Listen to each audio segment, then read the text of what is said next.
Sierra Alpha 7, Alpha, he heard on his secure subcutaneous transceiver. The transceiver was a leftover from his days with the top-secret high-technology aerospace weapons center at Elliott Air Force Base. Although it was capable of global two-way communications, it was mostly used for regular UHF and VHF radio transmissions these days. Alpha was the base commander of Joint Air Base Battle Mountain, Air Force Brigadier General Kurt Buzz Givens, a former bomber navigator and operations officer when Patrick commanded the base. "Go ahead, Alpha," Patrick responded. "I'm going to put it in uniform." Both men knew exactly where it was. "Roger," Patrick responded. "I'd like to meet up with it and the crew." "Approved." There were 6 secure aircraft hangars above ground, but the uniform secure area was 60 feet underground. The below-ground aircraft storage and servicing area, big enough for several B-52 Stratofortress bombers, was a leftover from Battle Mountain's Cold War days. Patrick drove over to the secure aircraft parking hangar. The XS-19 Midnight spaceplane had just been directed to park inside a large aircraft shelter, and Patrick followed it in and parked beside it.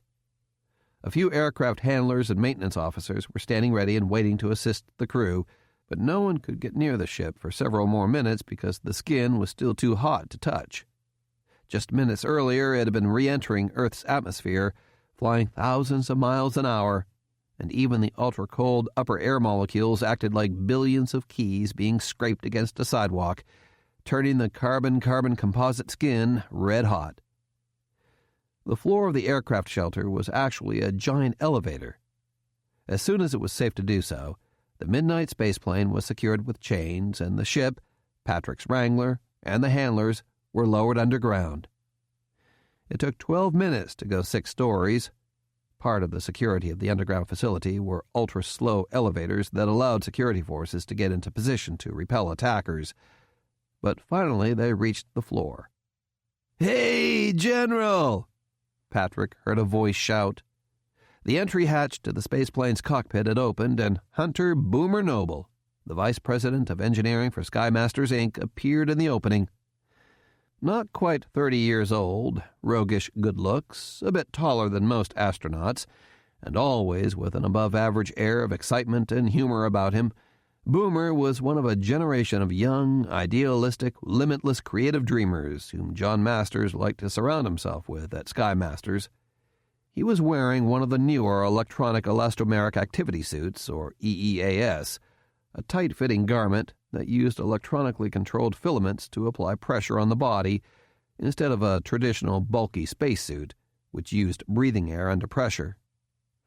"I heard you were here at BAM again. How are you, sir?" "Doing okay, Boomer, doing okay," Patrick replied. They had to talk at a distance because the spaceplane was still too warm to put up a boarding ladder. "How was the flight?" "Excellent, except for the finish." "What happened?" "Oh, you haven't heard? It just happened about 20-30 minutes ago. I was out flying with Bradley. He soloed today." "Little Bradley? Congrats to him. But you haven't heard what happened?" "No." Patrick felt a sudden pang of loss. He was getting very, very tired of being out of the loop. "There was another terrorist attack on a government office in Nevada," Boomer said. "The Nye County Administrative Office in Pahrump was attacked with a truck bomb." Patrick's mouth dropped open in surprise. 21 people were killed. All flights in and out of Las Vegas, Nellis, Henderson, and as far away as Riverside were diverted. That's why I'm here." Patrick was thunderstruck. "Did they detect radioactive materials?" he asked. "Yes," Boomer said. "I don't know what it was, but it's apparently a lot nastier than the stuff used in Reno." Patrick's transceiver beeped. "Sierra Alpha 7, he responded. "This is Alpha," Kurt Givens radioed. "Gizmo and Nutcracker want the airspace cleared and want immediate launch authority." Gizmo was John Masters' call sign, and Nutcracker was Special Agent Chastain's, picked by Patrick himself. Both appropriate call signs, if he did say so himself. "Is it secure?" "Affirmative," Patrick replied. "Roger.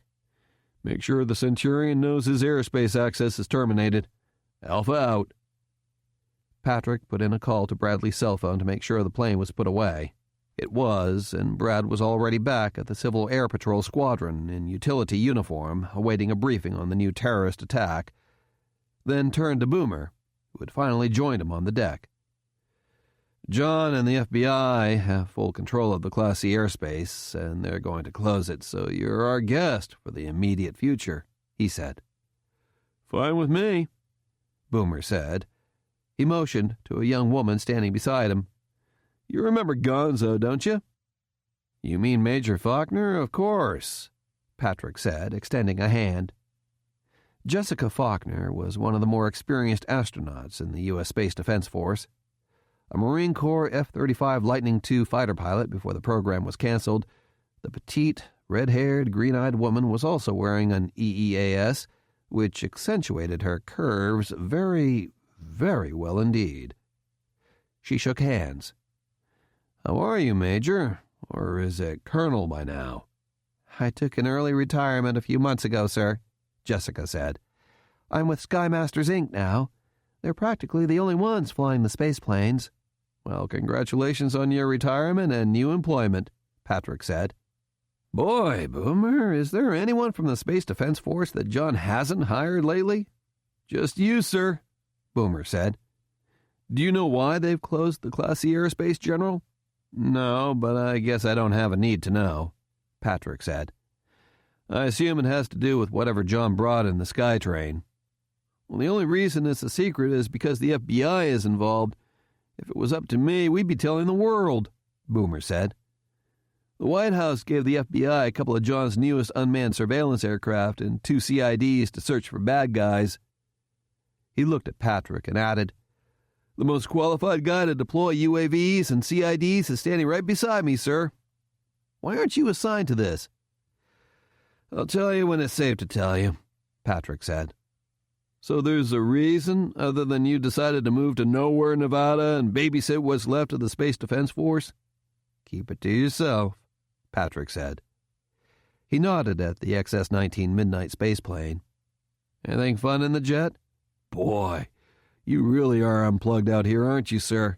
Boomer remarked. He turned to Jessica. Hey, Gonzo, how about getting out of the EEAS and we'll meet up with you in a few? Sure, Boomer, Jessica said. She understood. Go away, because the grown-ups want to talk. Nice to see you again, sir. She gave Boomer a warning glare, but said nothing as she turned and walked out of earshot. She's a cutie, Patrick said. John only hires the cute ones, Boomer said.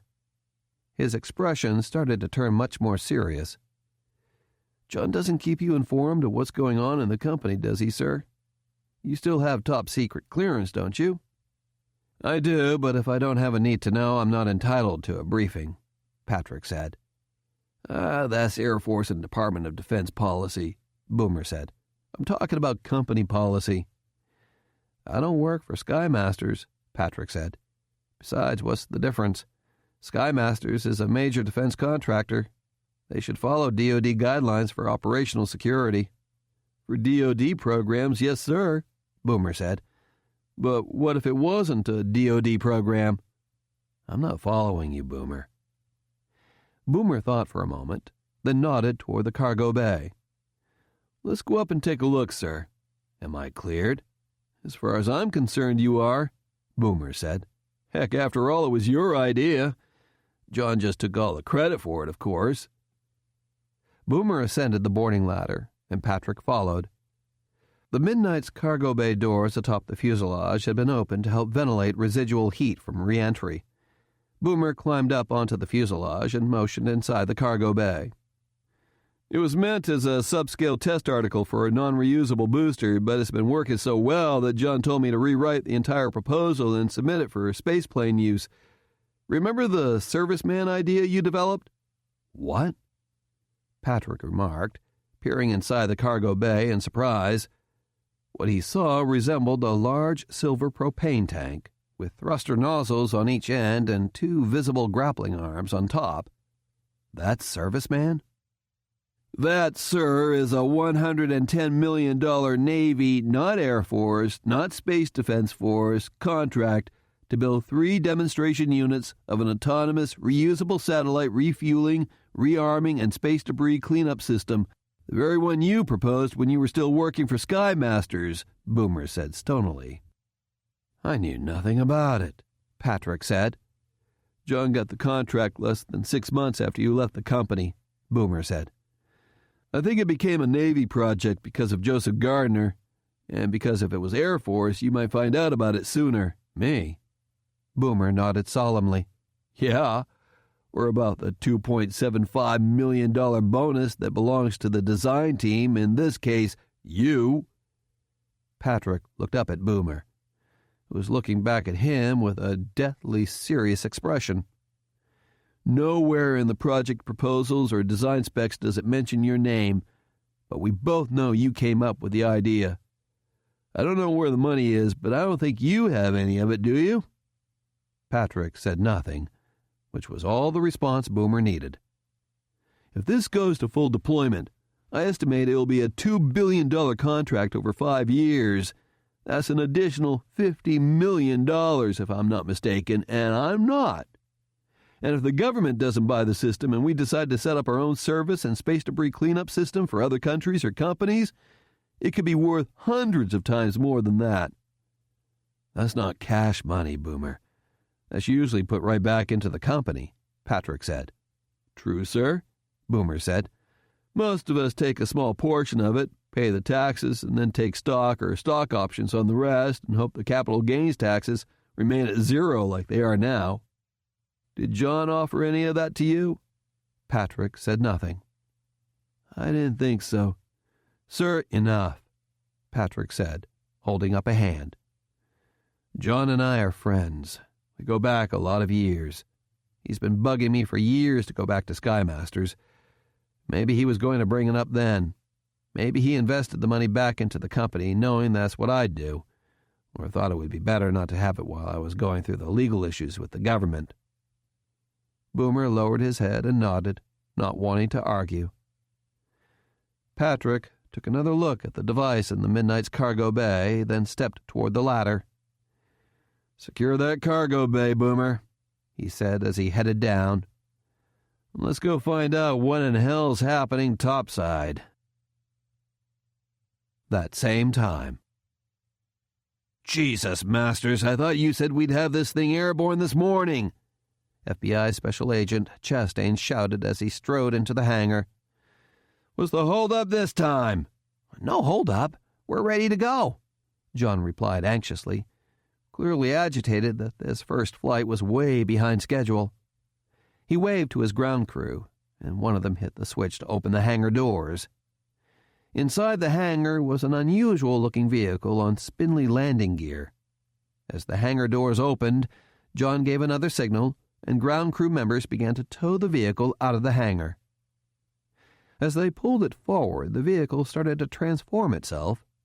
Wings began to unfold from each side of the fuselage.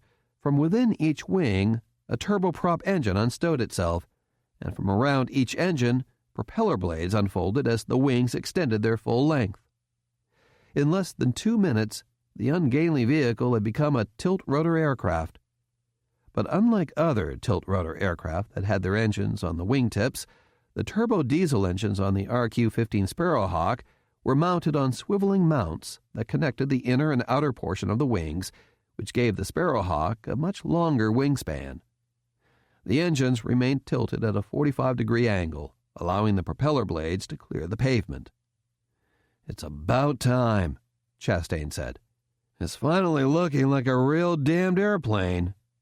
It has twice the endurance and twice the payload of a Predator or Reaper with the same airspeed, John said. If necessary, it can hover. That's something the first-generation UAVs can't do. Plus, you don't have to disassemble them to transport them in a cargo. You just can't stop the snake oil salesman pitch, can you, Masters? Chastain said. Just get the damn thing airborne, will you? Let's go to the control room, John said. He and Chastain went to the control room, a desk set up with 3 large screen laptops surrounded by partitions to block out ambient light. Everything is done with the touchscreen laptops, John said. The Sparrowhawk has already been programmed with the airfield's runways and taxiways, so it will steer itself to the proper runway for takeoff. After climb out, you just touch the map on the laptop screen to tell it where to go. No need for a pilot or flight plan. If you see a target you want to look at closer, you just tell it to orbit or hover by touching the image on the screen. So get it going already, Chastain said irritably. I want plenty of imagery on the nights to see if we can link them to this new attack. John nodded to his technicians, and moments later the turbo diesel engine started up and the Sparrowhawk taxied away. As it started down the long taxiway to the active runway, Chastain shook his head. Why in hell do you need to drive that thing all the way to the end of the runway? If you say it can hover, why not just take off right now? Because it's been programmed for all of the taxiways and... But he looked at Chastain's impatient face, then said to his technician, You have enough taxiway there, Jeff? I think so, John. John checked the engine readouts to make sure the engines were at operating temperature, then said, Launch it from the taxiway, Jeff, and let's get this mission underway. The technician stopped the Sparrowhawk and entered commands into the center laptop's keyboard. A few moments later, they could see the taxiway rushing out of view, and the Sparrowhawk was airborne. It took a bit more taxiway than anticipated. They caught a glimpse of the blue taxiway lights, missing the nose gear by just a few feet. At the Civil Air Patrol hangar, that same time. Michael Fitzgerald was testing the radios in the rear of the Civil Air Patrol's communications trailer parked beside the hangar when he heard a booming voice say, Well, well, look at all this fancy gear. He turned to find none other than Judah Anderson, dressed as he was the first time they met, leather flying jacket, work gloves, boots, and cowboy hat. Mr. Anderson, Fitzgerald said, surprised. He got out of the trailer and they shook hands. How are you today, sir? I'm doing just fine. The name's Fitzgerald, right? Yes, sir. Michael Fitzgerald. What brings you out here? I just got done with another chat with the Homeland Security folks, including a hot and sassy agent who I'd let frisk me all day long, if you get my meaning. Cassandra Ronaldo. She didn't give me the time of day. Ronaldo, that's the one. I told her and her FBI pals to kiss my hairy ass until I got a lawyer, Fitzgerald said. I know I shouldn't be talking to no federal agents without a lawyer, but what the hell, I don't have anything to hide, so I just... Holy bejesus, what in hell is that? Fitzgerald turned to follow Anderson's surprised gaze and saw the Sparrowhawk flying across the airfield. I don't know planes myself, sir, Fitzgerald said, but if you hang around this place long enough, you'll see all kinds. It looks like it's unmanned. I don't see no cockpit on the thing. It's probably a surveillance aircraft, like a really big Predator, Fitzgerald said. They fly a lot of unmanned planes out of here, although I don't recall seeing that one before. He jabbed a finger toward one of the hangars surrounded by a tall barbed wire fence off in the distance. Came from one of those hangars over there in the restricted area, I think. Is that right? Anderson watched the Sparrowhawk until it flew out of sight, then shook his head and turned his attention to the trailer. So, what do you got here? This is our Civil Air Patrol communications trailer, Fitzgerald said. It's a 30-foot toy hauler that we converted into a mobile incident command post. He stepped inside. This is a high-frequency radio. Those two are tactical VHF base stations. That's a VHF airband base station. That's a computer terminal that we can link up with a global satellite internet network. And we carry several portable radios. The front of the trailer has a galley, latrine, bunks, and a small planning area, big enough for 2 guys. We have a telescoping 30-foot antenna mounted on the roof for the radios, and we can pull in satellite broadcasts as well. We have enough fresh water, power generators, propane, supplies, and gray water storage for 2 men to deploy for as long as a week without any hookups. We can communicate with just about any local, state, or federal agency, even with power knocked out." Fitzgerald tapped a wooden brass plaque attached to the bulkhead over the desk. "In fact, sir, we have you to thank for the trailer. You donated it to Civil Air Patrol a couple of years ago." "You don't say!" Anderson exclaimed. "When you get to be my age, you forget a lot of stuff. I'm happy to help out." He was silent for a few moments, then said, "You spend a lot of time with the Civil Air Patrol, do you?" "More nowadays," Fitzgerald said in a low voice. "I got laid off from the Department of Wildlife." "Oh, sorry to hear that, son." "They said it was budget cutbacks, but I'm sure the FBI complained to my boss that I wasn't answering their questions and told them to can me," Fitzgerald said bitterly. "Now that I can't afford a lawyer, the FBI probably thinks I'll talk. They can kiss my ass." He jammed his hands into his pockets. "Fucking feds. They don't give a shit about personal freedom or individual rights. They just want answers, and they'll do whatever they feel like, and fuck the Constitution. I was less than a year from retiring from the department. I'm screwed. I got no savings, and now no retirement, thanks to the feds." "Sounds like you might have a case against the Department of Forestry, son," Anderson said. He pulled out his wallet and handed Fitzgerald a card. "Call that number. I set up a legal defense fund for Nevada and California ranchers to help them keep their land if they're getting foreclosed on, or if the state or county comes after them for back property taxes. I'm sure they can help you, or if they can't, at least get you pointed in the right direction." "Thank you, sir," Fitzgerald said, looking at the business card in awe. "I appreciate that very much." "It's my pleasure, son," Anderson said. "Us folks gotta stay together in these tough times, especially when the government thinks they can run roughshod over us." "Damn right," Fitzgerald said. "And if the Department of Forestry doesn't do right by you," Anderson said, "I'll make sure my people tell me. I might have a position for someone with your skills in my organization." "Working for you?" "No promises," Anderson said, holding up a hand in caution.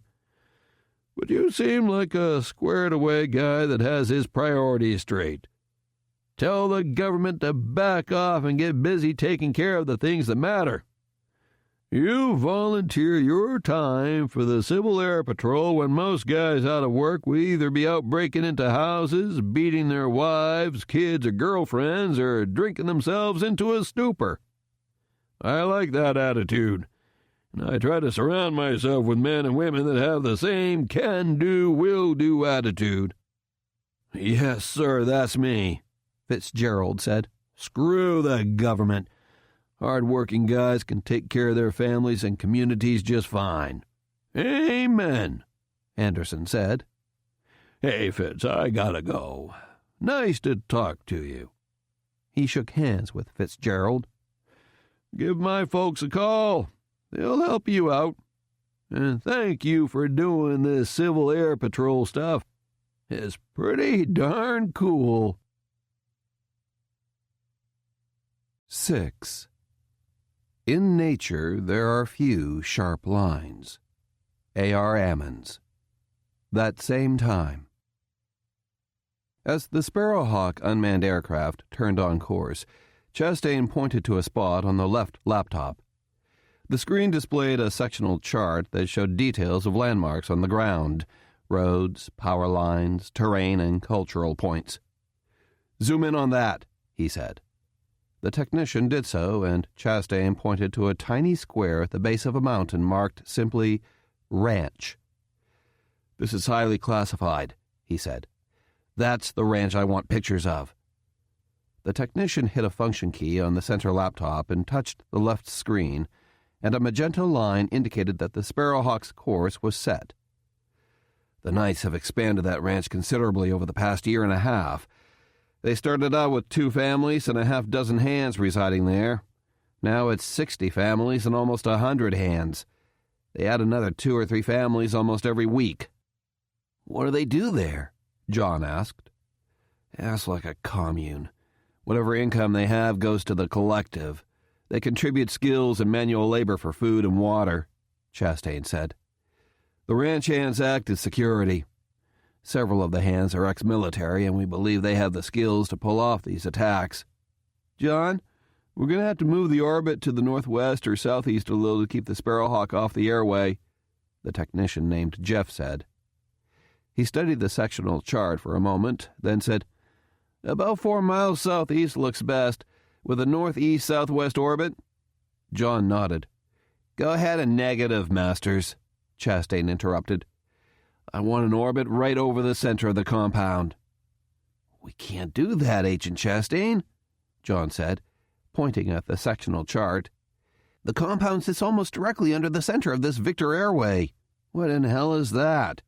"It's a charted electronic corridor that pilots flying under 18,000 feet use," John explained. "It guarantees radio and navigation aid reception at or above certain altitudes. So, it's dangerous for unmanned aircraft that can't look for other aircraft to fly on an airway," John said. "We just offset ourselves 4 miles away from the center of the airway, outside the corridor. It's not a problem. The Sparrowhawk sensors can scan the entire compound on one leg easily from that distance. Then we'll switch sides of the airway and scan it from the other direction so we can—" "That's bullshit, Masters," Chastain snapped. "I want it orbiting right over the compound." "That's not safe. I don't give a rat's ass, Masters," Chastain said. "First of all, there's not supposed to be any other aircraft out there unless they're on an approved flight plan." "That's not true," John said. "Only aircraft flying in or transiting within 50 miles of Alpha, Bravo, or Charlie-controlled airspace have to be on IFR flight plans. If you're flying under 18,000 feet and not flying into or near busy controlled airspace, you can still legally fly anywhere." Chastain pointed to the right laptop, which was displaying a radar traffic display, similar looking to an air traffic control system. "Isn't this supposed to tell us if there are any other planes in the area?" "This only shows us the aircraft that are on IFR flight plans or are using air traffic control flight following advisory services," John said. "If there are other planes out there not using FAA radar services, we won't see them." "Aren't these planes supposed to have beacons or something to locate other planes?" "Well, some do, but small light planes or light sport aircraft that don't fly in controlled airspace probably won't," John said. "Besides, those beacons interrogate other planes' beacons to locate them, and you ordered the Sparrowhawk's transponders shut off." "Because you told me anyone on the ground can identify an aircraft flying overhead with that beacon on the internet or even with a camera phone." "That's true." "So I'm not going to reveal the drone's position with a beacon on the wild-ass off-chance that another aircraft might be in the exact same location and altitude," Chastain said. "That'll tip off the NICE that they're under surveillance for sure. Besides, pilots are supposed to be looking out for other planes, right? What are the chances of 2 planes colliding?" "If the drone is on an airway below 18,000 feet, the chances are much greater," John said. "That's what I'm trying to tell you. If you put the Sparrowhawk right on the airway, the chances of a disaster are greatly increased. If you move it just a few miles away, the chances don't go to 0, but they are much, much more favorable." "So even if we turn on the beacon and move the drone away, it can still be hit by another plane?" "Unlikely, but yes, it Masters. I think the odds of something happening are much lower than you're telling me," Chastain interjected. "The drone is out in the middle of nowhere, more than 100 miles from the nearest city. People aren't flying anyway because of the shitty economy, and even if they were, the odds of 2 planes being at the same spot at the same time are astronomical.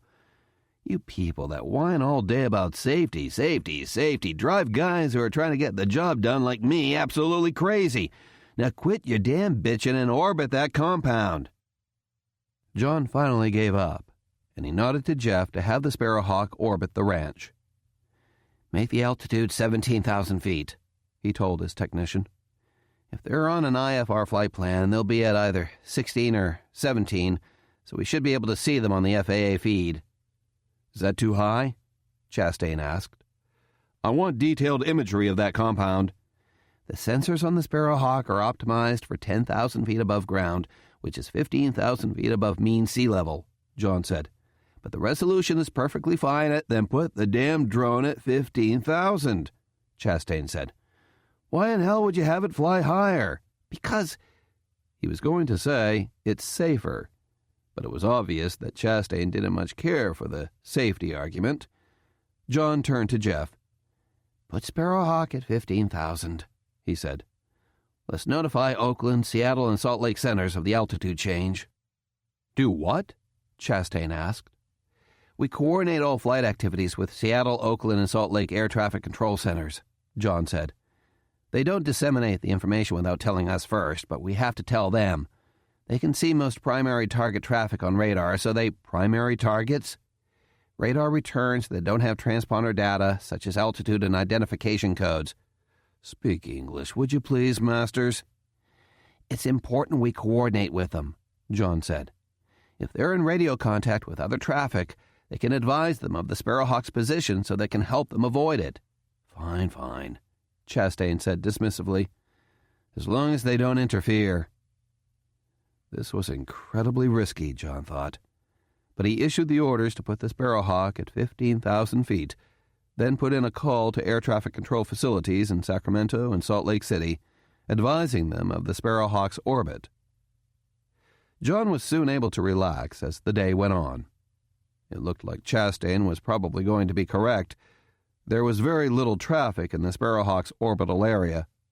Only once did they have to steer the unmanned aircraft off the airway for a bizjet descending into Reno, and the two aircraft passed well clear of each other without the bizjet's crew having to turn to avoid the UAV. They were getting excellent images of the suspect's entire desert facility, and it was indeed very impressive. It resembled a medieval town, with crop circles and groves of fruit trees in the outlying area, stockyards and maintenance buildings inside that, a variety of housing units from cabins to tents next, then a tall chain-link and stone fence surrounding the main compound. Inside the main compound were several houses, barns, warehouses, storage tanks, and an outdoor meeting area large enough for perhaps 500 people. They saw several small sheds that many persons walked in and out of, way out of proportion to its size, that had to be entrances to an underground facility.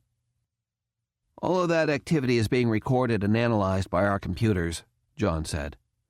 "Then, over time, the computers will compare activity at certain times in different locations. If there's a change in activity, a sudden marshaling of vehicles or a large movement of people that's out of the ordinary, the computer will alert us. My agents have been doing that for decades, Masters. It's called police work," Chastain said dismissively, taking a sip of coffee and carefully studying the monitors. "Again with the sales pitch. Do you mind? We're trying to work here." John held his hands up in surrender and departed. Anderson Park, Battle Mountain, later that afternoon. Talk about coming down from an extreme high, Bradley thought. This morning I was soloing a high-tech turboprop airplane. Now I'm scrubbing toilets for $6 an hour and thankful I'm doing so. Brad picked up his cleanup kit and headed out of the men's room at the city park's rest facilities. It was still very warm, so the park was empty, but closer to sunset, folks would come out to barbecue or hang out. Brad was a sort of part-time security guard as well as janitor and maintenance man. If there were any problems, such as drug, alcohol, or hooker issues, his job was to call the police and get help. Otherwise, his job was to clean the johns and urinals, empty the trash bins, and wipe down benches. After finishing the men's toilets, his job was to scrub the women's toilets, so he put out all the "cleaners working" and "use caution wet floors" signs on his way to mucking out the ladies' room. A few minutes into his labors, he heard a voice say, "Hey, I know you." He turned and found Department of Homeland Security Special Agent Cassandra Ronaldo alone in the bathroom with him.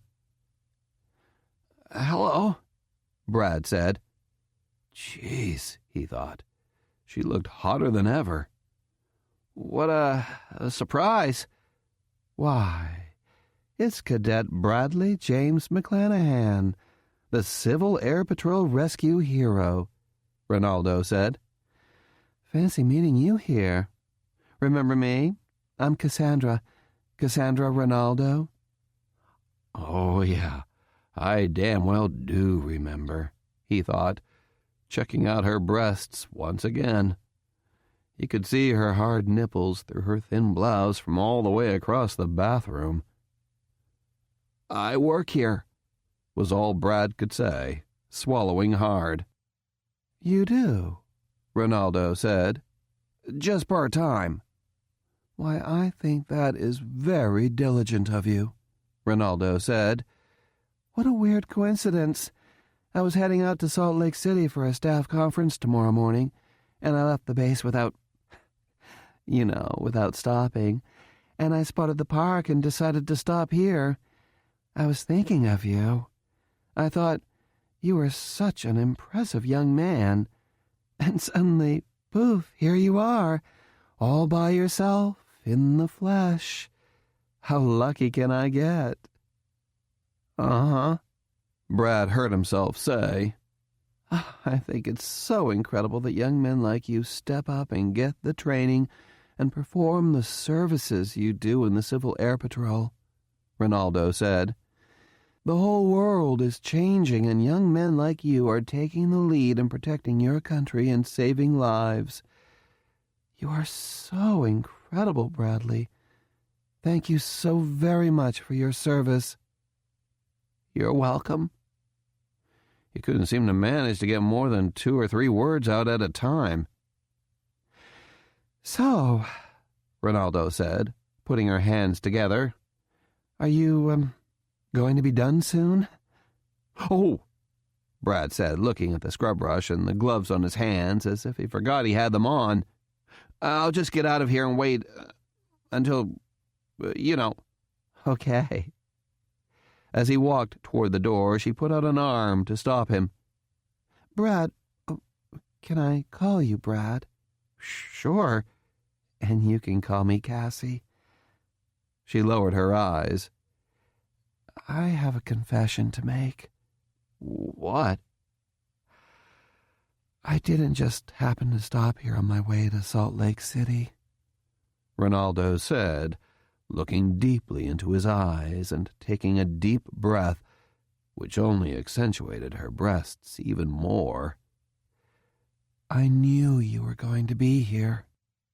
You did? How? It's my job to find out things like that, she said. But the thing is, I learned that not because of business, but because I wanted to see you. She lowered her eyes again. I could lose my job if anyone found out. Found out what? That I'm turned on by you, Ronaldo said. You're a hard-working, dedicated guy, but... She put a hand on his chest.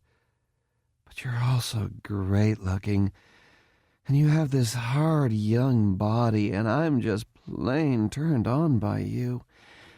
I know I could lose my job if anyone ever found out I followed you here, but right now I don't care. And I saw the way you looked at me back on that first day in the hangar. I was flattered, and that makes me even hotter for you. She stepped closer to him. Brad, can I kiss you? All he could do was stand there and sweat. I know you just turned 18 today, so you're a man, and that turns me on even more. I love hard, strong young men. And she lightly touched his lips with hers, with the very tips of her nipples pressing against his chest. I knew you would have soft lips, she murmured. Hard body guys always have soft lips. She backed away, her eyes still closed, and she smiled when she opened them and saw Brad frozen like a statue in front of her. She pressed a card into his hand. "Call me sometime on my cell when we can be alone," she said. "And please, Brad, keep this a secret. My career depends on your discretion." And she turned and walked out. Brad stood there, still frozen, until he heard Ronaldo's car door slam and the engine start up, and when he was able to move, he found his legs as weak and rubbery as straws. "How in the world," he thought after a long, breathless moment, "am I going to get anything else done today, with no damned blood above my waist?" Joint Air Base Battle Mountain, 4 days later. "I'd say that was a very successful first deployment," John Masters said. He had just ordered the first Sparrowhawk remotely piloted aircraft back to base, and the second was en route to take up the surveillance orbit.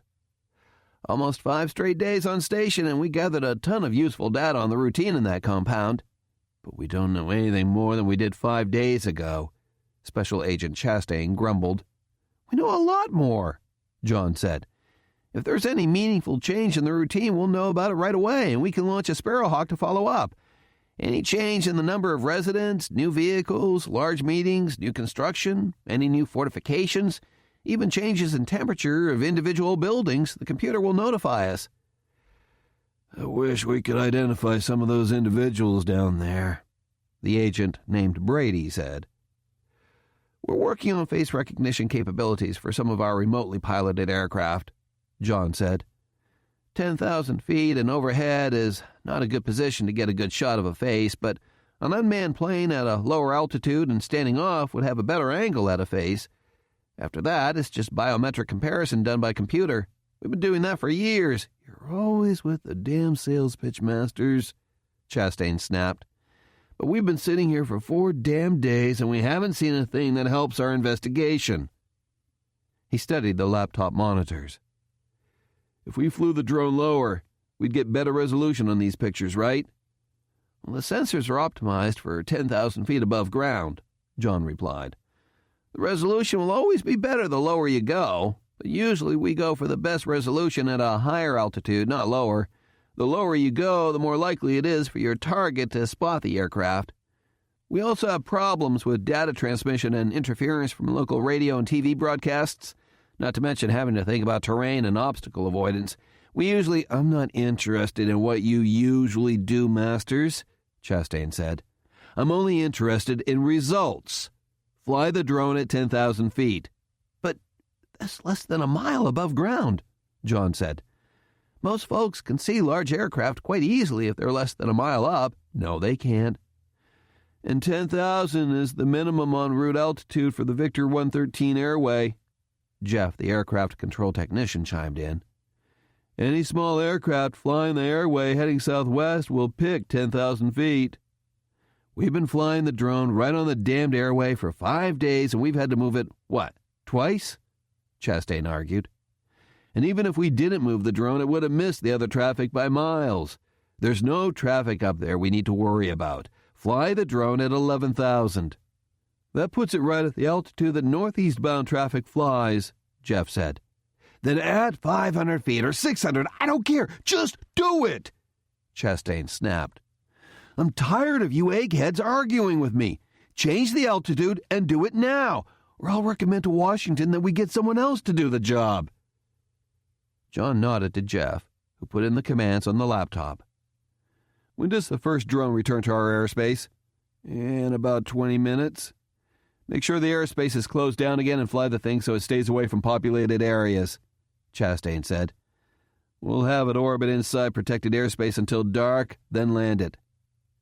Jeff selected North Peak, about 15 miles west of Battle Mountain and clear of all airways, to orbit the Sparrowhawk, and he was careful to turn on its transponder beacon to help air traffic control steer other aircraft away from it. John contacted air traffic control and advised them of the orbiting unmanned aircraft. Time passed, much as it had done the previous 4 days.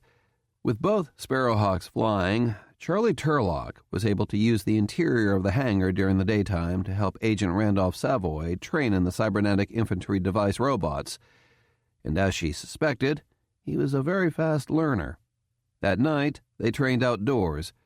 Wayne McComber watched, but kept to himself most of the time, using rubber cables to keep up with his rehabilitation exercises.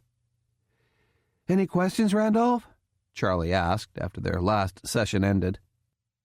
"None," Savoy said. "You were right. It's pretty intuitive and straightforward to learn how to pilot these things." The other agents looked over and shook their heads at the sight of the two massive mechanical humanoids conversing in electronic voices as if they were acquaintances who had just met on the street. The whole idea was to issue CID robots to young, qualified soldiers right out of basic training, so it had to be easy to learn, Charlie said. Combat training is a whole different story. The basic combat course is 2 months, and each weapon backpack is another 2 weeks plus range time. But if we had the funding, we could field an army of CIDs. She stepped over to the storage container, climbed out, then initiated the refolding and stowage sequences, and Savoy did likewise. Now I guess we wait to see what they find at that night compound. The images from the second Sparrowhawk orbiting at the lower altitude were indeed much better, and now the Federal agents crowded around the widescreen laptop, studying the compound carefully. "Look at the heavy weapons those guys have in there," the agent named Brady said, pointing at the screen. "There's at least 4 machine gun squads right there." "Looks like they're getting ready for something," Chastain said. "Looks like we might need the robots after—" Just then the image went blank. "What happened?" "I told you that might happen," John Masters said. "The lower altitude means more interference." They waited, but the image did not reappear. "John, we might have a problem. I'm not getting flight data from Sparrowhawk 2, Jeff said. "We might have lost satellite contact." "What the hell does that mean, Masters?" Chastain asked impatiently. "It's no big deal," John said. "It'll orbit the area until satellite contact is restored. If it's not restored within 2 hours, it's programmed to return to the airport." "Send the other drone back over the compound," Chastain said. "The Knights look like they're getting ready for something. I need to know what's going on." "It'll have to fly higher than 10,000. "But we were getting great shots at 10,000, Chastain said. "We don't know where the second Sparrowhawk is," John said. "We can't fly it at the same altitude as the first." "Then fly it at 9,000. "That's only 4,000 feet above ground. I don't care, just do it." "It can't stay on station for very long," Jeff reminded them. "It's already been airborne 4 days. How long can it stay?" Jeff turned to the first Sparrowhawk's flight data screen, and his mouth dropped open in surprise. John?"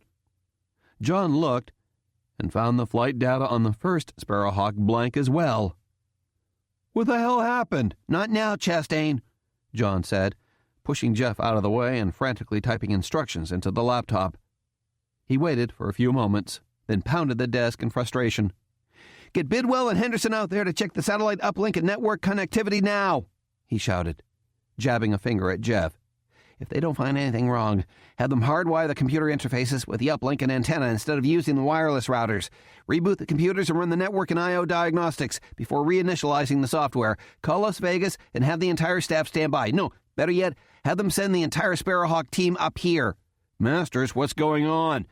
"We've lost contact with both Sparrowhawks," John said, staring at the blank data readouts in complete bewilderment. "Losing one is bad, but it happens. Losing both at the same time is a freaking disaster." He looked at his watch. "We've got 2 hours until they start heading back to base. Make sure the airspace is clear. I'll talk to air traffic control and see if they have primary radar hits on either one of them." The next 2 hours was a flurry of activity inside and outside the hangar. As they got closer to the arrival time, Patrick drove John and Special Agent Chastain in the airfield operations truck to the taxiway intersection closest to the approach end of the arrival runway and started scanning the sky for the Sparrowhawks. It was not yet sunset, but the eastern sky was dark enough to prevent seeing any aircraft unless its position and landing lights were on. "What did air traffic control say, John?" Patrick asked. "None of your business, McClanahan," Chastain growled as he swept the sky with binoculars. John lowered his binoculars, looked at Patrick, and shook his head. "How much longer, Masters?" the FBI special agent asked. "Any minute now." Chastain's cell phone rang. "Chastain." He listened for a few moments, his eyes growing wider by the moment. "Oh, shit. I'll be right there. Find a TV." "In my office," Patrick said. "What happened?" John asked. At first, Chastain wasn't going to say anything with Patrick there, but he decided Patrick was going to find out soon anyway. "There are news crews at the Knight's compound," he said. "The drone crashed." "What?" "There are pieces of another plane out there, too. They're saying there was a mid-air collision," Chastain said. "It's all over the damn news." They raced back to Patrick's office and turned on the television. They expected to see pictures of the crashed drone, but instead they were looking at what appeared to be a large area of scorched desert just south of a multi-lane divided highway that appeared to be Interstate 80. "What is this? They're reporting on a brush fire?" Chastain asked. They found out soon enough. The caption on the bottom of the screen read, "Scene of the second unmanned aircraft crash near Battle Mountain, Nevada." "What in hell? Both Sparrowhawks crashed?" John Masters said in a low, stunned voice, almost a whimper. "My God!" Chastain's cell phone was in his hands in a flash. "I want those crash sites cordoned off and all news helicopters kept away," he said. "I've got to get out there," John said tonelessly, his eyes wide with disbelief and despair. "I've got to find out what happened." "You're not going anywhere, Masters," Chastain said, putting a hand over his cell phone's microphone. "This is still a classified operation." He turned back to his cell phone. "Jordan, Chastain here. I want—" He fell silent, listening. Then veins started to pop out on his forehead. He jabbed a finger at Patrick, then at the door, silently ordering him to get out. After Patrick departed, Chastain yelled, "Get HRTs 4 and 5 loaded up and on their way out to that compound now. I'll get Los Angeles and Seattle to send their teams." "What happened?" John asked. "The damn Knights are dragging pieces of the drone inside their compound," Chastain said. "The news crews are going in with them. They say they're expecting the government to respond with force, and they say they're going to defend themselves and repel all attackers." "You mean they're stealing my Sparrowhawk?" John cried out. "Shut up about your damn drones, Masters," Chastain said. "They're evidence, and I'm going to get them all back. You can count on that." "Send in the cybernetic infantry device robots," John said. "The robots will get them back." Chastain thought for a moment, then redialed his cell phone. "Richter, I'm going to brief you and Savoy on a mission. Meet me at the drone control desk. We'll deploy by helicopter in 15 minutes. They drove back to their hangar, where they met Jason Richter, Charlie Turlock, Wayne McComber, and FBI agent Randolph Savoy at the Sparrowhawk Control Center. "Flip back to the last images of the compound," Chastain ordered. He waited until the right images were displayed. "Okay, here's where the drone crashed, about 200 yards outside the main fenced part of the compound, at the edge of one of their crop circles." He pointed to the machine gun squads. "Here's where the terrorists are setting up machine gun nests, behind cover of these buildings outside the fence. It's been more than 2 hours since these pictures were taken, so we've got to assume they've moved some of these nests closer to the crash site." He turned to Richter. "Can you pull the wreckage away from the compound?" "I'm sure we can," Jason said. "But if the terrorists are armed with machine guns, we'll be going into a combat zone. Randolph's not trained for that, and we have no defensive weapons. Charlie and I will do this mission." "You're not supposed to have any weapons, Richter," Chastain said. "First of all, this is an FBI operation, so Savoy goes. That's what he's been training for." "Let me go in," Wack said. "Get out of here, McComber. This isn't for you." Chastain snapped. Whack backed up a step. Chastain was going to order him out, but one look at Whack's dark scowl made him decide to just turn and ignore him. "I'll go in the second CID," Charlie said. "Randolph and I have been working together all this time.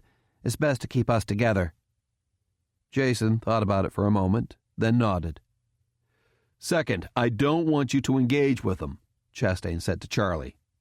"What I'm asking is, can the robots provide you with enough protection from machine gun fire to allow you to get in there and drag the wreckage away from the compound so those terrorists can't take all of it?" Charlie thought for a few moments, studying the frozen Sparrowhawk images. "What kind of guns are those, Whack?" she asked. "They look like M60 machine guns," he said after studying the screen for a few moments. "I see a couple others that might be M16s, but bigger. AR-18s on a bipod, maybe." "Well, Turlock?" Chastain urged. Charlie turned to Savoy, a look of concern on her face. "The CIDs can take 5.56 and 7.62 millimeter fire at all ranges, even full auto," she said directly to Savoy. "They can't hurt you, but you will feel them. It can get really distracting, even disorientating, like bugs or bats flying around your head. You need to—" "I can do it, Charlie," Savoy said. "Let's go." "If it's a heavier caliber, like a 50 cal or 20 millimeter, at close range with sustained automatic fire, it could damage a muscle joint or sensor, especially in the head," Charlie went on. "If they use heavier weapons, and your sensors will alert you to the weapon size, direction of fire, and range, you'll have to protect your forward sensor with your forearms. Try not to use just your hands because the armor's not as tough. If you feel heavy automatic fire on you, you have to move right away so you don't get sustained impacts on one section of armor. The robot's sensors will tell you if you're taking damaging fire. Sheesh, we've hardly talked about the sensors and helmet warning and malfunction readouts. I understand them pretty well," Savoy said. "I'm ready." "We haven't talked at all about a helicopter insertion." She turned to Chastain. "We can't do this, Chastain. He's not ready." "I am ready," Savoy repeated. "Is he ready or not, Turlock?" Chastain growled. Charlie looked at Savoy with concern but nodded. "I'll be right beside you," she said. "The best thing to do if you get pinned down by several nests is to run away." "Got it, Charlie," Savoy said. "Let's go." Charlie looked at him carefully once more, then nodded at Chastain. "Let's go." While Charlie and Savoy mounted inside their CIDs, an Army National Guard UH-60 Black Hawk helicopter was flown over to the hangar. The UH-60 was a long-range medevac model with an external fuel tank on a short pylon on each side, mounted above the entry doors, plus protective skids surrounding the landing gear tires. With the helicopter hovering, Charlie showed Savoy the exact place to hold on to the pylon. "You can bend yourself away from the landing gear," she radioed to him. "But don't squeeze the pylon, because you'll snap it right off. Grab onto this cross member on the pylon, circle your fingers around it, and keep your fingers closed. Don't squeeze." Minutes later, they were airborne, and the moment they lifted off, Charlie heard a loud ch-chunk on the other side of the helicopter. "Randolph, you okay?" "I might have grabbed the pylon a little too hard," he admitted. "You copy that, pilot?" Charlie radioed. "You might lose the left fuel tank." "They're both empty," the pilot radioed back. "Roger," Charlie said. "If you feel it coming loose, Randolph, just let it bounce off your back." She hesitated for a moment, then added, "And if you fall, well, have a nice ride down. You should be okay when you hit." "Should be?" It was a short flight to the night compound. From 100 feet above ground and 2 miles away, Charlie could easily see the Sparrowhawk's crash site through her telescopic imaging infrared sensors. The residence had several pickup trucks surrounding the crash, with headlights helping workers pull pieces of wreckage free and throw them into the trucks. "Base, looks like they've just about got the whole thing. We're too late," Charlie said. "There's 4 pickups around the crash site full of debris, and it looks like they're loaded up and getting ready to head back. I recommend we—" At that instant, Charlie saw a long, thin flash of yellow fire winking from a few dozen yards west, followed by another several yards north. "Ground fire!" she shouted. "We're taking heavy machine gun fire! Pilot, brake right!" The Black Hawk swung hard to the right at 60 degrees of bank, and as it did, the entire left pylon snapped from the sudden G-loads and broke free, disappearing into the darkness. "We lost Savoy!" Charlie shouted, and she let go of the right pylon and fell to earth. Her landing on the desert surface wasn't her best, because the helicopter had been in such a violent turn when she released, and she rolled and skidded across the hard-packed sand and dirt for about 20 yards before regaining her armored feet. She crouched low and scanned the area. The machine guns were still firing into the night sky. Seconds later, her electronic sensors located Savoy just 50 yards away, and she dashed toward him. He was face down, motionless, his arms and legs splayed in unnatural directions. "I've located Savoy," Charlie radioed. "Randolph, can you hear me?" "Damn, he looks hurt." No response. She checked his physiological readouts. "He's alive but unconscious." She picked him up in a fireman's carry, then scanned the area. Several pickup trucks were heading from the west toward them, headlights bouncing wildly as they raced across the desert. "They're after me. I'll move east away from these jokers." Just as she started to run, her sensors picked up a burst of heavy machine gun fire on her armor. "Those bastards have a heavy machine gun mounted on one of those pickups," she radioed. "Might be a 50 cal." The fire was pretty sustained, considering she was running and the trucks were bouncing all over the place. Those pricks were pretty good gunners, she thought. Savoy, on top of Charlie's shoulders, was taking most of the hits. "They're catching up to me," she radioed. "These guys are driving like maniacs." "We've got you in sight," the Black Hawk pilot radioed. "Keep on coming." Charlie spotted the Black Hawk in front of her, not more than 30 feet above ground, heading straight for the pickups. "They've got a big machine gun," Charlie radioed. "Break off." "Just keep coming," the pilot said, as calm and cool as if he were sipping a beer. Moments later, the Black Hawk zoomed overhead, flying better than 80 miles an hour. Charlie could hear the machine gun open fire, but no rounds were hitting her. Were they firing at the helicopter? They must have night vision to be able to see it. Just then she saw a flare of light similar to the machine gun muzzle flashes, but this one was directed down at the ground. Moments later in the sky, she saw a burst of fire, followed by a brief trail of fire and loud pops of metal. The roar of the Black Hawk's engines seemed to surge, then hesitate, then surge again. "Are you guys okay?" she radioed. "Are you hit?" "We took some hits. That last one felt like a missile or RPG," the pilot radioed, still as calmly as before. "But I got it. And at that second there was a brilliant flash of light, an ear-splitting explosion, and a sharp vibration that rolled through the earth under Charlie's armored feet. She turned and saw a massive fireball blossom across the sky. "Oh, God!"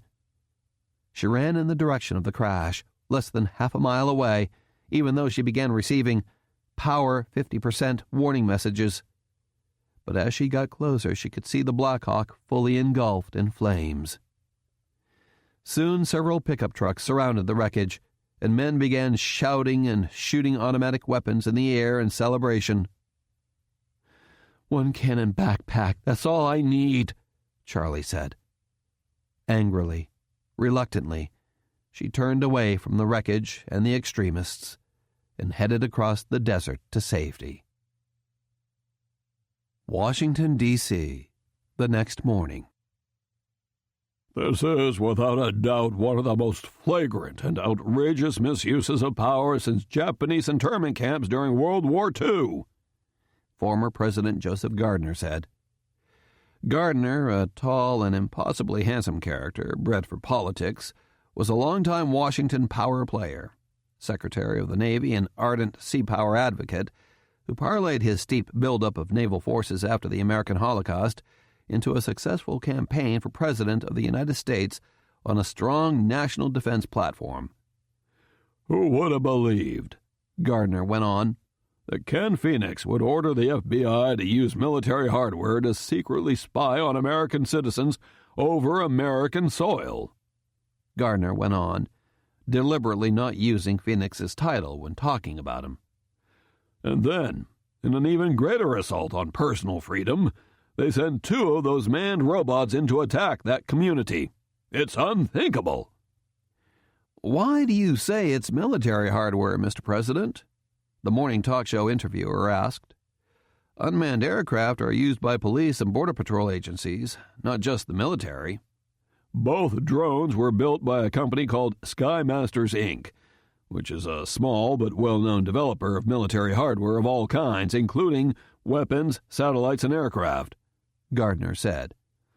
The drones that crashed were called MQ-15 Sparrowhawks.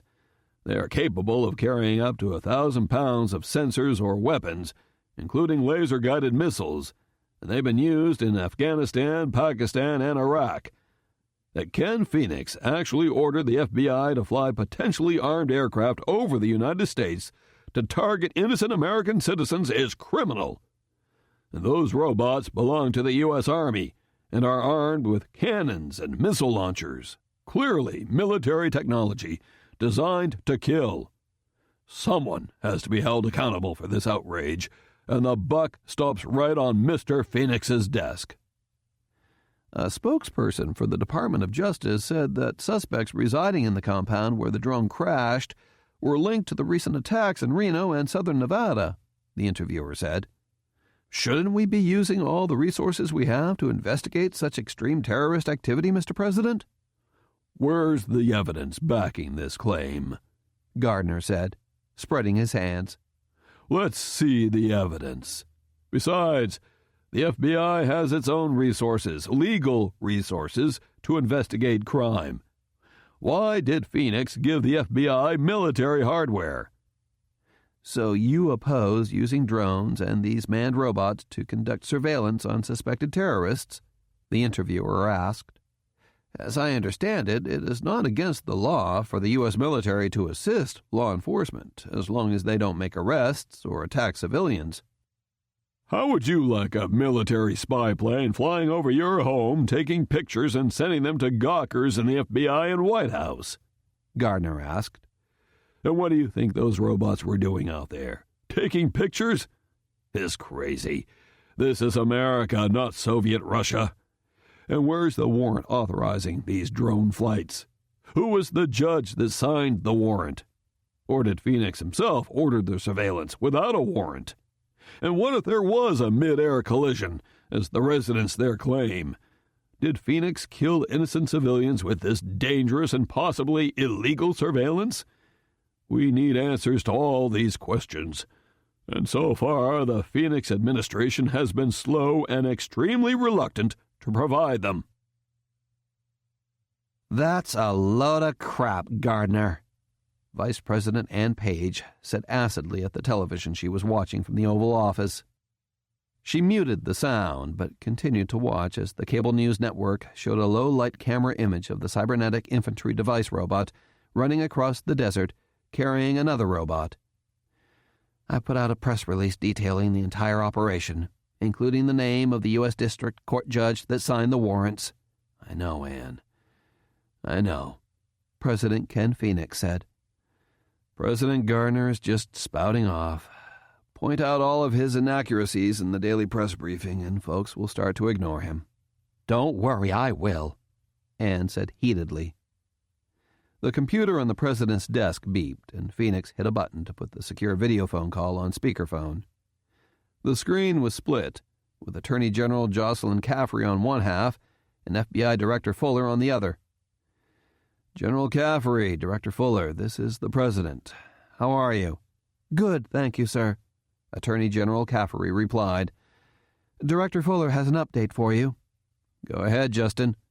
Thank you, sir, FBI Director Justin Fuller replied. I'm en route to Nevada to oversee the investigation on those 2 drone crashes and the Black Hawk attack. Here is the latest. There are 5 casualties. 2 U.S. Army National Guard pilots and 1 National Guard crew chief, all volunteers assisting the FBI. and one FBI agent died in the Black Hawk crash.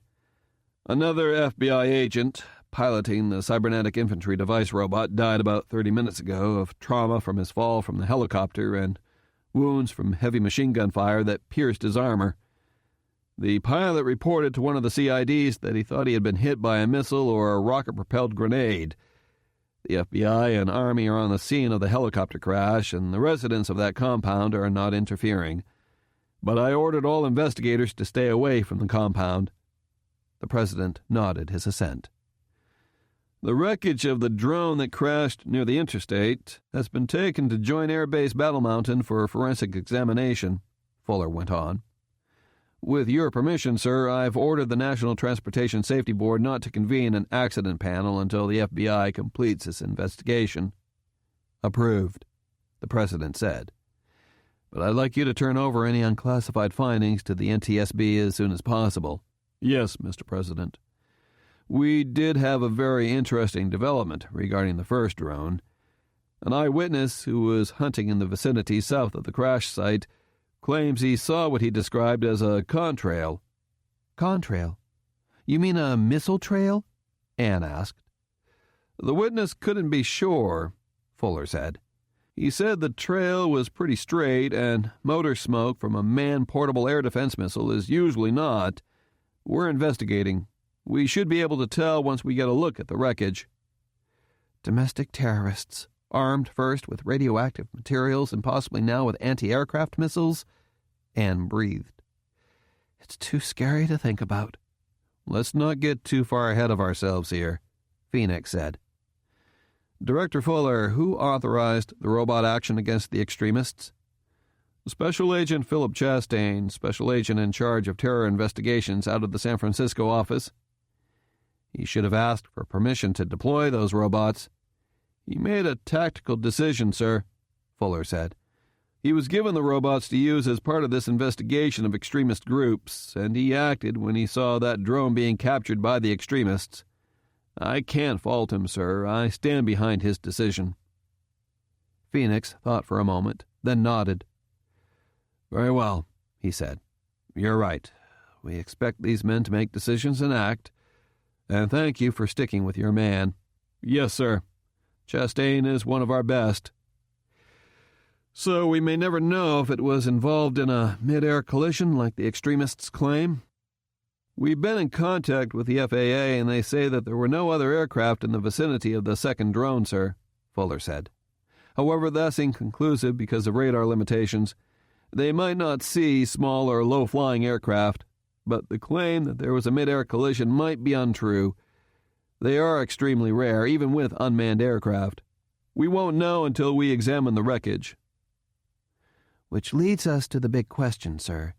What to do about those extremists? Caffery said. They've dragged all the wreckage of the second drone into their compound. They fired on our helicopter and the CID units with heavy automatic weapons, and they may have used anti-aircraft weapons against our surveillance planes. I've got 2 hostage rescue teams standing by to enter that compound and make arrests, with 2 more on the way to assist, Fuller said. We've set up long-range ground-based surveillance of the compound, and in a few days we'll have a clear picture of exactly what we're up against there. I don't want anybody entering that compound, the President said. Surround it. Prevent anyone from entering or leaving unless it's a humanitarian necessity. Collect intelligence and start negotiating a surrender of those responsible for shooting at the helicopter. I'm not going to have another Branch Davidian disaster televised for the entire world. Yes, Mr. President. I'll be waiting to hear more about the results of the investigation into the first drone, the President said. Anything else for me?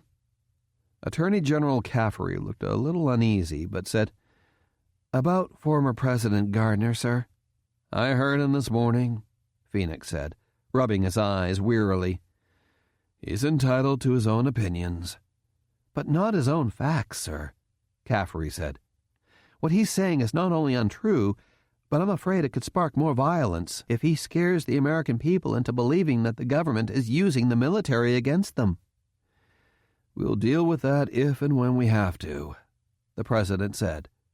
But we'll expose the former president's untruths in the daily press briefings. The more he fabricates the facts, the faster he'll marginalize himself. Joint Air Base Battle Mountain, that same time. Patrick McClanahan was driving by the parking lot outside the hangar being used by the FBI, and he saw Special Agent Chastain getting out of his car. He stopped and got out of the car, which immediately attracted Chastain's attention. "I'm very sorry about your men, Agent Chastain," Patrick said.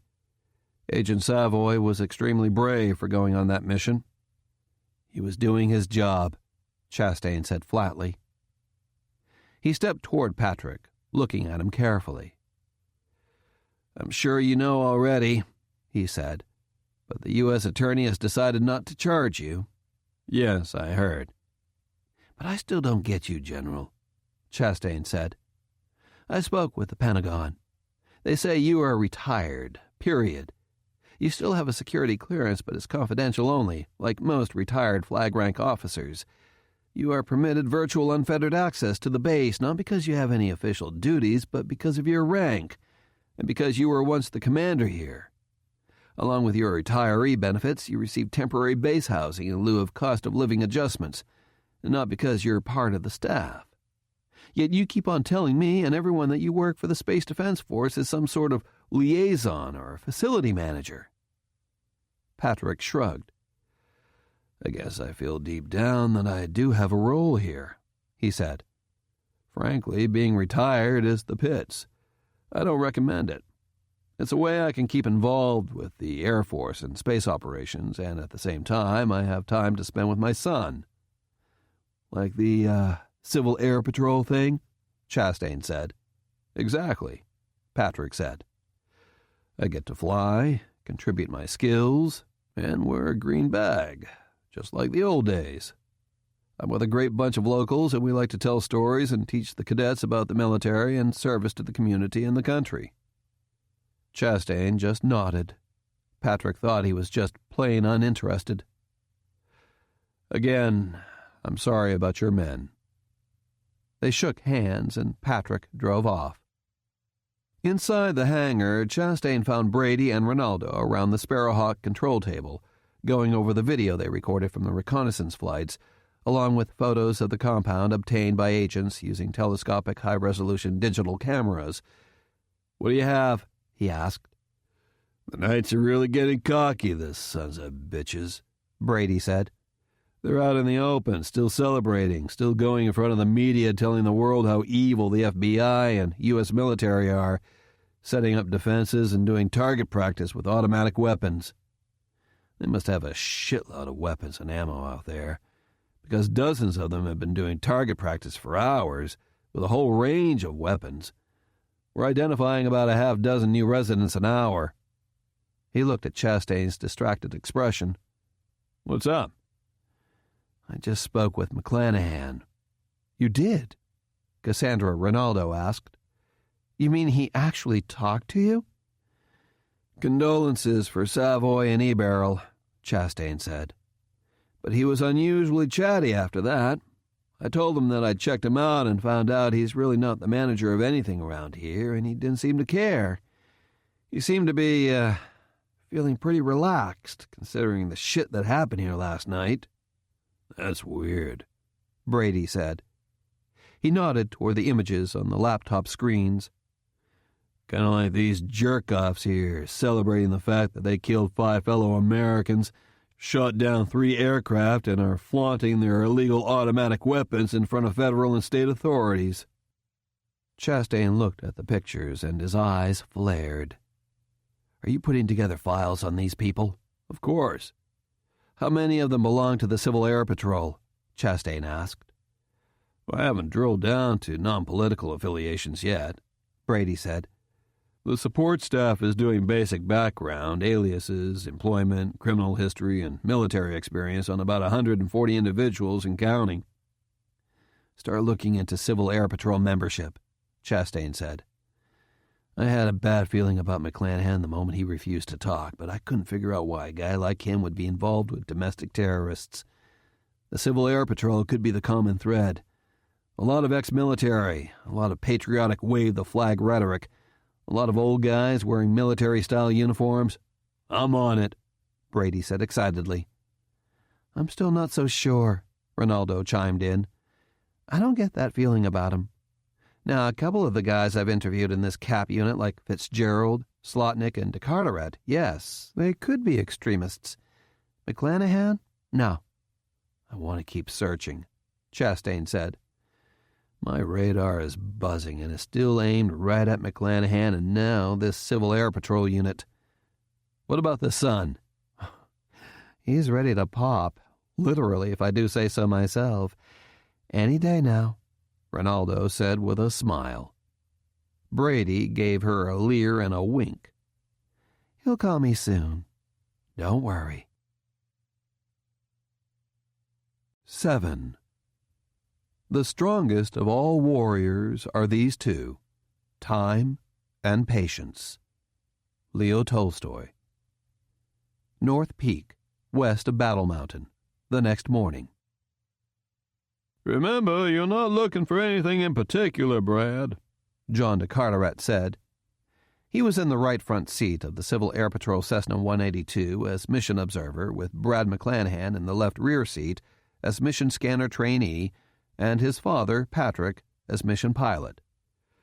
Camps are probably the hardest to find, especially from 1,000 feet above ground. It all looks the same, Brad said. He was using scan techniques, shifting his vision and locking briefly on a spot before shifting and relocking again, and scanning from top to bottom out to the sightline. But it didn't seem to help. To make matters worse, his stomach wasn't feeling quite right. I mean, it's like I see everything and nothing at the same time. The best thing to look for when looking for camps is how the campers get to the site, not necessarily the site itself, John said. Tire tracks, new trails, disturbed ground, open gates, broken fences, those are easier to see from the air. Brad shifted his attention to those things, but there didn't seem to be anything like them anywhere. Need to take a break, Brad? Patrick asked. I can reverse the turn and contour search the mountain from the other direction to let John do some scanning. They had been assigned to search North Peak, west-northwest of Battle Mountain, for signs of a missile launch site. The FBI investigators definitely discovered that the first Sparrowhawk had been hit by a Stinger-like missile.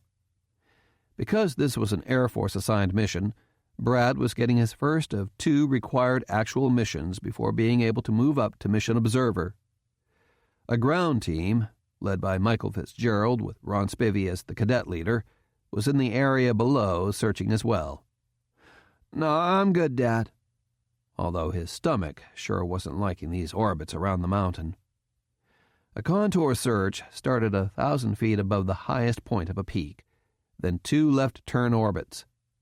Then they would descend 500 feet and do 2 more orbits, staying about a half-mile away from the mountain's face.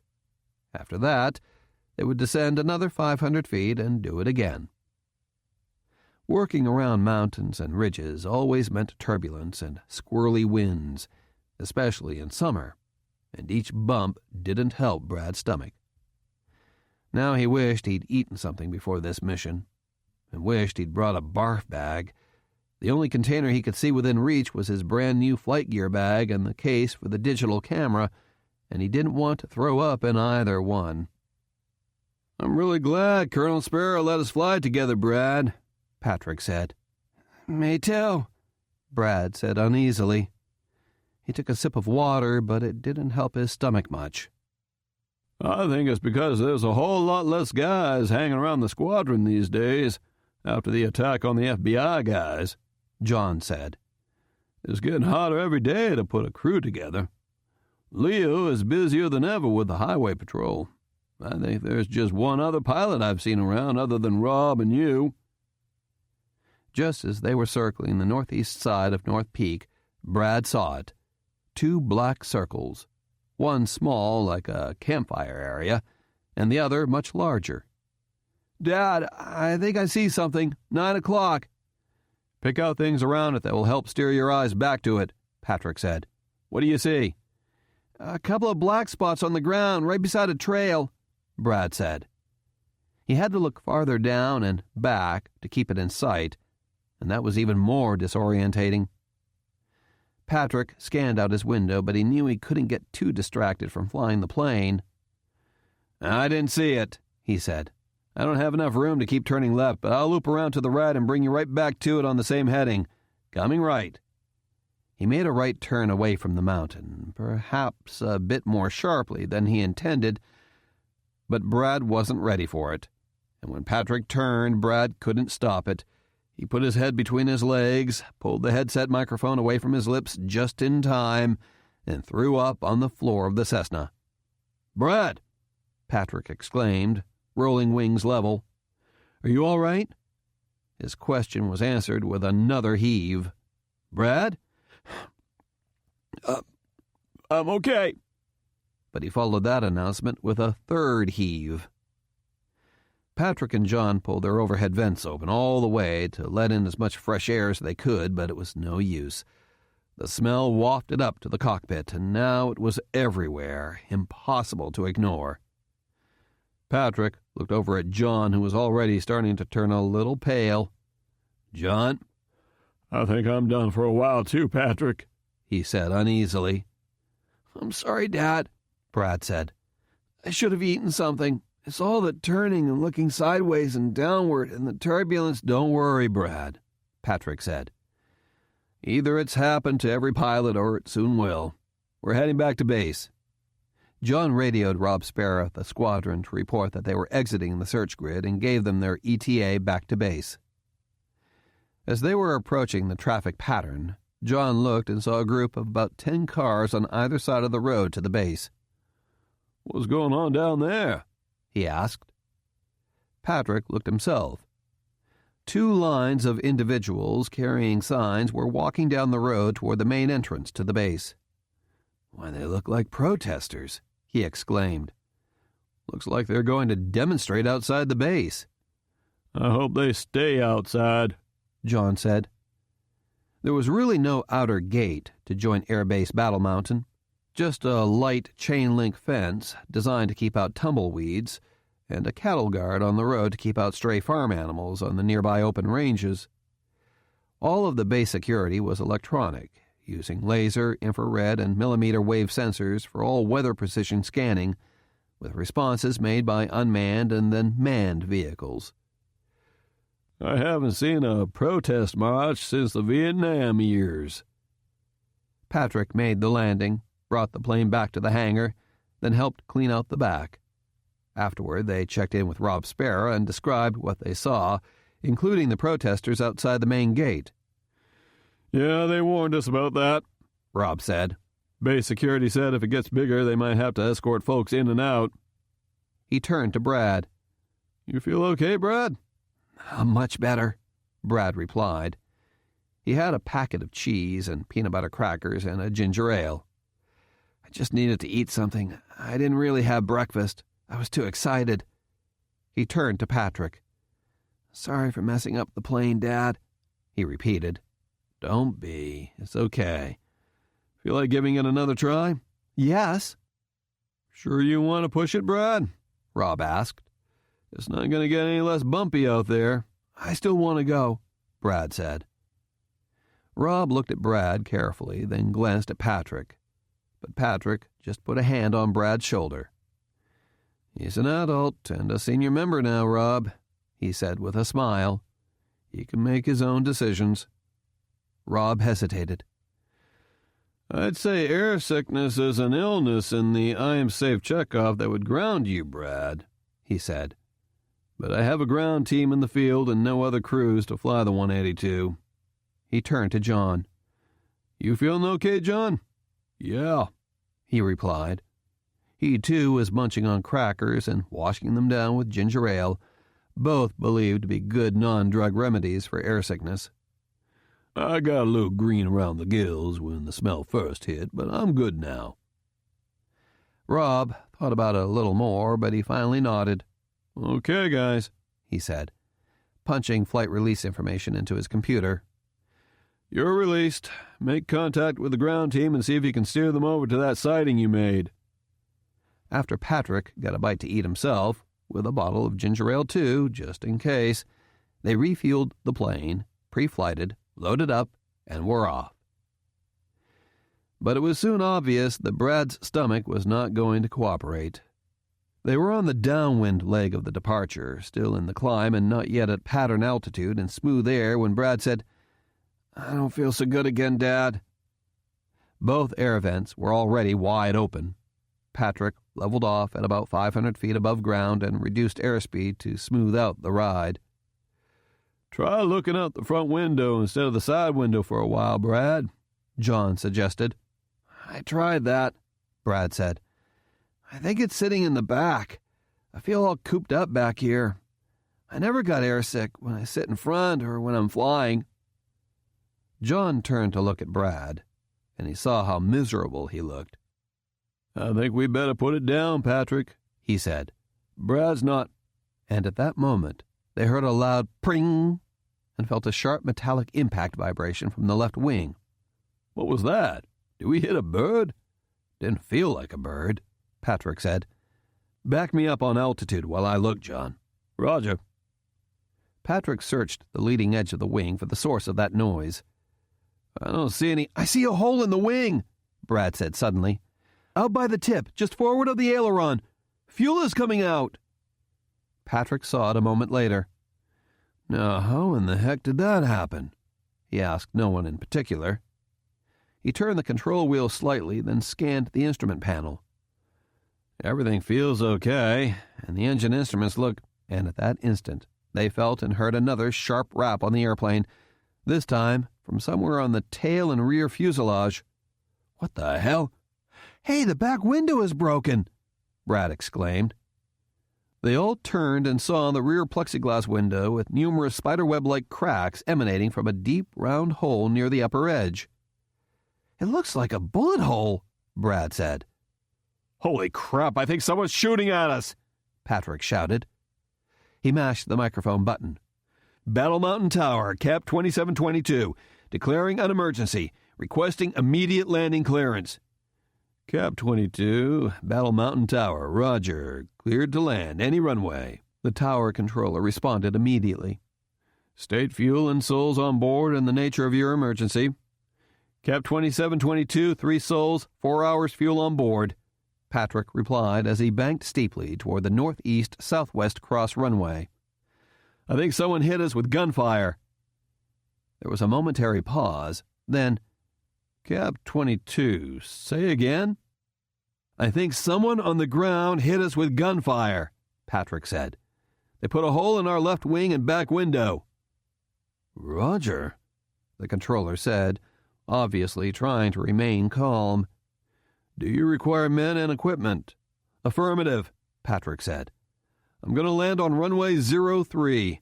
Advise any other aircraft to remain clear of the protesters outside the main gate. I think one of them might have a rifle." Outside the main gate to Joint Air Base Battle Mountain. A short time later. The appearance of the 2 squat remote-controlled Avenger air defense armored vehicles inside the main gate of the airbase, with their Sidewinder anti-aircraft missile launcher tubes and 20-millimeter cannons aimed forward and elevated in a definitely menacing position, only served to enrage the protesters even more. The crowd of about 30 chanted, "Hey, hey, ho, ho, the killer robots have got to go!" and spy planes, what do you see? Innocent citizens living free. Spy planes, go away. If you come back, you will pay."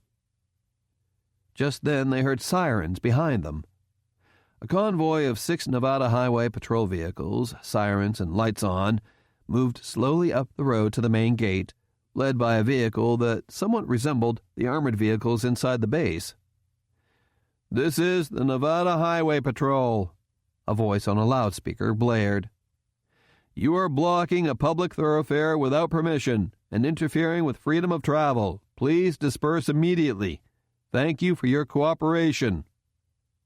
The convoy stopped just a few yards away from the crowd of protesters. We're not going anywhere until they shut down the robots and spy planes, someone shouted.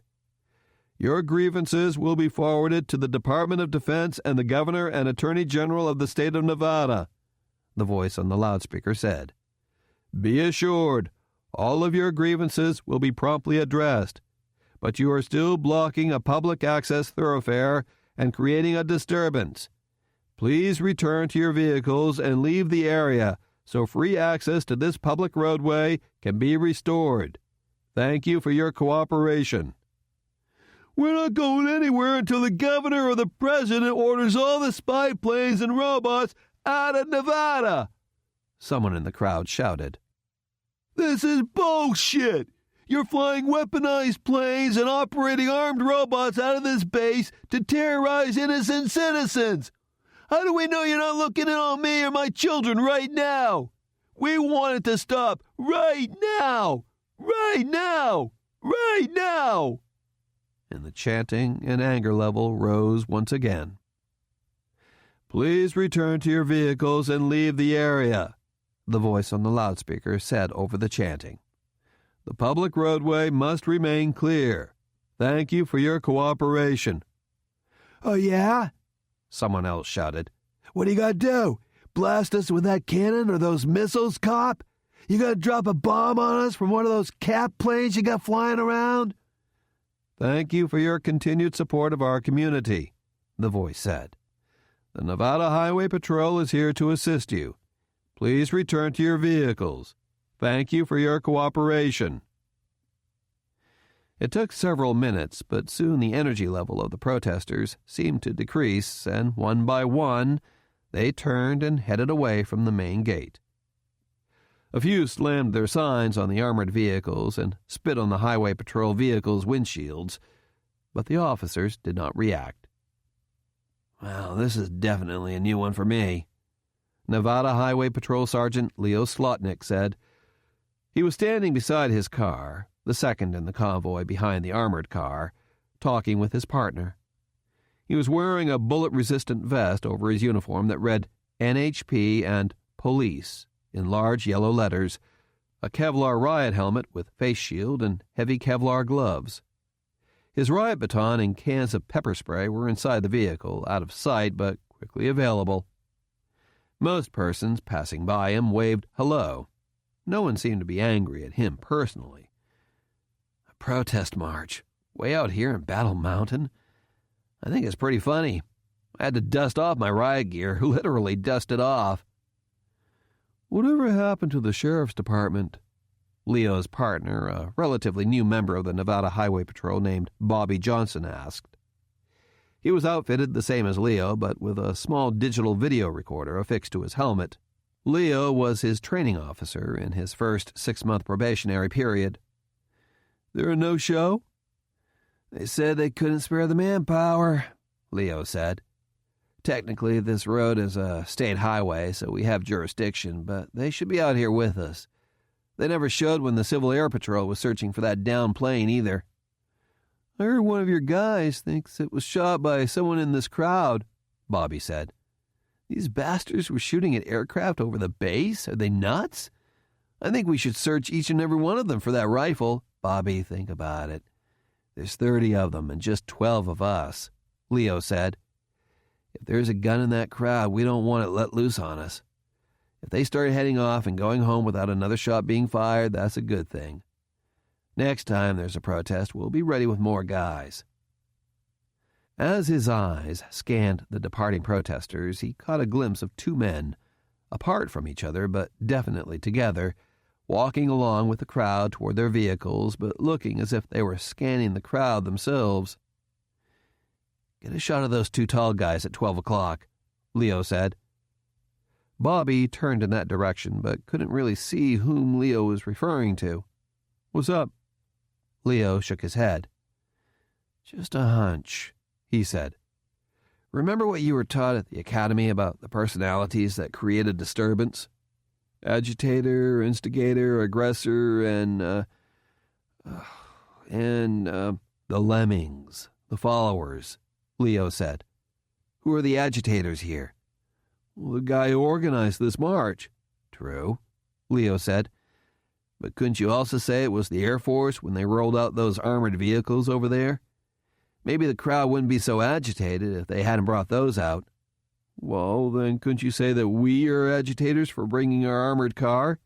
Good point, Leo conceded. Although then you have to think about officer safety, and that's a command decision. Now, the instigator is the one who does the first non-civil action, in this case, maybe the ones hitting the armored car with their signs.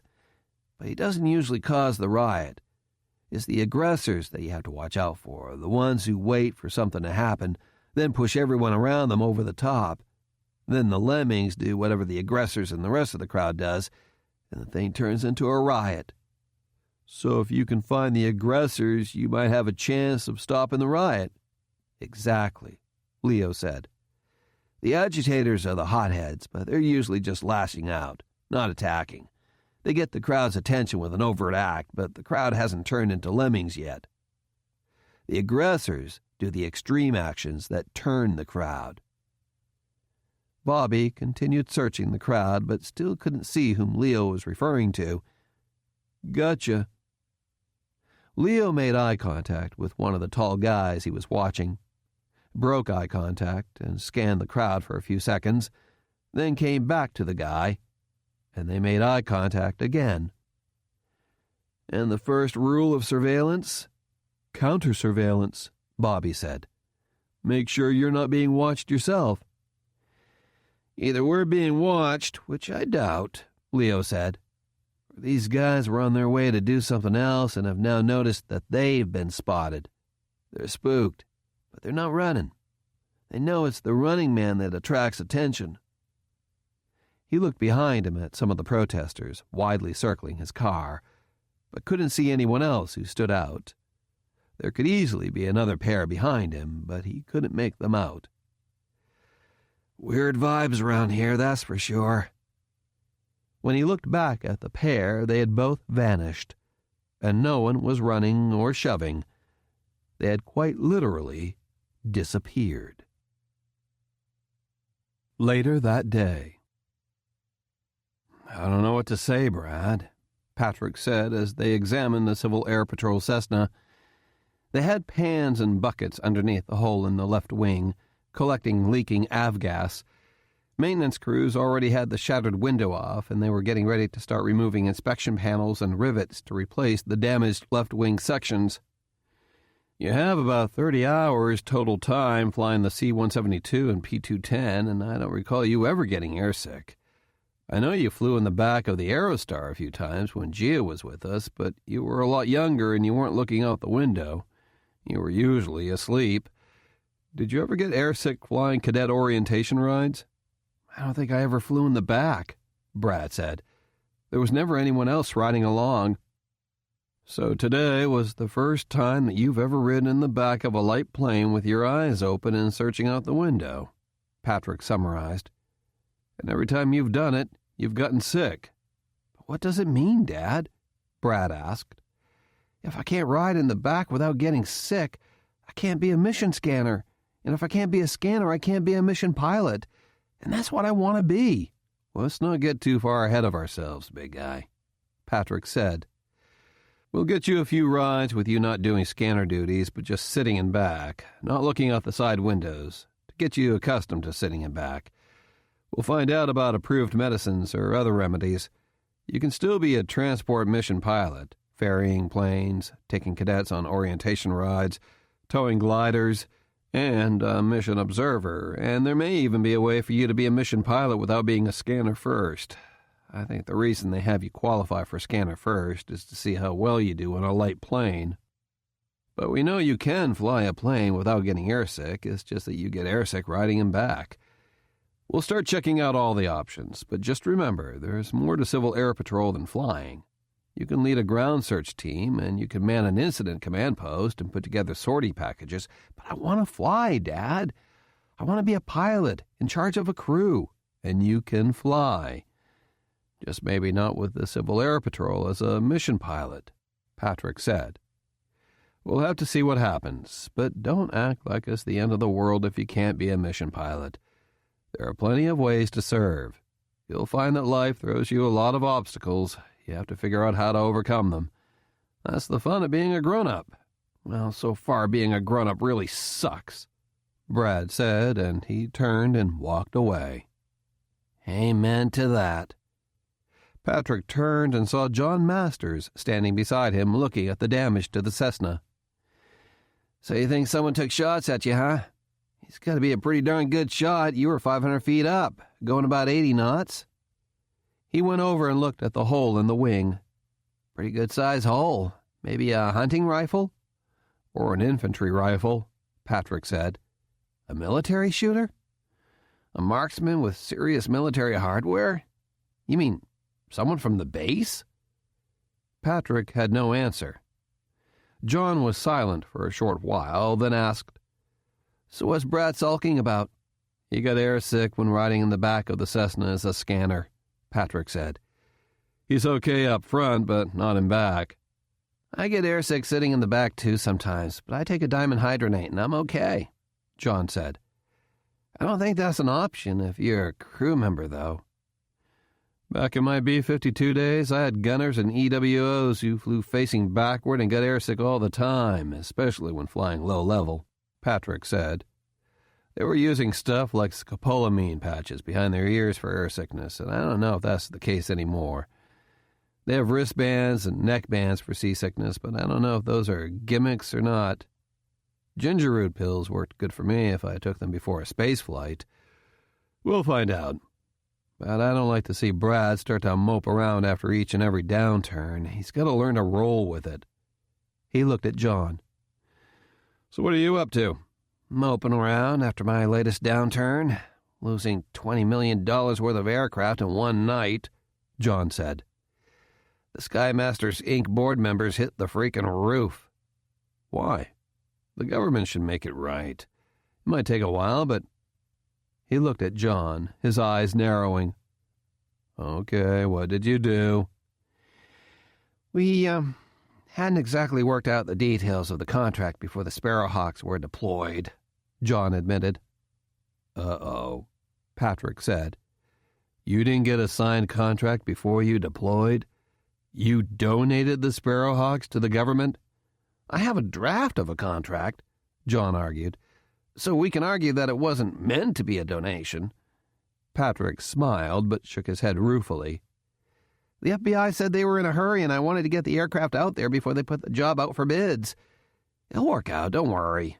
Sure, 5 years from now, Patrick said. Well, I guess that's why a lot of the contractors we hire are attorneys. Exactly, John said. Our job is to get things done, not worry about stupid contracts. Let the suits work out the details. Right, Patrick said. Besides, you got insurance on the Sparrowhawks, right? He saw John's downcast expression, and his eyes widened in surprise. John, no insurance? I have R&D insurance out the yin-yang, John said. But, well, I didn't have a government contract yet, and you wouldn't believe what those insurance companies wanted for these simple little missions. You'd think we were flying armed combat missions over Iraq again. John, you can't do stuff like that, Patrick said. At best, you could get fired. At worst, you could get fired, sued, and have to pay for the Sparrowhawks yourself. Hey, look who's talking about bending the rules. You practically made an entire career out of it. I did it when I had the discretion as the on-scene tactical commander, Patrick said. John looked at him with a skeptical, "Oh, really?" expression. And when I did it otherwise, I was either kicked out, forced to retire, or was sued. You work for a private company. The directors and officers make the decisions, not you. Well, I'd be worried if I already wasn't the smartest guy in the company, John said dismissively. They can't fire me or sue me. It'd tank the stock, and we'd be lucky to get a contract to provide propeller beanies to Cub Scouts. Don't worry about it. He paused, looking in the direction of where Brad walked off. I feel sorry for the kid, he said. What's a scanner do? His job is to search for mission targets or for hazards, Patrick said. Apparently, Brad has trouble when he looks sideways out the window in a turn or has to look downward or backward. We don't quite know yet what triggers the motion sickness. He looks out the window? That's it? He'll also take pictures, make records of what happens on a mission, run checklists, maybe talk to mission base or ground teams on the radio. But basically his job is to search outside the plane from engine start to engine shutdown. We have stuff that can more than take the place of a scanner, John said. We've developed sensor balls that could fit easily on the wings of a little bug smasher like your Cessnas. They're a quarter the size of a Predator sensor dome, but do even more stuff and perform better. Plus, the scanner can operate the sensors from the ground. You save weight, the plane performs better, and you put fewer crew members at risk. Plus, once we install the video data link, you can up and download voice, data, telemetry, almost anything. You know, Patrick said after adopting that 10,000-yard stare expression for a moment, the Civil Air Patrol flies missions called Predator Surrogate. They mount a Predator sensor ball on the Cessnas and they fly around the Nellis Air Force Base ranges. The Army and Marine Corps use them to train sensor operators. It solves the problem of see and avoid and loss of control that unmanned planes have. You have two guys in the plane that can look for traffic, and they can take the controls if the aircraft loses contact with remote operators. John was starting to adopt the same faraway expression as Patrick. But our sensor domes are much better for the job than the Predators, he said. All we have to do is stick one on the Cessna, maybe one on each wing for better coverage and to even out the drag. Even with two, you'd have lower weight and better performance. John, this is the Civil Air Patrol, not the U.S. Air Force or Space Defense Force, Patrick said. The whole idea of CAP was to have civilian volunteers helping their country by using their planes and skills. It defeats the purpose of the organization to start outfitting the planes like military aircraft. But Patrick stopped, because the idea was starting to make total sense to him. But it would take years to get approval to put those sensors on the CAP Cessnas. Maybe so, John said. So let's stick them on your Cessna. The CAP plane here with the bullet holes in it is out of commission, right? Let's use yours and anyone else's plane who wants some toys to play with. What? But after a few moments, the idea made him smile. You know, CAP once only used a member's plane. They switched to using CAP-owned planes about 20 years ago. But then he shook his head as reality set in. It would take months, maybe years to get a field approval from the FAA for that kind of major modification. We'd have to do engineering drawings, do controllability and flutter tests, get authorization for blah, blah, blah, blah, blah, John Masters said, shaking his head. Sheesh, maybe living way the hell out here has softened you up. So you decertify your plane and turn it into an experimental. You're worried about the FAA? Have you ever seen the FAA out here at Battle Mountain? Do they even have field inspectors anymore? What are the odds of getting ramp checked these days? Besides, if they do catch you, so what? They'll make you take the sensors off, so we'll take them off. There are lots of options, Patrick. It seems to me you're coming up with more excuses not to do it than ideas on how to do it. Patrick realized that was exactly what he was doing, and he nodded his head. You're right, he said. But he looked at John seriously and added, but we're just going to grab a couple of sensor balls from the company, again, like the Sparrowhawks. We can't do that. You're right, we shouldn't, John said. He held out his hand. Got a credit card? We'll make it a straight-out purchase. The company will be happy. I don't have enough money to... There you go again with the negative waves, Patrick, John said with a laugh. Always with the reasons not to do it. Come on, it'll be fine. I just need the account number. I won't run anything against it. If it works, we'll work something out money-wise. I'll order up the parts and bring a mechanic up from Vegas, and we'll have you flying in no time. Brad changed out of his flight suit and into civilian clothes, then sat by himself outdoors at a picnic table beside the hangar. My first flight as mission scanner, on an actual mission no less, and I can't handle being a backseater, he lamented to himself. This really sucks. He had reserved the entire day for flying, and now he had nothing to do. He pulled out his cell phone and was going to start calling his buddies to find out what they were up to when he found Cassandra Ronaldo's business card. Should I do it? He asked himself. She was an older woman, but she was still hot as hell. Was she just stringing him along, being a cock teaser or trying to make a fool out of him? Or was she serious about wanting to see him again? He wished he knew more about women, like Ron Spivey did. He always seemed to have a different girl every week, and even when he treated them like crap, they always seemed to come back. How did guys learn how to do that? I guess this is one way, Brad thought, as he commenced dialing her number. Ronaldo. It's me, Brad. Cassandra looked up at Special Agent Chastain and nodded. Oh, let me finish up here and go somewhere where I can talk. Hang on. She put the call on hold. Who's that? Chastain asked. Bradley McClanahan, she said, smiling evilly. I told you he'd call. Chastain smiled back. Reel him in, he said. She took the call off hold a few moments later. Oh, I'm so glad you called, Brad, she said in her sweetest, most heartfelt voice. Chastain shook his head and smiled at her performance. I've missed seeing you. How are you? I've been better. What's wrong, baby? It's an air sickness thing.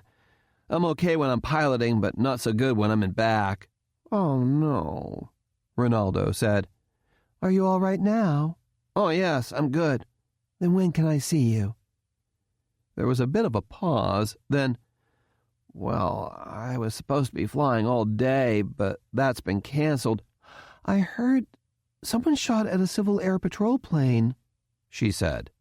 You mean you were on that plane? Yes. My God, Brad, how awful. So I'm not doing anything for the rest of the day. That's perfect, Ronaldo said, giving Chastain a wink. You're at the Civil Air Patrol hangar now? Yes. Perfect. If you walk down Powell Avenue toward the base exchange, I'll pick you up in about 10 minutes. We can go to my place. How does that sound? Okay. Great. I'll see you soon, baby. She hung up. He's on the line. Now it's time to start landing him, she said to Chastain. She thought for a moment, then asked, How bad do you want the dad? Badly. Chastain picked up the latest report from Brady's reconnaissance of the suspected terrorist compound. So far, we've discovered that there are 19 residents of the Knights compound who are active members of the Civil Air Patrol Battle Mountain Squadron. All but 2 are ex-military. 8 are Iraq and Afghanistan vets, including multiple deployments. 4 are Desert Storm vets, and 2 are Vietnam vets. All have combat experience. We're trying to obtain medical backgrounds on them, but I wouldn't be surprised to find some PTSD cases in there, or worse. McClanahan could have his own little strike force in that cap outfit. Then I've got an angle on the sun that could really lock him in good, Ronaldo said. I'm going to meet up with him. I'm going to borrow a little something from our drop stash, okay? Chastain looked at her seriously. I definitely see why they call you the Black Widow, Ronaldo. Nothing evil, I assure you, she said. I'm not going to hurt him. Well, maybe just a little. But if you want him and the dad, I'll get them for you. Chastain thought about it for a moment, then nodded. Have fun, was all he said. Oh, I intend to, Ronaldo said with a growing crocodile smile. I intend to. Temporary housing area, Joint Air Base Battle Mountain, that same time. This was turning out to be a pretty sucky day, Patrick told himself as he headed to his trailer to change out of his flight suit, and it wasn't even half over yet. Like John, he felt sorry for Brad, but he was acting more like a 10-year-old than an 18-year-old. He would have to make some phone calls to the aerospace physiology folks in the Air Force, the ones who installed an electronic heart monitor in him when he started suffering from heart arrhythmias during spaceflight, and find out the best way to treat Brad. But whatever the outcome, he wanted to cure the boy of whining and feeling sorry for himself whenever... And it was then, just before he was going to pull into his hard-baked mud driveway beside the trailer, that he noticed the front door to his trailer partly open. That was not unusual. These were not the best constructed trailers in the world, not by a long shot, and he or Brad could have failed to close and lock it properly. But alarm bells were going off in his head, and he had learned many years ago that ignoring those bells was extremely unwise. Patrick activated his intraocular computer monitor and called up the security camera images from inside his trailer. The security system's readouts showed that the door had been opened by key just a few minutes ago. He could see a person wearing a cowboy hat, blue jeans, a white untucked shirt, and a long black and gray ponytail with his back to the camera, going through mail and articles on the dining room table. The other cameras revealed no other intruders. Patrick then retrieved an object from under his Wrangler seat that resembled a flashlight, but was actually a launcher that would fire a wireless projectile that would act like a taser, embedding probes into a person's skin and incapacitating the person with a high-voltage but non-lethal shock. He stepped quickly to the porch, skipped the steps, pushed open the door, and aimed the launcher at the intruder. "Stop right there!" he shouted. The intruder jumped, a little cloud of mail flying from his hands, and whirled around to face him. "Patrick! You startled me!" "Oh, my God! Gia!" Patrick cried. He put down the launcher and rushed into her arms. Gia Cazotto buried her face into his shoulder, sobbing. "You're back. You're finally back." "Oh, Patrick, I'm so sorry I left like I did," Gia said after several long moments. "And for not keeping in touch, but... well, I wanted to get well before I came back to you." She looked up at him, her brown eyes searching his for any signs of hostility or distrust. Her dark hair was much longer and streaked with a lot more gray than he remembered, and she looked thinner. He didn't smell any alcohol on her breath. That was a major change right there. "Do you want me to go, or—" "Of course not, Gia," Patrick said, hugging her tightly again. "I've been waiting for you to come home. I knew you had a key, so I never changed the lock. Sit down, for God's sake." He led her to the couch, sat on the ottoman before her, and took her hands in his. "Are you all right? Where have you been?"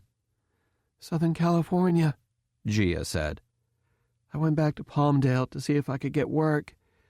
But with the economy still in the tank, no one was hiring." She lowered her eyes, then added, "Even for jobs that didn't require a security clearance." "I told you before, just wait another 4 years and you can apply for a full pardon," Patrick said. "The president has told me off, and he'll do that as long as you don't have any other convictions." He looked at her carefully. "Everything okay in that regard, Gia?" "Yes," she said softly. "No other convictions." But her voice told him that this wasn't all. After a few moments, she looked up and said, "I met someone." Patrick felt his heart explode in his chest, and he had to choke down a surge of anger. "Met someone?" "In rehab," Gia said. "He's an alcoholic, like me. He's a building contractor. He's been sober for a few years, and he was helping me, making sure I went to the meetings, making sure I was applying for work and benefits, giving me some part-time work here and there." There was still something in her voice that said there was much, much more to tell, Patrick thought. "What else?" he demanded, a lot harsher than he intended. "That's all," she insisted. He didn't believe her, and she could see that in his eyes, and she didn't try to defend herself. "I told him about you, and he said I had to choose, because he knew I still wasn't over you, and he said I had to go back and see you and—" "What? Choose between us?" Patrick snapped. "Compare notes?" "Find out if you still loved me, Patrick," Gia said. "I know I haven't been here for you, trying to deal with my own problems. I wanted to be with you, but I had to leave so I could figure out if I wanted to be sober or not." "You had to decide whether or not to be sober?" "You don't understand being an alcoholic, Patrick," Gia said. "I like drinking. I like being able to suppress the rage and the despair as easily as drinking a little Cabernet Sauvignon. I didn't care if I couldn't fully function, as long as I didn't have to feel the anger, the frustration, the helplessness." She paused, then said, "But now I understand who I am, Patrick. I'm an alcoholic. I know now that I was wasting my life dealing with my anger with alcohol, and I want to change that. No, I'm going to change that." Patrick let go of her hands and stood. "And, he helped you realize that," he said. "The rehab program got me to stop drinking and start dealing with my anger in a positive way," Gia said. "But he was there at the meetings, and he knew I was out of work, and he said he could help, and he did. Now he wants to take it to the next level. But he said I had to decide about you. But I didn't know how you felt about me." "How could you ever doubt that I love you, Gia?" Patrick asked, almost pleading. "Brad and I welcomed you back every time you left, without hesitation, without a word. I helped you find treatment programs here. You'd be good for a few weeks, and then you'd be gone again. But when you came back, we always welcomed you." I know, she said. "I'm sorry. But you and Brad were always gone. And I was here alone in this trailer. I tried to make it a home for all of us, but then I didn't know how to suppress the anger anyway else but with alcohol. And then I didn't want to be around you, and especially Bradley, when I was drunk, so I'd leave. And then I miss you so badly, and I'd get the courage to come back, and then the whole thing would start all over again." Patrick sat back down on the ottoman and took her hands again. "It can be different now," he said. "I'm retired, Gia. Maybe I needed to grow up and finally realize that. I pretended I had a job and a function here, but now I know I don't. So I can be with you and help you in any way I can, any way you need." Gia looked up, touched the collar of his Air Force-style sage green Civil Air Patrol flight suit, and choked down a sob with a smile. "I find that a little hard to believe," she said with a wry smile. "Somehow I can't see you settling down. If it's not Civil Air Patrol, Angel Flight West charity flying, flight instructing, or meeting up with your spacefaring buddies, it would be something else." "Well, Gia, I guess I'll always do a little bit of that stuff," Patrick said honestly. "But with you and me together, it can be different. We'll move off base, rent until we save up some money. Then, when Brad graduates high school and goes off to college, we can pick a place together and move." "Move off base?" Gia asked. "What about, the Russians?" "It's been almost a year since we found out about that, and nothing has surfaced," Patrick said. "I think the CIA shut that threat down completely. They've got bigger fish to fry, and I've been under their radar for too long." "I saw you on TV, on the news, as part of the team that rescued that little boy in the desert," Gia said. "I think you're on the radar again." "I'm not worried about that," Patrick said. "You're much more important to me than some supposed threat the young Agent Dobson came up with."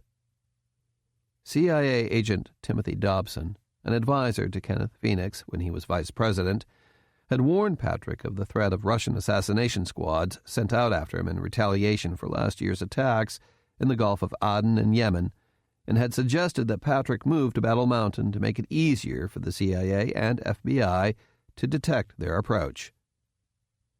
Gia looked into his eyes, saw that he was sincere, and smiled. "Thank you, Patrick," she said. "Let's take a little time to get to know each other again and find out what Bradley thinks of all this. And my first order of business is to find a meeting place here on base or in town." "I can find that out for you in the blink of an eye." "Literally," Patrick said. He activated his intraocular monitors, virtual keyboard, and computer network. But Gia put a hand on his arm. "Let's start exploring a new life together by doing away with the high-tech gadgets a little more," she said with a smile. "Frankly, that thing you do creeps me out." Joint Air Base, Battle Mountain, several days later. It was becoming an almost daily occurrence now. Mornings around 8 a.m., the protesters would return to the main gate.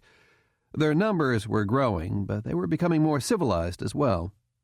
The Nevada Highway Patrol cars were reduced to just 2, with no armored vehicles and no riot gear. The Air Force Avenger units were no longer in sight inside the base either, although they were not far away. The protests were organized, almost routine, and relatively non-threatening.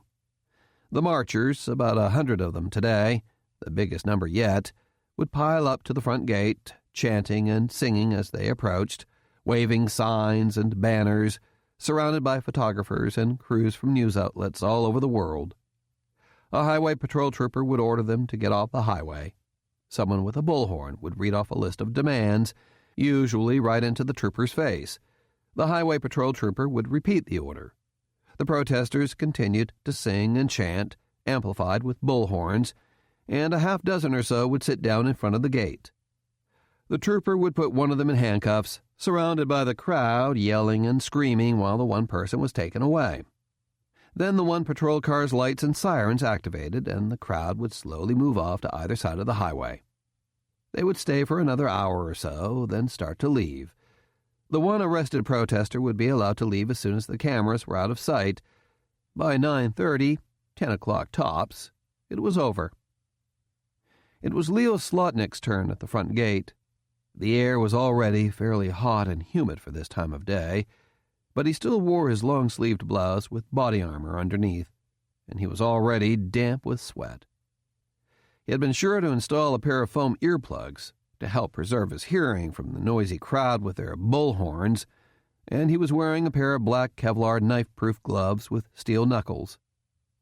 His trainee, Bobby Johnson, was back beside the patrol car, ready to take today's designated volunteer arrestee into custody.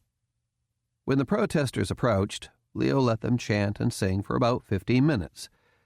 He thought a few of them were actually looking at their watches, wondering why he was taking so long to confront them. At the next pause between songs, he filled his lungs and shouted, "Ladies and gentlemen, your attention, please.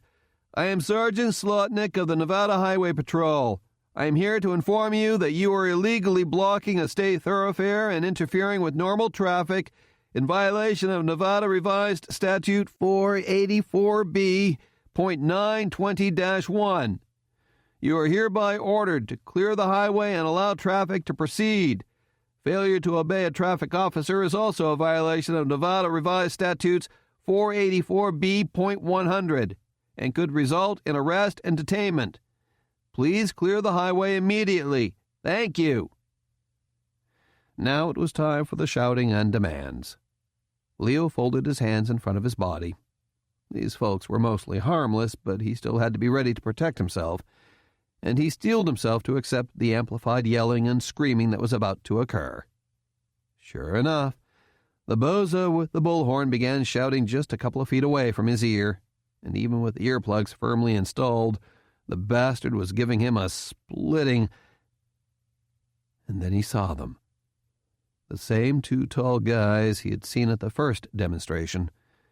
but this time they were right up front, at the head of the crowd. He tilted his head so he could talk into his shoulder-mounted microphone. "Bobby, this is Leo. Come on out here and cover me, will you?" "Roger," came the immediate reply. Leo looked directly at the taller of the two men. They returned his gaze, not attempting to retreat or hide at all. Over the blaring bullhorn beside him, he waved two fingers at the man. "You, sir, would you come with me, please?" The man did not move. "I said you, sir, come with me." The crowd, sensing something unknown was unfolding, seemed to back away from the direct line between the two men. "Anyone here know this man?" Leo shouted. "He has a right to be here," the guy with the bullhorn shouted. "What's your beef, man?" "I want to talk with you, sir," Leo said to the stranger. "I want you to come with me." "What the hell's going on, Leo?" the guy with the bullhorn asked. Leo recognized him as the night shift clerk at the 7-Eleven in town. "Why are you dissing this guy?" "Do you know who he is, Tommy?" Leo asked him. "Have you met him before? Is he from around here?" The guy with the bullhorn looked at the stranger with a blank expression, but turned to Leo and said, "Hey, Leo, I don't get it. I don't know this dude, but he ain't doing nothing. We don't want no trouble, bro. He's not the one we're going to get arrested today with you, so I want you to come with me, sir, right now," Leo shouted, and he put a hand on his sidearm. And no one was exactly sure what happened first after that. There was the sound of gunshots, 4 in rapid succession, screams, cries of surprise and fear, and an immediate retreat of the dozens of persons crowded around Leo and the stranger at the main gate, as if pushed aside by a mighty gust of wind. Then several loud explosions erupted behind the crowd, followed by an immense billowing mushroom cloud of green, skin-burning gas. The crowd of protesters surged forward away from the noxious green, chlorine-smelling gas directly at the base's main gate. Almost the entire crowd of over 100 protesters rushed onto the base, trampling anyone who was overcome by the gas or not quick enough to surge forward or get out of way fast enough. Northern Nevada Veterans Memorial Cemetery, Fernley, Nevada, 3 days later. Following the hearse and the limousine carrying the family members of Nevada Highway Patrol Sergeant Leo Slotnick were 3 dark blue armored Suburbans and several other limousines.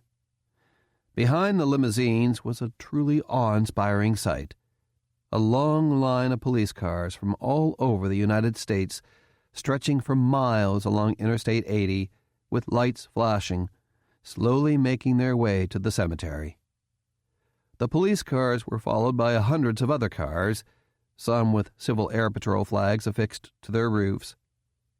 The Nevada Highway Patrol troopers who were blocking crossroads and directing the impossibly long procession of cars saluted the hearse as it drove past.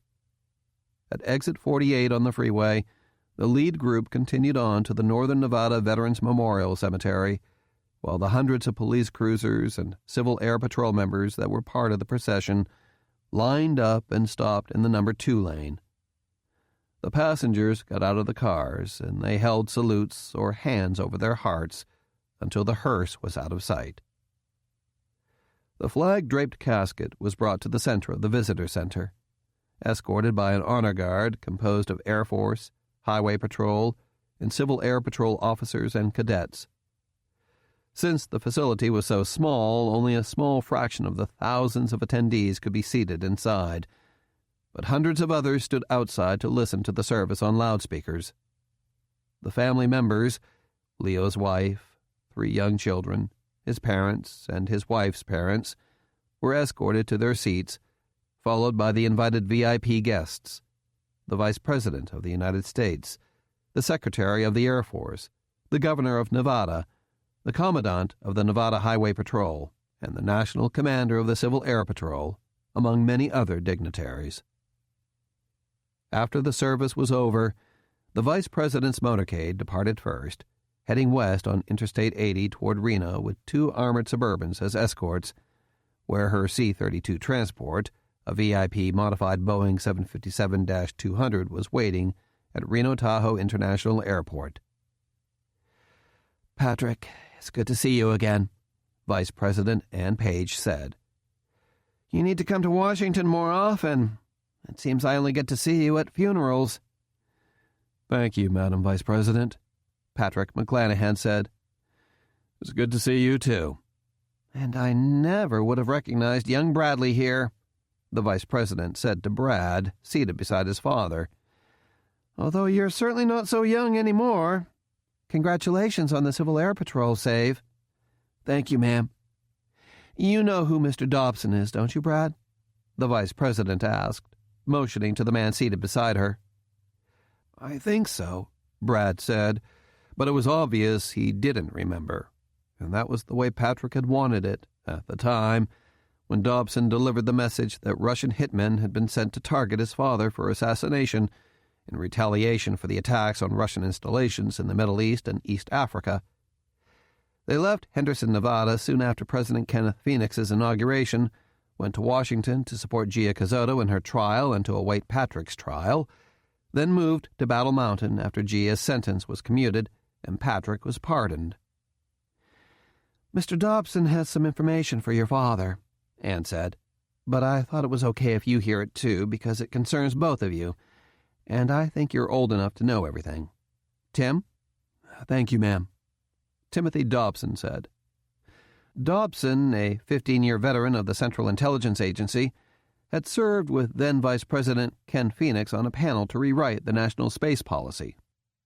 But when China and Russia began a cooperative plan to attack American space defense satellites, Phoenix assigned Dobson to work with Patrick on a covert strike plan to destroy the Chinese anti-satellite missile sites and Russian intelligence radar sites that were damaging the American anti-satellite weapon garages.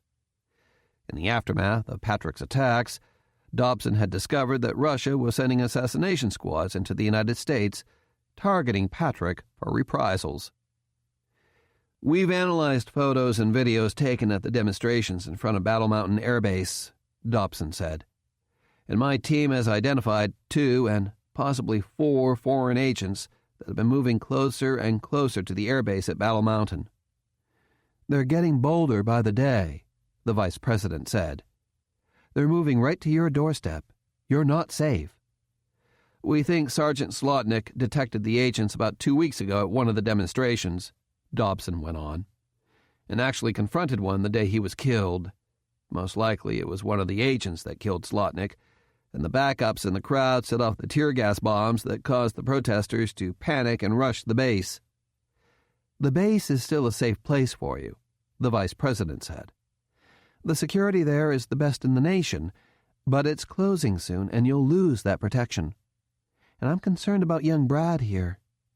You go to high school off base, and I know you have off-base jobs and activities, and that's where they could get to you. It won't be much of a life stuck on the base." She turned to Patrick. "That's why I want to suggest you come to Washington, Patrick."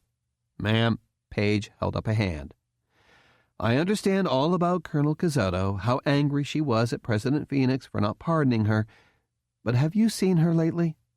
"Yes, I have, ma'am," Patrick said. "In fact, she's at my trailer right now."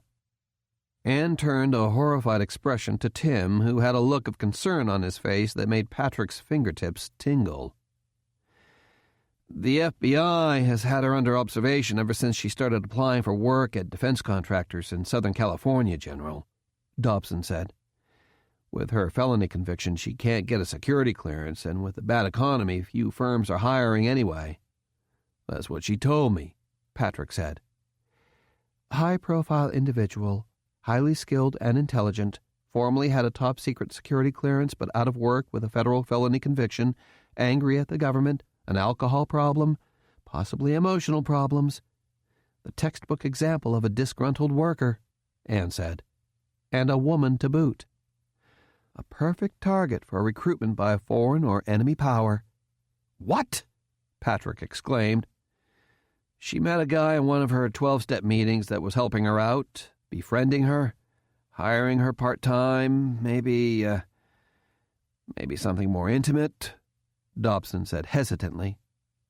"She said all that, too," Patrick said perturbedly. Dobson paused. "Spit it out, Tim," he said. "We're having, difficulties identifying the guy, sir," Dobson said uncomfortably. "His neighbors and acquaintances have the same story about him. He's a building contractor. He's been in the area for years. He's dependable. He's a good guy. His license is real. But when we dig 1 or 2 levels lower, we start to lose continuity. His Social Security number and his previous addresses on his contractor's license application don't correlate." "So what are you saying, Tim?" Patrick asked. "Agent More Than Polite Dobson here is trying to say that your girlfriend's new boyfriend doesn't check out, and he thinks he's a sleeper agent working for the Russian Federal Security Bureau, targeting Kazoto to get close to you to set you up for a hit." Vice President Page interjected impatiently. "Come on, Patrick, wake up and smell the damn coffee. Someone got to your alky girlfriend for the express purpose of getting close to you. Get with the program, will you? You're a former Air Force intelligence chief, for Christ's sake." She saw Patrick's eyes flare in indignation, which only egged her on. "Don't give me that I'm shocked expression, McClanahan," Anne retorted before he could speak. She stuck a finger directly into Patrick's face. "Don't try to tell me you didn't have some suspicions when this woman suddenly turns up on your doorstep after being gone for 7 weeks. "I thought she was just returning home," Patrick said. "This is her home ever since she left the service." "Yeah, right. And you thought she was going to come back to the armpit of the world and sit on the porch of your little double-wide trailer in 100-degree desert heat and wait for you to come back from your heroic Civil Air Patrol and Angel Flight West flying missions and snuggle close to her," Anne retorted. "Can you possibly be that blind or galactically stupid, Patrick? In her mind, Phoenix screwed her but saved you. That means you screwed her in her twisted, crazy, fevered head. With that mindset, she'll shack up with anyone who wants to get close to you for whatever reason imaginable. Wake up, damn it. This is serious. Are you paying attention to me, General?" Patrick didn't answer, which to Vice President Page meant that he was certainly paying attention. "I invited you to ride with me because, in essence, this is a kidnapping. For both of you, gentlemen," she said. "Battle Mountain is getting too dangerous for you and Brad. I think you'll both be safer in Washington. The entire District of Columbia is all about counterintelligence and counterintelligence. I think you'd be safer there, no matter how many hoods the Russian Federal Security Bureau sends over. Besides, the President wants to start ramping up the Space Defense Force program again, and he wants you to head that program. Be the out-front guy, the face of the entire push for military space. You can't do that from a base that's going to be a ghost town in a few months." "I don't like the idea of running from these hitman goons, Madam Vice President," Patrick said. He sat back, thought for a few moments, then looked at Brad. "But the most important thing is your safety, son." "But what about my friends, my team, the squadron?" Brad asked. "We can't just disappear. And if I'd be in danger, wouldn't all my friends be in danger too?" Dobson looked at the Vice President. "He's right, ma'am," he said. "Any one of Brad's friends, maybe even their entire families, could be targets." "One problem at a time here, guys," Anne said irritably. "I don't mean to scare you, Brad, but it would be an immense blow to the entire nation to lose your father to an assassin's bullet. I know you'd be missing out on your senior year in high school with your friends, but Mr. Dobson and I feel it would be too dangerous for you to go back. You can enroll in high school in Washington. I know you're accustomed to military moves, so this shouldn't be too much of a shock to your system, right?" She didn't wait for a reply. To Patrick, she said, "In Washington, you'd be working in the White House again as my special advisor for space affairs. Unfortunately, not a salaried position, but all of your housing would be provided as well as stipends for living expenses." She looked at him carefully. "I don't expect you to go back to Battle Mountain, guys. I'll send some folks to get your things, but you and Brad are coming with me to Washington today." Patrick thought for a moment, then shook his head. "I appreciate the concern, Madam Vice President," Patrick said. "But Brad is right. If they couldn't get to me through Brad, they'd try it with someone else. And if we move to Washington, they'd just start the whole hunt over again. and the FBI and CIA would have to start looking all over again. The whole reason to send me to Battle Mountain in the first place was not just to hide out, but to draw the assassins into a place where it would be easier to detect their presence. And with all due respect, ma'am, I'm not running out on my friends to save my own neck, especially Gia. She's in the greatest danger of all next to Brad, and she's the most vulnerable." "You're insane, General," Anne said. "You actually think you're safer in Battle Mountain than in Washington?" She shook her head, then looked at him directly. "I could order you to leave, in the interest of national security." "You wouldn't do that, Anne," Patrick said. "Besides, you know I'm right." She didn't answer him. He smiled at her, which only made her scowl darken. "But I appreciate the try." "You're wrong. I would do that, Patrick, and you know it," Anne said. She leaned forward toward him. "Let me ask you a direct question, Patrick. This woman, the one that left you many times, the one who shacked up with some guy, the one who is probably leading another hit squad up here to target you, you still care about her?" "I not only care for her, Anne, I love her," Patrick replied. "When she first told me about the other guy, I was furious, but she still came back to me. I wasn't sure if she would stay, but I decided that if she left, I'd carry on and maybe she'd be happier. But now that you've told me this guy might be a sleeper, I know he doesn't really care about her. That just makes me want to help her even more, and if she leaves again anyway, well, Brad and I will deal with that later." Anne Page nodded. "You're a good guy, Patrick," she said. "You are. Sometimes you're dumber than a bag of doorknobs and sappier than a maple tree in the fall, but you're a good guy." "Thank you, Madam Vice President." "Bite me, McClanahan," she said with a faint smile. "And you're still coming to Washington. The President has already ordered it. You're working for me in the White House to spearhead the charge to get the Space Defense Force fully funded, set up, and running.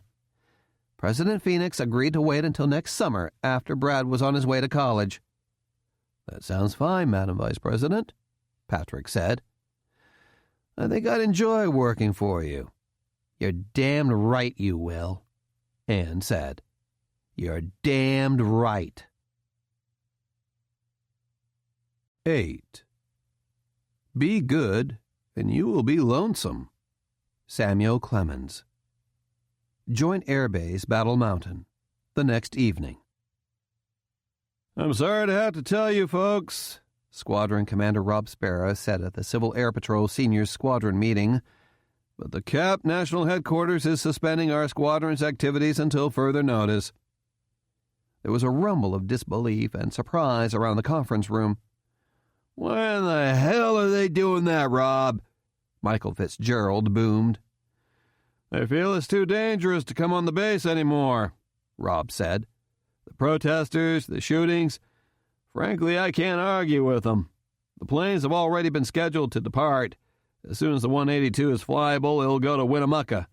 The Archer is already in Minden, and the 206 will go to Elko. The comm trailer will probably go to Winnemucca, too." "Well, that blows," Fitzgerald grumbled. "What about the cadets? Are we just going to shut down emergency services and all the cadet programs just like that?" "All emergency services are suspended," Rob said. "But cadet aerospace, military, and PT programs can continue away from the base as long as the cadets don't wear utility or Air Force-style uniforms and aren't seen doing drill team or marching exercises outdoors. PT and Class B clothing are okay." "Don't wear uniforms?" "National HQ is afraid that extremists that see cadets in uniform off base will think the military is moving into their communities," Rob said. "And if any of the extremist violence is directed at CAP, they may try to harm the cadets too. I want you and David to get those organized, maybe at the church or at your place, Fid." "Nothing but spineless wussies," Fitzgerald grumbled again. "You know, this is our town and our base, too. It doesn't belong just to the nut jobs. Why don't the cops do something to protect us?" When was the last time you saw a sheriff's deputy on the street, Fid? David Belleville asked. It seems they're all on vacation or something. Ever since Leo was killed, it's as if all the cops are staying out of sight. Screw 'em anyway, Fitzgerald said. He patted his right hip. I'm taking care of business myself right here. Not around the cadets you're not, Fid, Rob said. I won't, as far as you know, Fitzgerald said, and it was obvious he wasn't going to debate the issue. There wasn't anything else to talk about, so the meeting soon broke up. As the seniors were departing, Patrick caught up with John de Carteret. Hey, John, he said, you got a few minutes? After that last bit of news we got, sure, I have lots of time now, John said. He followed Patrick to his office, where he found John Masters and Gia Cazotto seated at Patrick's desk in front of 2 laptop computers. John, I don't believe you know these folks, Patrick said. My good friends, Gia and John. This is my favorite mission observer, John de Carteret. They shook hands. I worked with both of them in the Air Force. Gia is a former— I remember you, John said. The one prosecuted by President Gardner for war crime. He stopped when he saw Gia's shoulders slump, and she averted her eyes. Sorry to upset you, miss. John, good to meet you. Take a look at this, John, Patrick said, motioning to the laptop. John studied the display. It showed an overhead view of the Knights of the True Republic's compound, with all sorts of symbology inside the compound itself, and a side window with a legend explaining what the symbology stood for. The detail was astounding. It was easy to pick out individuals walking around the compound, and even easy to make out what they were carrying. Is that the extremists' compound? The Knights of the True Republic, or whatever they call themselves? It is. Is it recorded? No, it's live, Patrick said. Where are you getting this from? This is being downlinked from my Cessna P210, Patrick said. John and I mounted a pair of sensitive all-weather imaging infrared and millimeter wave radar sensors on it, plus the hardware to send the images here. The P210 is orbiting about 5 miles away from the compound at 4,000 feet AGL. Who's flying the plane? Brad. Brad? Cool. But why is he taking pictures of that compound? Because these are the guys who supposedly organized the protests at the front gate, shot at our plane, and may have killed Leo, Patrick said, not mentioning the fact that the ones who killed Leo may have been gunning for him. The FBI is conducting visual surveillance of the compound, but they don't seem to be getting anywhere. The FBI? How do you know all this? John here supplied some of the technology to the FBI to conduct aerial surveillance. You mean the drones that were shot down? The ones on the news? Yes. So the FBI asked you to put those sensors on your plane and start surveillance on that compound? John asked. Not exactly, Patrick said. This is our project. We're doing our own surveillance. Why are you doing that? Why not let the FBI handle it? Because, like Fid said, this is our town and our base, Patrick said. We have the technology to do it, so I'm going to do it. John smiled. I said it before, and I'll say it again. That's the Patrick S. McClanahan I've always heard and read about, he said, chuckling. His expression turned serious again. So why are you telling me all this, Patrick? Because out of all the guys in the squadron, except for Leo, I know and trust you the most, Patrick said. I'm going to start conducting surveillance of the entire area, not just of the Knights compound. I'm going to assist law enforcement in protecting our community, and if the cops won't do it, I'll organize our community to do it for ourselves. You're starting to sound like some of those Knights of the True Republic yourself, Patrick, John said seriously, a look of concern on his face. You sure that's the smart thing to do? Patrick shook his head. Honestly, no, I'm not sure. he said. It's probably not legal, and it may not be ethical or my right as a citizen, but something is happening in this community and this entire country, John, and I want to do something about it. I thought the Civil Air Patrol was a good start, but now I don't even have that. So I'm starting this. De Carteret thought for a moment, then nodded. Sounds good to me, Patrick, he said. If you need help, I'm in. Great. Who else do you think would be interested? Well, I'm sure all the ex-military guys in the squadron. Rob, David, my wife Janet, David Preston, Kevin, Bill and Nancy Barton, Rick, Mark, Debbie for sure, John said. Fid, no offense to him, but he's strung a little too tight for my taste. Well, that's a pretty good group to start with, Patrick said. You still fly your Skyhawk, don't you? Not so much these days, he admitted. But when I get a couple extra bucks saved up, you bet. Feel like flying some of these surveillance missions? In your P-210? Sure. The P-210 and in your Skyhawk. You mean put those sensors on my Skyhawk? Are you kidding me? No sweat, John Masters said, not looking up from his laptops. It'll take me a couple of days, plus a couple of flight tests. Wow, that would be cool, John said, sounding more and more like a little kid. You going to get field approval from the FAA flight standards guys in Elko? This mod isn't going in your logbooks, John, Patrick said. We've got some of the best mechanics and technicians in the country from John's company installing them, and I'll make sure your plane is put back together properly when we're done. Hot damn, John said, sticking out his hand. Can't wait to get started. His eyes were dancing with anticipation. So tell me, Patrick, is this how you felt when you were getting ready to fly some of your super-secret missions with all the newest high-tech gear? Because I'm telling you, it's pretty damned exciting. This is how it felt, John, Patrick said, taking John's hand and shaking it enthusiastically. This is exactly how it felt. Later that evening, Brad orbited over the nights of the True Republic's compound for an hour more, cruised around the area about 50 miles around the town of Battle Mountain in a parallel track-like pattern for another hour, so they could record sensor scans of activity on the ground, then did 3 takeoffs and landings back at Battle Mountain to log some of his required night full-stop landings. 4 hours of flying, 3 of it at night, and not one rumble whatsoever in his stomach. What a great day! After putting the Centurion back in its hangar, he found his father. "Planes put up, fueled up, windshields clean, bugs wiped off," he said. "How did the pictures look?" "Excellent," Patrick said. "Better than we expected.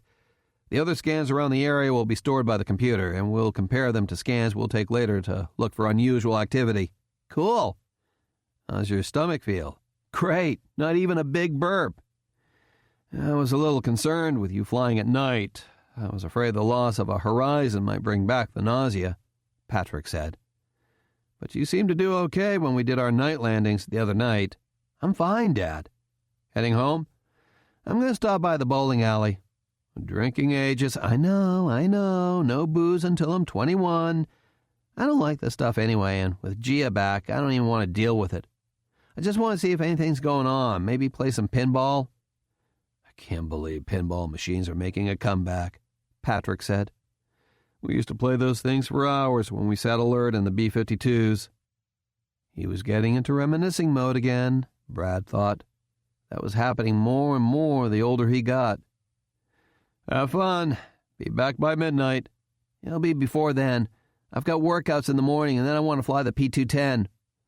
I'm flying Captain de Carteret and maybe Colonel Sparrow tomorrow, getting them checked out in the P-210. It might have to wait." "They're going to patrol with us?" "Yes." "Cool. It's like our own secret little Civil Air Patrol squadron." "Secret being the key word here, Brad." "No problem. Okay, I see ya." His next phone call was to Cassandra Ronaldo. "It's me," he said when she answered. "I'm so glad you called, baby," she said. "It has been a long day. I'm still at work." "I'm at my dad's hangar. I just got done flying." "You did? Flying at night?" "I need to log at least 10 hours and 10 night landings for my check ride." "How do you feel?" "Excellent. No problems." "You didn't have to take any of that medicine I gave you." "Nope. I've got it with me, but I didn't need it." "You should keep it with you, in case you have to fly in the back of the plane again." "Okay. Can I see you tonight?" "Oh, I would love to see you, but I'm still at work." She hesitated, then said, "But I want to see you so badly." "I think you'll be all right. No one else is here. Do you know which hangar is ours?" "I think so. One of the hangars on the east side of the field with the big fence around it, right?" "Yes. You'll see my car parked in front of one of the hangars, outside the fence. If there's another car parked there, I won't be alone, so I'll see you another time. But if there are no other cars, I'll be all alone. The gate will be closed, but I'll leave it partially open, so you'll just need to nudge it a few times to get the gate open. Same with the hangar door. Just pull, then push a couple of times, and it'll open. Come on in. I might be in the comm room, but I'll be waiting for you, lover. Maybe we'll do it right here on the... Well, we'll see. Bye." Man, Brad thought as he hung up. She had that sexy X-rated phone porn voice that never failed to make the blood run right out of his brain. He had to be extra careful not to exceed the base speed limit as he headed over to the east side of the field. He found her car in the parking lot outside the row of security hangars. And yes, it was by itself. It took more than a little nudge to get the gate open, but he wasn't going to let it stop him. Same with the hangar door, but after putting his shoulder in it a little, it finally came open. The hangar was dark except for a desk with several laptops on it, illuminated by desk lights. "Cassandra?" he called out. No reply. He went over to the desk. This was definitely her desk. He could smell her fragrance. Or was that just chronic horniness and the lack of blood in his brain making him imagine it? "Cassandra, where are you?" Brad decided to wait. He checked out the images on the laptops. There were electronic charts, diagrams of what looked like the Knights of the True Republic's compound, and still photographs of people, obviously taken from very long distance. Each image was marked secret, but as far as he could tell, he didn't see anything secret about any of the... Suddenly his arms were yanked back behind his back so hard he thought they were going to rip off his torso, and his head was slammed down onto the desk so hard that his vision exploded into a field of stars. "Freeze, FBI!" he heard through the sudden roaring in his ears. "Don't you move!" His hands were being twisted so hard that he thought they were going to pop off his wrists.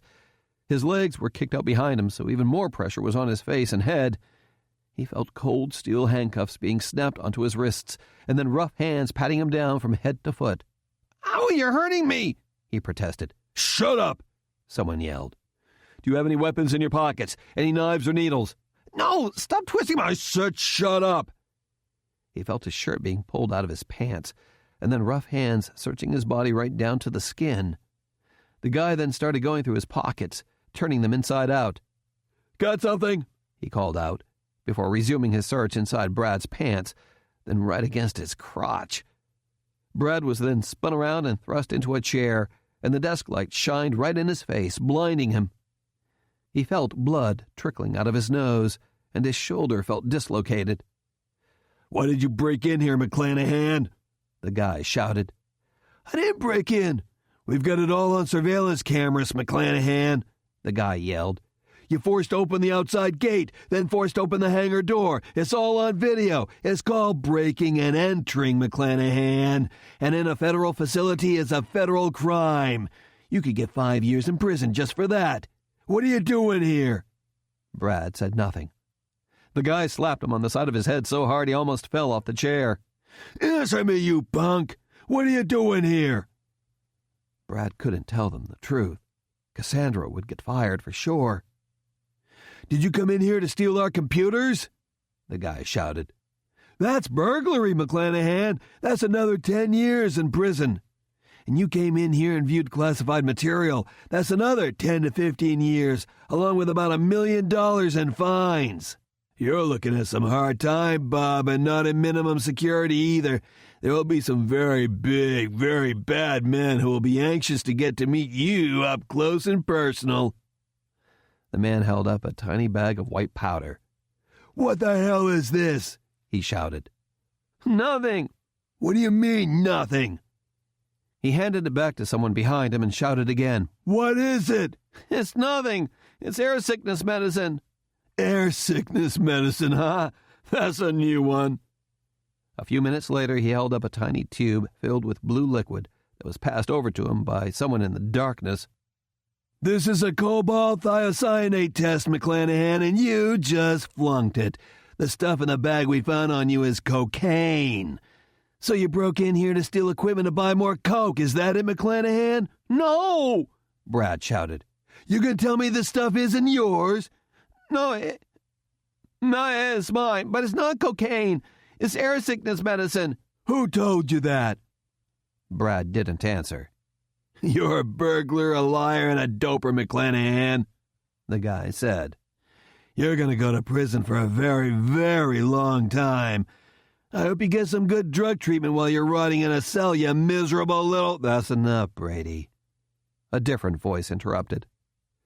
The desk light was turned away from his face, and some of the hanger lights were turned on so he could see better. When his eyes adjusted, he could see the head FBI agent seated in front of him. "Good evening, Mr. McClanahan. I'm Special Agent Philip Chastain, FBI. We've already met briefly, if you recall." He turned. "Wipe his face off, Brady. You gave him a bloody nose. I hope you didn't break it. And put those cuffs in front and loosen them. You're making his hands turn purple." The first agent roughly wiped his face with a damp towel, then took off one of the cuffs, brought his hands in front of him, then snapped the loose one back on. "You're in some serious trouble, Mr. McClanahan," Chastain said in a quiet voice. "Agent Brady wasn't lying about any of this. We've got the video of you breaking through the gate and the hangar door. We've got video of you checking out the computers, and the stuff in your pocket really is cocaine. We've got the entire search and cobalt thiocyanate test on video, so you can't claim it was planted." He inched a bit closer to Brad and lowered his voice. "I even know about you and Agent Ronaldo of the Department of Homeland Security." Brad's head snapped up in surprise. "Yep. I'm afraid she's going to be in some trouble, but not nearly as much as you are right now." "Cassandra wouldn't give me cocaine," Brad said, his voice strained and cracking. "So it's got to be yours." Brad lowered his head, then nodded. "It's mine," he lied. "We thought so," Chastain said. "Possession, sale weight. You might be able to get a break if this is your first offense, but even so, with all the other charges, you're looking at serious federal prison time." Brad hung his head, and his shoulders started to shake. "And Agent Cassandra Ronaldo is still in trouble." He paused for effect, then added in a quiet voice, almost a whisper, "If anyone else ever finds out about any of this." It took a moment for his words to sink in, but soon Brad raised his head. "What?" "I'm in a position to offer you a deal, Brad," Chastain said. "It's just for right now, tonight only.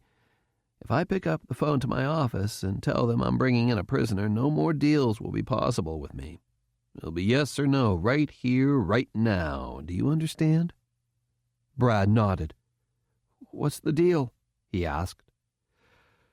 "First of all, you're going to sign a contract," Chastain said in a firm, measured voice. You're going to admit to everything you've done and agree to do everything I tell you to do in exchange for me not pressing any charges against you or Agent Ronaldo, conditionally. It's a federal contract, countersigned by the U.S. Attorney and a federal judge. Brad's face brightened.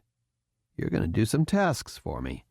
You will do them precisely as I tell you and give me exactly the information I tell you to give me, exactly when I want it, with no excuses. If you fail to do any of this, you will be rearrested, formally charged, and put in jail to await trial.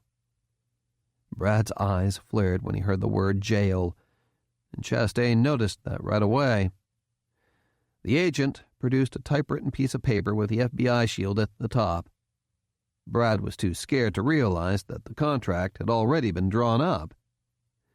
Sign at the bottom. What do you want me to do for you? First, sign the contract, Brad, Chastain said.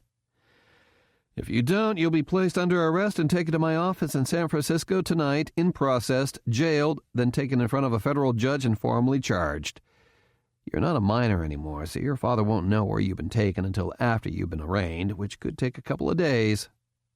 Brad's face turned pale and his mouth dropped open in shock. By the time you're released on bail, Agent Ronaldo will be out of a job, and I'll charge her with conspiracy and aiding and abetting several felonies and put her in jail, too. I'm sure we'll find that she helped you get in here so you could steal the computers and classified materials and gave you the cocaine as well. No! She didn't do anything. That's for a judge and jury to decide, Brad, Chastain said evenly. Unless you sign this contract, I'll have no choice in the matter. You'll be in jail. I can't do anything more, and your life will change forever. Your dad won't be able to help you. Brad hesitated, trying to clear the cobwebs out of his head enough to think. Chastain waited a few seconds, then shook his head and looked over his shoulder. Brady, cuff him in back again and read him his rights, he said with a dismissive sigh. Then go arrest Ronaldo and alert the office that we'll be bringing in 2 prisoners tonight, separately. I'll need the— No, wait, I'll sign it, Brad said, and he snatched up the pen and scribbled his signature at the bottom of the page, with Agent Brady taking a photograph as he did it. Okay, I agree. I'll do whatever you want. Just don't arrest Cassandra. Good choice, Brad, Chastain said. Your future and Agent Ronaldo's career are still intact, as long as you do exactly what I tell you to do. What do you want me to do? Simple, Chastain said. You'll tell me everything your father does, where he goes and whom he meets and talks with. Whenever possible, you will accompany him and tell me whom he meets with, where, and when. My father? This is not open for debate or question, Brad, Chastain said. You do what I tell you to do, or you go to jail, period. Where he goes and whom he meets with, go with him whenever you can. He gave Brad a card. That's my secure text message and email address. I expect a detailed report 3 times a day or more. If I don't get it, you're going to jail, and all the evidence I have gets turned over to the U.S. Attorney along with Cassandra. He motioned to Brady, who took his handcuffs off. Now get out of here. Don't tell anyone about this. Don't ever see Ronaldo again, and never come near this building again. Brad leapt out of the chair, stumbled, then started crawling for the hangar door, his legs unable to support his weight. Brady grabbed him by the back of his neck, carried him to the door, and tossed him outside. So much for the tough football player, he said, when he returned, laughing. He theatrically sniffed near the desk. Why, I think I smell a hint of scared shitless piss over here. He may be 18, but he's just a kid, Chastain said. He's been babied and pampered by his war hero father his entire life. He may be a boy, but he's a very big boy, Cassandra Ronaldo said as she walked over to the others. Good job, Ronaldo, Chastain said. Sorry to take away your new plaything, but it's the best way to see if there's any connection between the General, the Knights, and the Civil Air Patrol. He was fun, Ronaldo said dismissively, lighting a cigarette. But business is business. I still don't think the General is up to anything, but Young Stud Muffin Bradley will tell us. What if he tells his father what's happened? Brady asked. The general has some pretty powerful friends. If he did, what's he doing in Battle Mountain, Nevada? Chastain said. That's only one of many questions I want answered, and I think the boy will get them for us. Joint Air Base, Battle Mountain, the next morning. Thankfully, no one was there when Brad got up. He dressed in workout clothes, had a light breakfast, then picked up his cell phone. Hey, Dad. Hey, big guy. I'm going to practice. What are you doing? I'm going to take Captain DeCarteret up in the P-210 this morning, fly some patrols, and take more sensor images, then take Colonel Sparrow up later, Patrick replied. There are thunderstorms forecast for this evening, so I don't think we'll be flying tonight. What time did you get in last night? 10:30. Brad swallowed, then said, I got into a little fight last night outside the bowling alley. What? A fight? No big deal, just an argument over a stupid game, Brad lied. The guy claimed he put money in the machine I was playing on, but he didn't. I guess him and a friend waited for me outside. Are you okay? Just a few bruises. I'm still going to practice. Did you report it to base security? No, I kind of started it. Started it? Look, Dad, it was dumb, and I got what I deserved. I'd rather forget about it. Do you know the guys? Were they military? I guess. Are you sure you're all right? Yes. Was alcohol involved, Brad? No, Dad, I told you I'm not drinking. Stop by the office when you get done with practice and let me take a look. I'm okay, Dad. I'm going to practice and then I'm going to work. I'll come over and give you the Wrangler, Patrick said. I'll take the scooter. I'll be fine, Dad. If I don't feel well enough to ride to town, I'll come over and switch. But I'm going to be late. There was a long pause. Then, all right, I'll see you tonight. Call if you don't feel good. Be careful driving. Okay. Brad hung up, then composed a text message. Flight instructing DeCarteret and Sparrow until dinner, to Chastain's number. Then he put on a jacket, helmet, gloves, and reflective safety vest, looped his equipment bag over his aching shoulders, painfully got on his genuine Buddy scooter, and headed off to the senior high school for football workout. What the heck happened to you? Ron Spivey asked when Brad jogged over to the team. Brad's face was badly bruised, his eyes were swollen, and he could hardly move his arms. You get into a fight or something? Couple of guys at the bowling alley, Brad said. No shit, Ron said. You tell your dad? Yeah. I hope the other guys look worse than you do, Ron said. You okay to work out? We're going to do light pads today. Red shirt me, Brad said. Ron threw him a red penny from the equipment bag, indicating that none of the other players were allowed to block or tackle him during practice. First time I ever seen you red-shirted, he said. First time I ever got beat up like that. Do you know who they were? GIs, Marines, I think, but I never saw them before. We should get a bunch of the guys and lay in wait for them. Let's just drop it, Brad said. And they started their workout. Brad thought the ride over in the scooter was painful, but now he thought his arms were going to fall off as he started running. But soon the double dose of aspirin he took was kicking in, and he forgot about the pain. It was the most difficult practice Brad ever remembered since he started playing football, but he made it through it. He limped back to the scooter and loaded up. He seriously thought about skipping work, but he needed the money. A couple of more aspirins would probably take the edge off enough for him to make it through work.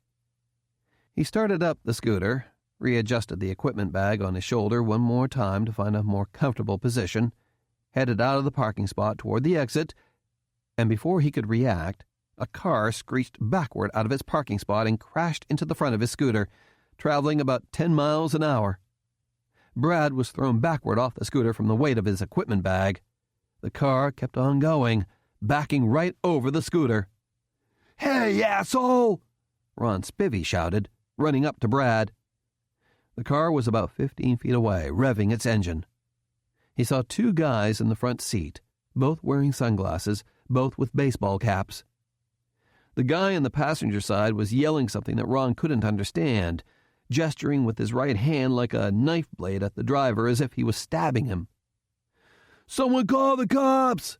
Ron shouted, and threw his football helmet at the car, cracking the windshield. More players ran toward them, shouting. The car suddenly shifted into gear and roared out of the parking lot. "Jesus, Brad, are you okay?" "I don't know," Brad said, holding his left leg. "Stay down, Brad," Ron said. "I'm calling 911. He pulled out his cell phone. "Man, that guy was hauling out of that parking space. What in the hell was he doing? And he didn't have any license plates either." Brad felt a creaking and grinding when he tried to move his left leg, and the pain shot through his entire body all the way to the top of his head. "Shit, I hope it's not broken," he grunted through clenched teeth. "It's just not your day, hombre," Ron said. "First you get beat up, and then you get run over. What's next for you, pal?" Brad didn't even want to think about that. Anderson Memorial Hospital, Battle Mountain, Nevada, a short time later. Timothy Dobson walked into the hospital room, noting that there were no other persons in the room except Patrick and Brad. Patrick was seated on Brad's bed beside him. Brad had his left leg slightly elevated in a temporary cast, his left arm also in a temporary cast, and his torso wrapped. Patrick saw Dobson enter, and his face immediately filled with concern. "Hello, General," Dobson said. "Hi, Brad." "Tim, what's going on?" Dobson turned and locked the door. "How are you, Brad?" he asked. "Okay." "He's lucky. No broken bones, just sprains, bruises, and scrapes," Patrick said. "They're keeping him overnight for observation. We're waiting for x-rays on internal injuries." Dobson nodded. "What's up, Tim? Do you have information on who hit Brad?" "Not yet," Dobson said. "We've got a good description of the car from witnesses, and we're checking freeway, intersection, and security cameras. We'll know something soon." He looked at Brad. "Any idea who might have done this, Brad? Ever seen the car before?" "No." Dobson nodded, a very somber look on his face. "While you were getting x-rays, Brad, your dad told me about getting beat up at the bowling alley last night." Brad looked down at his hands. "I asked around, thinking the same guys that ran you over might have beat you up, but no one saw you at the bowling alley last night." "Brad?" Patrick asked. "Why the story? Where were you last night?" Brad said nothing. "I said, where were you?" He was getting angrier by the moment. "Damn it, Brad, answer me! What the hell is going on?" "I can't tell you." "Why the hell not?" But Brad only kept his eyes averted. Patrick turned to Dobson. "Well, maybe this is between you two, sir. Where was he, Dobson?" The agent hesitated for a moment, then said, "We tracked his cell phone signals from your hangar to the hangar the FBI is using on the base." "What?" Patrick exclaimed. He whirled back to stare in astonishment at his son. "Why in hell would you go there?" Still no answer. "Damn it, Brad, I'd rather hear it from you than from Mr. Dobson, but I am going to hear what happened one way or another. Were you arrested? What were you doing there?" No answer. Patrick jumped to his feet and yelled, "Answer me, damn it!" "I was told not to tell you," Brad said. "They told me I'd be arrested and taken to jail in San Francisco if I told you." "Jail? What are you talking about? Told me what?" Brad sniffed away a silent sob. Patrick knotted his fists, fighting to keep his anger in check. He whirled back to Dobson. "Well, his cell phone records have a call last night to Special Agent Cassandra Ronaldo from Homeland Security." "Ronaldo? You were going to meet Ronaldo? What for?" Brad didn't answer, but he didn't need to. The whole thing was becoming clear to Patrick now. Jesus, Brad, you were seeing Ronaldo? Brad nodded. But you didn't see her last night, did you? Brad started to cry, his shoulders shaking. Chastain and Brady, they did this to you? His son was sobbing, and Patrick's heart broke, spilling red-hot acidic fury through his veins. What did they do to you? They thought I broke into the hangar and was going to steal their computers, Brad said through the sobs. They handcuffed me and searched me. Then they found the air sickness medicine Cassandra gave me and told me it was cocaine. Patrick's hands flew up to his eyes in horror. They told me if I didn't do as they said, they were going to arrest me and take me to jail in San Francisco and you wouldn't know where I was for days. They said I'd go to prison for a long time. Patrick sat back down on the bed and hugged his son, letting him weep for several long moments. What did they tell you to do, Brad? He finally asked. They told me to tell them what you were doing, Brad said. I was supposed to spy on you. I didn't want to, Dad, but I didn't want to go to prison, and I didn't want Cassandra to get into trouble. It's okay, Brad. It's okay, Patrick said. You're not going to prison. I didn't break into the hangar, Brad said. I didn't try to burglarize the hangar, and it wasn't cocaine, I swear. I said, don't worry, Brad, Patrick said. Don't worry about Chastain, Ronaldo, or Brady. They're going to be gone from here shortly, and you won't have to worry about them again. Cassandra? Brad looked up at his father. She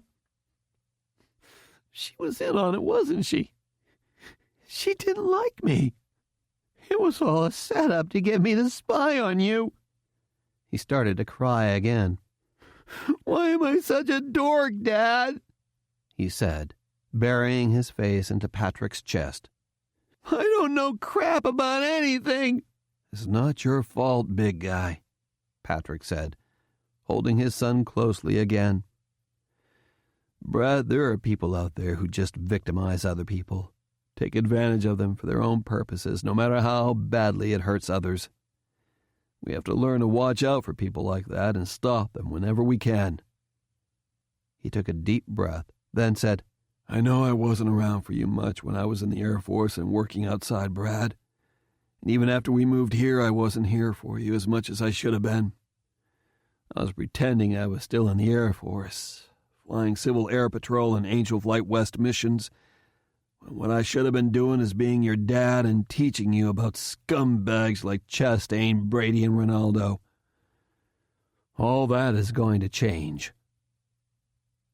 He stood up, touched Brad's face, then laid him back on his pillow. To Dobson, he said, Can you arrange protection for Brad, Tim? U.S. Marshals should be arriving in a few hours, Dobson said. I can stay with them until they get here. The Vice President wants to move him to... We're not leaving, Patrick said. We're going hunting. He pulled out his cell phone and started making calls. Joint Air Base, Battle Mountain, that night. Brady and Ronaldo were seated at the desk in the FBI hangar watching the latest images on their laptops being transmitted from the FBI agents, conducting video and photographic surveillance of the Knights of the True Republic's compound. Chastain was in the communications room, taking a nap. Brady heard a rattle on the main hangar door. What was that? He asked. Sounds like the thunderstorms are kicking up, Ronaldo said. We're supposed to get some big ones tonight. These are nothing, Brady said. When I was assigned to the Dallas office, we'd get every possible kind of storm. Snow, hurricanes, tornadoes, and these huge, towering thunderstorms that would hang around for... Suddenly they heard the screeching, ear-shattering sound of ripping metal, and the two flew to their feet and turned toward the hangar door. A huge 20-foot-high seam of torn metal opened up right in the center of the hangar door, and like a pair of curtains being opened, the metal seam burst apart. and the cybernetic infantry device robot stepped through the newly created opening as easily as a child walking through the curtain onto the stage at a kindergarten recital. "What the hell are you doing?" Brady shouted. "Who is that in there?" The robot rushed forward with incredible speed. As Brady and Ronaldo scrambled to get out of its way, it reached out, put its armored hands on either side of the desk, and brought its hands together. The desk and computers were squished together into one lump in a shower of sparks and flying wood and metal. It then grabbed Brady and Ronaldo by the throat and lifted them off their feet. "What's going on in here?" Philip Chastain thundered, running from the comm room. "What's that thing doing in here? It's tearing the place apart!" At that instant, the side hangar door flew off its hinges and sailed across the hangar like a leaf tossed about in a hurricane, and a man in a gray outfit, whom Chastain had never seen before, with a multifaceted helmet and devices on his waist, stepped through the opening. He walked toward Chastain. The special agent drew a semi-automatic pistol and fired 3 times at him, but the man kept on coming. Chastain kept on firing until the pistol was empty, but the figure still advanced. It appeared as if it was going to walk right past him, but instead, it reached around behind Chastain's neck, picked him up, and carried him over to the CID, suspending him 2 feet off the hangar floor. Both figures stood with their struggling prisoners, facing the destroyed hangar door, as Patrick McClanahan stepped through the newly created opening. "McClanahan!" Chastain grunted through the pressure on his neck. The others were desperately trying to chin themselves up the best they could to keep from being strangled. "What in hell do you think you're doing?" "Issuing you a warning, Chastain," Patrick said. He walked up to Chastain, and the armored figure lowered him down so they were face to face. "Your operation here is at an end. You are going to leave this state or you're going to die." "Die? "You're threatening to kill me? Are you crazy? I'll see you're put in prison for the rest of your life." "I don't think so, folks," Patrick said. The Tin Man Commando squeezed Chastain's neck a little tighter, which made his mouth open and his tongue protrude like a drowning victim gasping for air. Patrick shoved a tiny capsule into his mouth, and when the Tin Man relaxed his hold on his neck, Chastain involuntarily swallowed the capsule when he took a gulp of air. Patrick did the same with Brady and Ronaldo. "What the hell was that, McClanahan?" Chastain shouted. "Are you poisoning us?" "I gave you each a nanotransponder," Patrick said. "It's the same capsule given to legal U.S. guest workers. I can track your position at any time, and you can't stop it because your body will be filled with microscopic electronic transmitters that will report your position as long as you're alive." He stepped closer to Chastain. "You are going to leave Nevada and terminate your surveillance of the Knights compound." "Like hell I will!" Chastain shouted. "I have an operation underway." "And you will cancel it as of tonight," Patrick said. "All of your agents will move out of Nevada. If anyone asks, you will tell them that the Knights are not a threat and you will conduct your surveillance elsewhere." "Like hell I will!" "If you don't, Agent Chastain, I will kill you. And I will kill Brady and Ronaldo too," Patrick said simply. "They will eventually find your decomposing bodies in the desert, perhaps months, maybe years from now, or maybe never. The FBI may eventually trace the murders to me, but by then you will be long dead." Patrick moved to within a breath's distance from Chastain. "You touched my son, you son of a bitch, and you threatened him, and you hit him," he said, his eyes wide with rage, a vein in his temple pulsing with fury. "I should kill you right now just for that. I'm within a red cunt hair's breadth of ordering the Tin Man to scrunch you up into a tiny round red ball of goo and drop-kick you across to the other side of the base. I'll gladly trade 10 years in prison for the privilege of watching him do that. And I assure you he's done it before with great enthusiasm for a lot less motivation than this. Or I could just take the videos of you and my son you claim to have to the U.S. Attorney and see what would happen to you. I'd put enough pressure on him and the Attorney General to fire you, maybe even bring you up on criminal charges. But I'm not going to do any of that, Chastain," Patrick went on. "I prefer to deal with you three directly. It's simple. You leave the state and leave me and my son alone forever, or we'll be back. And it won't be as pleasant for you as it is right now." Patrick nodded to the CID and the Tin Man, and the three agents were dropped to the floor. "You wouldn't kill anyone," Chastain croaked hoarsely, rubbing his neck. "You don't have the guts." "I wouldn't kill you tonight, Chastain," Patrick said. "But if you three aren't out of the state immediately, or if you do anything whatsoever to me or my son, I will track you down. You'll go to sleep one night and wake up just long enough to realize I'm standing over you, and then that'll be that. I promise you." "You're full of shit, McClanahan," Brady said. The Tin Man reached out and tapped Brady on the shoulder with 2 fingers, but Brady's body reacted as if he had been hit by a sledgehammer. "Ah!" he screamed. "What the shit? I think you broke my damn shoulder!"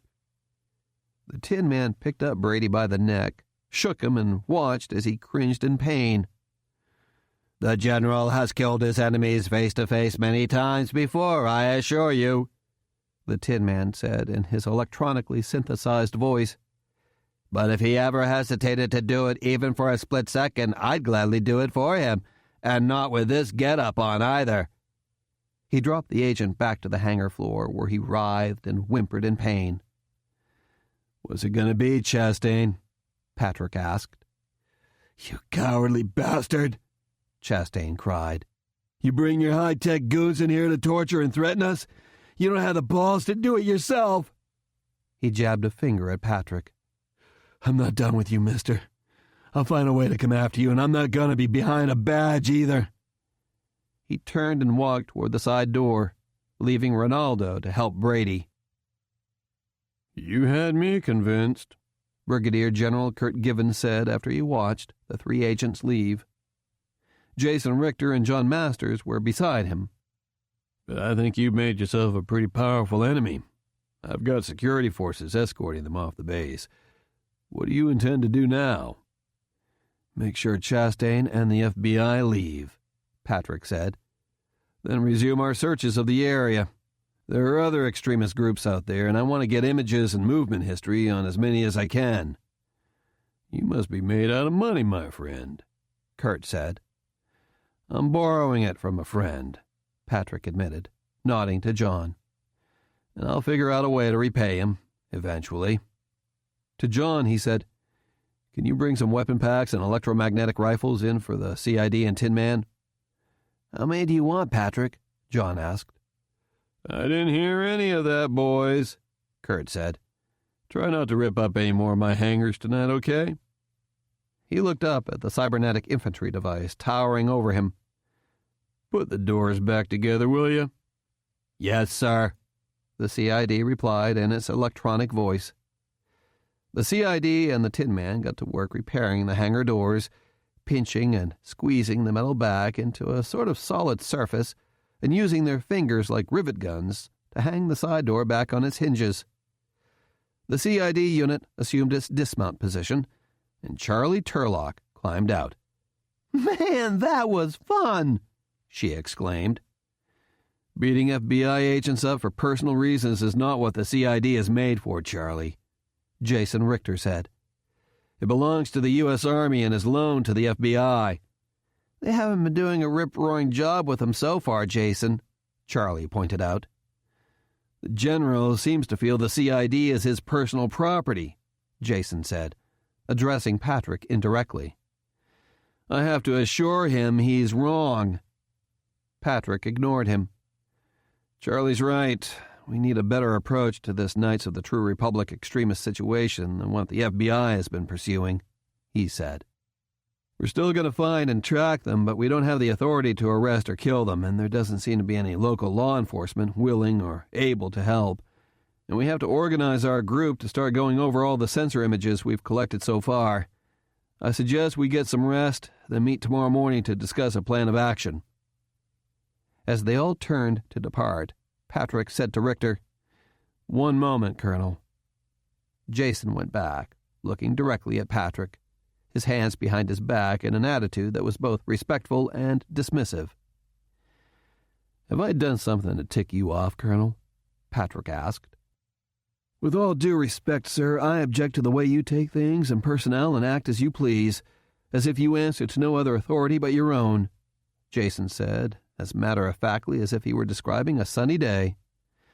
"Dr. Masters' sensors and computers, the CID and Tin Man, Charlie Turlock and Macomber, and all of those Civil Air Patrol people, you treat them as if they've been assigned to you and you have an unlimited budget to direct them to do anything you wish.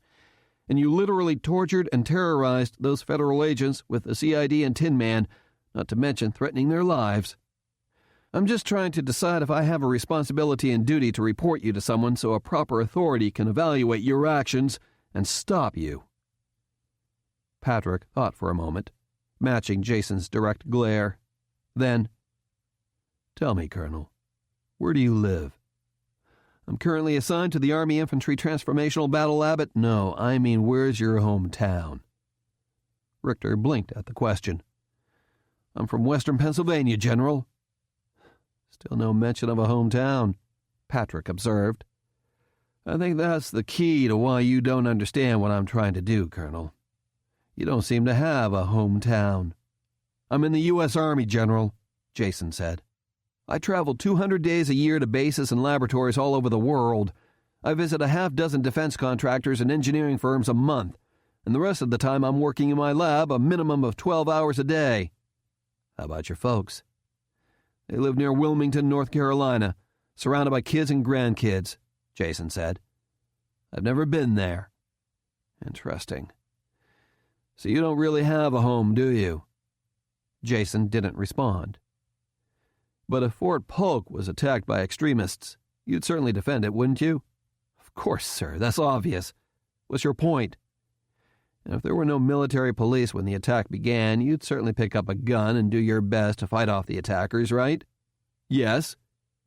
"You'd even climb aboard a cybernetic infantry device and use it to defend the base, correct? Maybe even put on a weapon backpack if you felt you needed it?" "Yes, sir." "Even if the Army didn't order you to do anything?" Patrick asked. "Even if the military police were already responding?" Jason thought for a moment. Then, "If the CID could get the job done and prevent loss of life and property, yes, sir, I would. It would be crazy to have a weapon system like that and not use it in a crisis." "But the CID doesn't belong to you," Patrick pointed out. "You have access to it, but you don't own it." Again, Jason said nothing. "So what's the difference between you and me, Colonel? Battle Mountain is my home. I live on this base, and my son goes to school in town, and my friends and Civil Air Patrol Squadron mates live all throughout this area. I'd certainly do all I could to defend my home, same as you. Even convince my neighbors to join me to do whatever we could to stop the bad guys." Jason still had not responded, so Patrick took a step toward him. "So get your head out of your ass and get with the program, Colonel," he snapped. "The situation here is real and it's serious. It's not someone else's problem. It's our problem. Now, if you want, you can call anyone you feel you need to call, and I'll respond in the same way," Patrick went on. "You can take the CID and leave, and I'll find a way to get the job done without it. But if it's here, I'm going to use it because I can. And I'm not going to let you or anyone else short of the President of the United States stop me, and I might even argue with him over it. Is that clear?" Jason stared back at Patrick, matching his determined glare. But after a few moments, he nodded. "Yes, General. It's clear." "Good. Now, why don't you meet with us in my office in the morning and suggest ways we can best utilize the CID? If you don't care to do that, then load up the CID and get the hell out of my face so I can do the job. Joint Air Base, Battle Mountain. Several days later, early morning. Patrick walked into the Civil Air Patrol Squadron conference room after flying another sensor shift around the area. 6 cadets were seated at the table, using laptop computers and trackballs, with cans of soda or energy drinks ready at hand. On the whiteboard at the head of the room there were drawings of various things to watch for: tire tracks, disturbed earth, days-old campfires, and patterns of debris or discarded objects. Brad was also there in front of his laptop, acting as the second senior required in any cadet formation. "How's it going, big guy?" Patrick asked his son. "Great," Brad said. "I've got some interesting observations." "How do you feel?" Patrick asked. "I feel fine. Good enough to fly some scans." The bruises on his face had all but gone away, but Patrick could see him still limping in the house when he thought his father wasn't watching. "It's not my call, Brad. It's the flight doc's," Patrick said. "We'll get you flying again soonest. Until then, I appreciate your helping out here." "Uncle John's sensors and analysis technology stuff is pretty cool," Brad admitted. "But I want to fly, Dad. I'm a pilot. Maybe not a licensed pilot yet, but I want to fly." "And you will, big guy," Patrick said, "when the doc says so." But he was not encouraging a return to flying status one bit, and he had told the doctor so. "How is flying?" "Good," Patrick said. "We've got 6 pilots trained to fly the P-210 Centurion and C-172 Skyhawk. You'll be number 7 as soon as the flight doc clears you. Bill Barton's C-182 Skylane is being fitted with Skymaster Inc.'s sensors, so we'll have 3 planes. Dave Preston is interested in having his G-36 Bonanza fitted, too." He motioned to the images on Brad's laptop. "What are you looking at that's so interesting?" "I've been assigned to scan the Knight's compound," Brad said. "And there seems to be a lot of people congesting in the main compound, a lot more than usual outside of their prayer sessions and meetings. Also, I think the irrigation system on a couple of their crop circles has gone out. Wonder what's going on."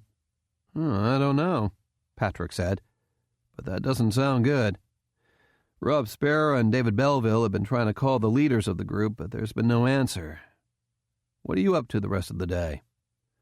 "Since you don't want me to go to practice or work, and I can't fly yet, I'm going to stay here if they need me," Brad said.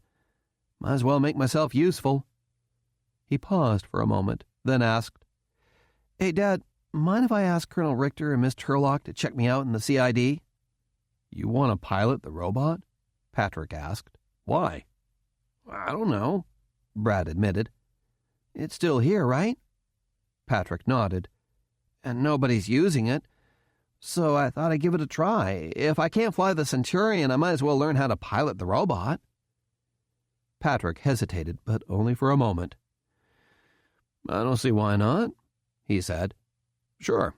I'll call Colonel Richter and ask him. It's not my device, but his, and I'll call Charlie to see if she'd be willing." "Thanks, Dad." "Have fun," Patrick said. "I'm going to fly the Centurion tonight if the weather holds. I'll see you tomorrow morning." He went over to an older gentleman who was walking around the table, ready to help when needed, and shook hands with him. "How's it going, Todd?" he said.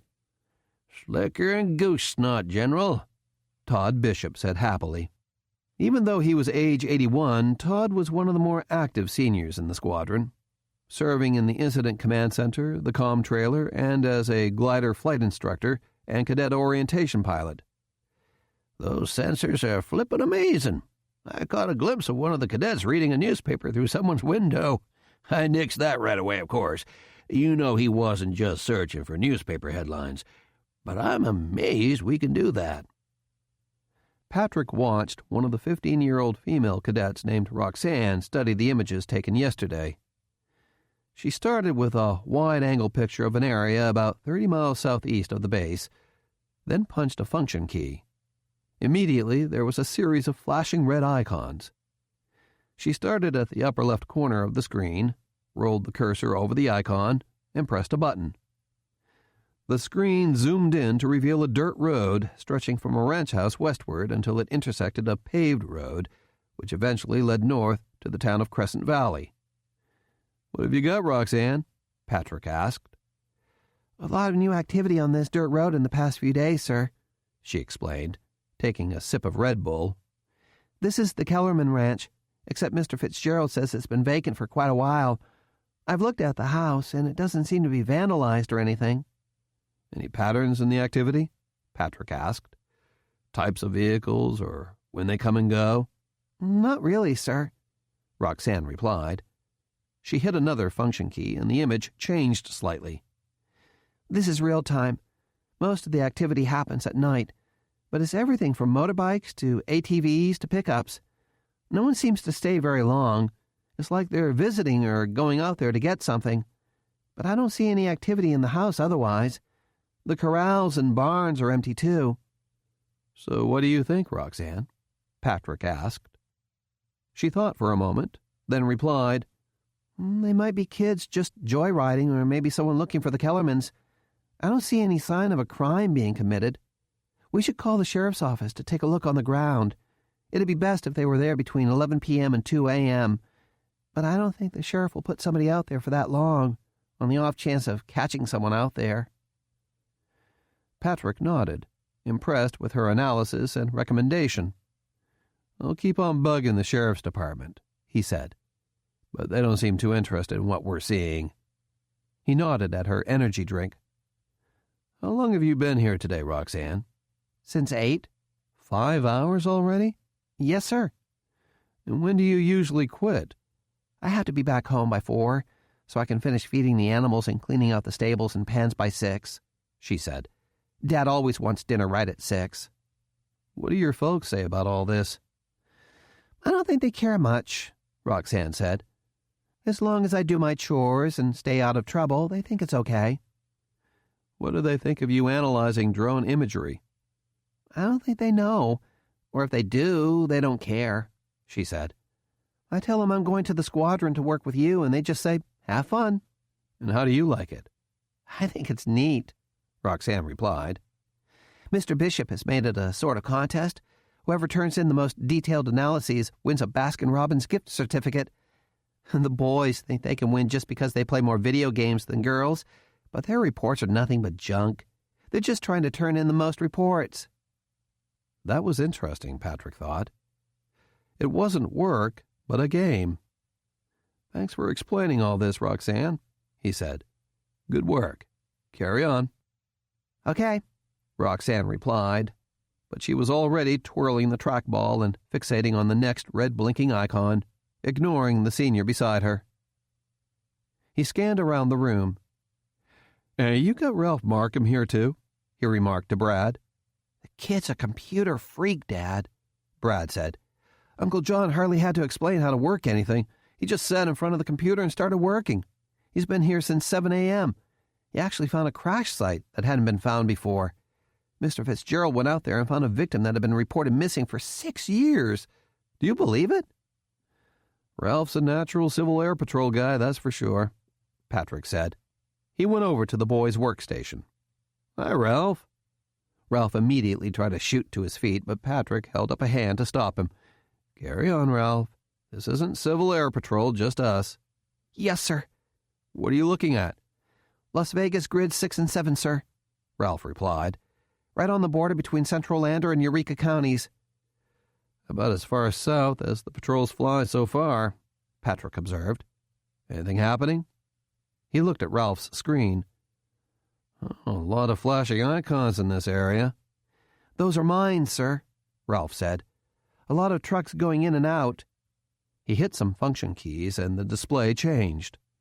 "We don't have a plane in that area right now, so this isn't real time, but less than an hour old from your last patrol sortie." It was a huge terraced strip mine, probably a mile in diameter, and Harper Audio presents A Time for Patriots by Dale Brown, performed by William DeFries. This novel is dedicated to the volunteers, the ones who support their communities and fellow citizens in thousands of different ways with no thought of remuneration. It is the ultimate gift to society, the gift of selfless service. Real-world news excerpts. Extremists to governors. Resign or be removed. FBI warns letters could provoke violence. Devlin Barrett, Associated Press, April 2, 2010. Washington. The FBI is warning police across the country that an anti-government group's call to remove governors from office could provoke violence. The group, called the Guardians of the Free Republics, wants to restore America by peacefully dismantling parts of the government, according to its website. It sent letters to governors demanding they leave office or be removed. As of Wednesday, more than 30 governors had received letters saying if they don't leave office within 3 days, they will be removed, according to an internal intelligence note by the FBI and the Department of Homeland Security. The note was obtained by the Associated Press. The FBI associated the letter with sovereign citizens, most of whom believe they are free from all duties of a U.S. citizen, like paying taxes or needing a government license to drive. A small number of these people are armed and resort to violence, according to the intelligence report. Last weekend, the FBI conducted raids on suspected members of a Christian militia in the Midwest that was allegedly planning to kill police officers. In the past year, federal agents have seen an increase in chatter from an array of domestic extremist groups, which can include radical self-styled militias, white separatists, or extreme civil libertarians and sovereign citizens. The people behind the search. Update on Nebraska plane crash. Crystal Kastner, KDLT, Sioux Falls, South Dakota, November 27, 2010. Earlier this week, the Civil Air Patrol found a missing single-engine plane that took off from Chamberlain, headed for Omaha. The plane that crashed Sunday night was found in northeastern Nebraska and resulted in the death of the 2 people on board. But before the aircraft was found, a lot of people put in a lot of work. At first, it was a little nerve-wracking because it was my first mission, but then as I came here and started doing everything we were supposed to, it wasn't really thinking, it was just doing, said Cadet Chief Master Sergeant Elizabeth Foy. Cadet Chief Master Sergeant Elizabeth Foy got the call early in the morning, right before she headed off to school at O'Gorman High School. But once she arrived at the Sioux Falls Civil Air Patrol headquarters, all her training started to kick in. It's more of you need to get it done faster. There's no goofing off. As part of the ground team, it was making sure we were looking at all times outside the window, making sure all the leaders stayed on track, said Foy. Yes, I'm a sophomore in high school, but I can make a difference, so that's really the greatest part for me, said Foy. Another save for Nevada Wing. Go civilairpatrol.com, December 11, 2010. Congratulations are due to all who participated in Mission 10M0964A, resulting in the location of a lost hunter in Lincoln County. N9459M, piloted by Rick Parker and crewed by Clyde Cooper and Bill Peterson, spotted the 83-year-old man and talked in a sheriff's ground team. The man was airlifted by helicopter to medical facilities. 11 total personnel and 2 aircraft were involved in the search. AFRCC, Air Force Rescue Coordination Center, has officially awarded Nevada Wing its second Find and Save for this fiscal year. Prologue. This is the porcelain clay of humankind. John Dryden. Elko, Nevada, summer 2013. Severe thunderstorm activity along your route of flight. The Federal Aviation Administration Flight Service Station weather briefer began. Convective Sigmet 7 Charlie for Nevada, Idaho, California, and Utah. Heavy to severe thunderstorms in a 100-mile-long band 50 miles southeast of Battle Mountain, Nevada.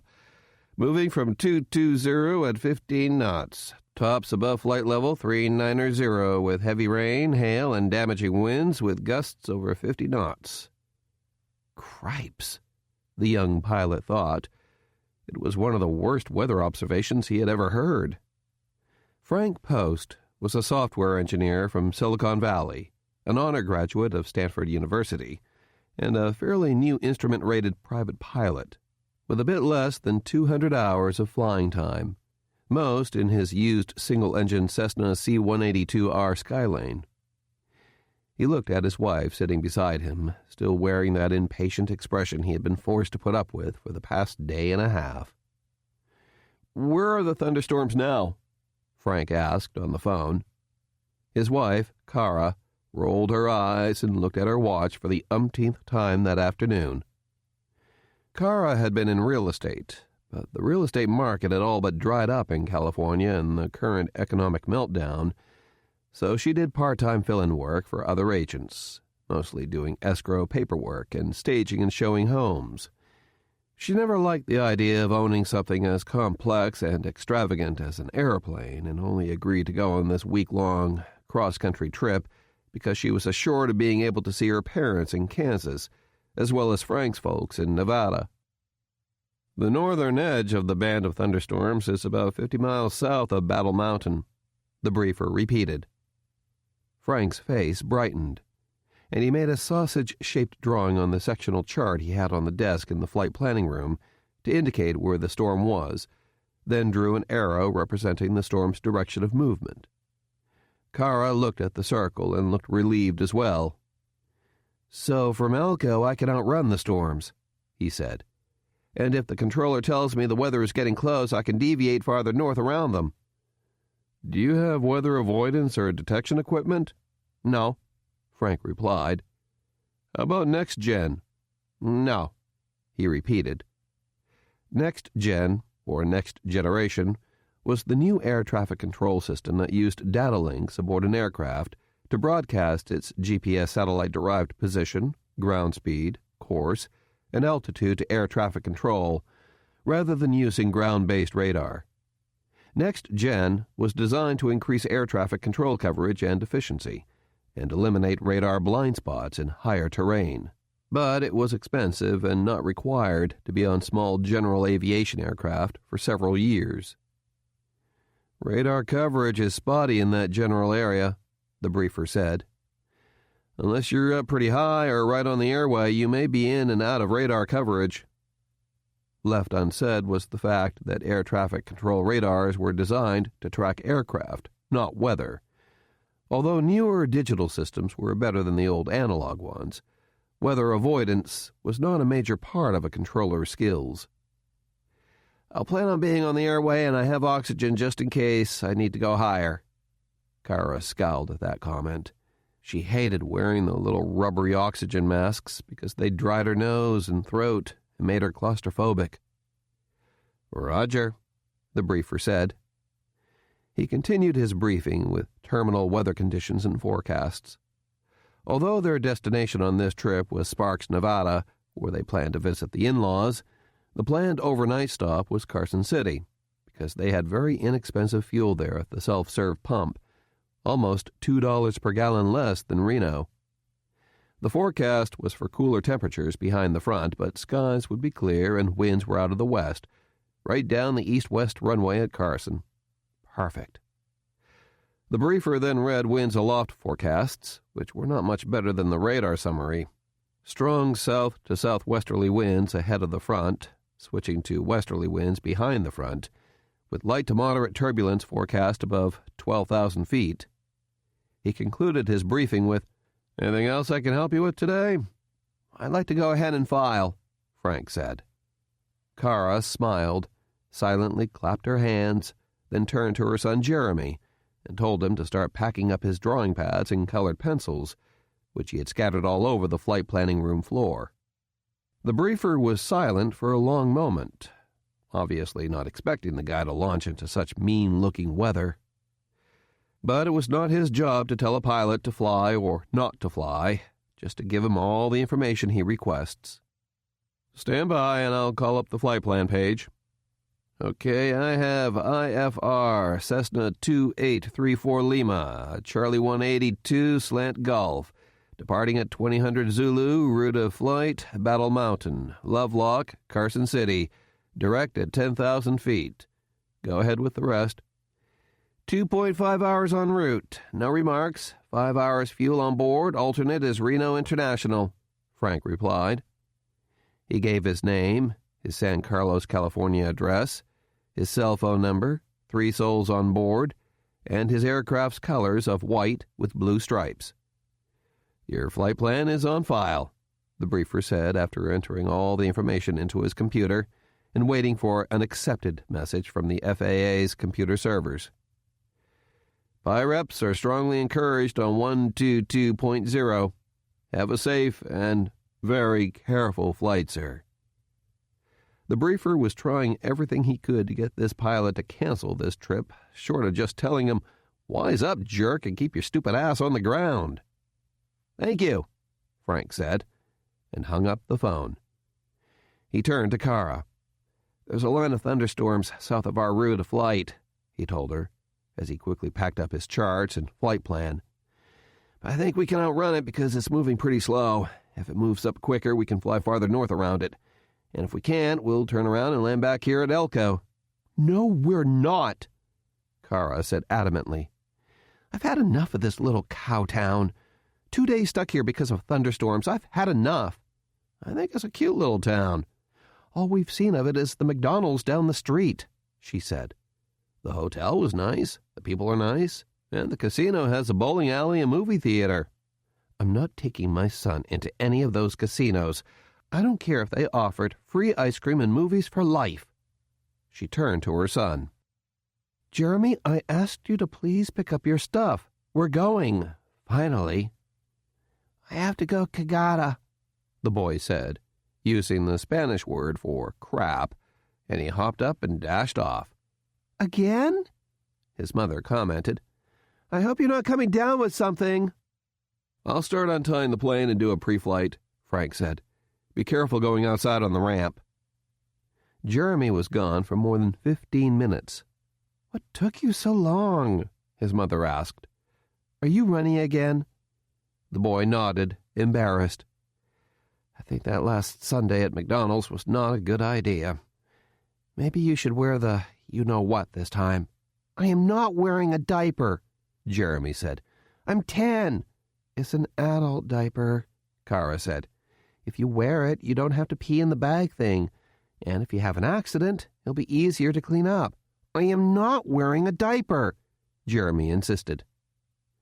Frank came back into the flight planning room and looked at the pencils and drawing pads still on the floor. "What's going on? Why aren't you guys ready?" "Jeremy spent a while in the bathroom." "Are you loosey-goosey again, buddy?" Frank asked. "Dad." "Well, you should put on the personal hygienic undergarment then, buddy," his father said with a smile. "You mean the diaper, Dad. I'm not wearing a diaper." "The astronauts wear them, and you want to be a Space Defense Force astronaut, right?" "When I have to do a 4-hour spacewalk, then I'll wear it," Jeremy said. All right, Kara said with growing impatience.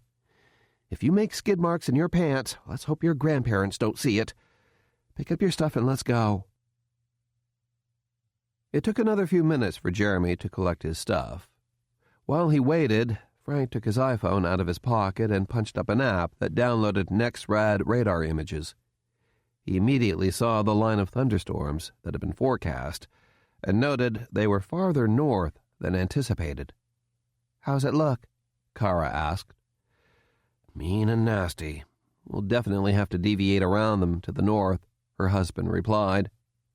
He was suddenly very anxious to get going, so he skipped his intended bathroom visit. "Come on, guys, we need to go," he urged his family. Soon they were on their way to the plane, the boys' hands filled with stray-colored pencils. Outside, they were greeted with brilliant sunshine, a welcome change to the past 2 days of booming thunderstorms and swirling winds. Frank noted that the wind was from the southwest and breezy on occasion, which would mean a slight crosswind takeoff, but nothing he couldn't handle.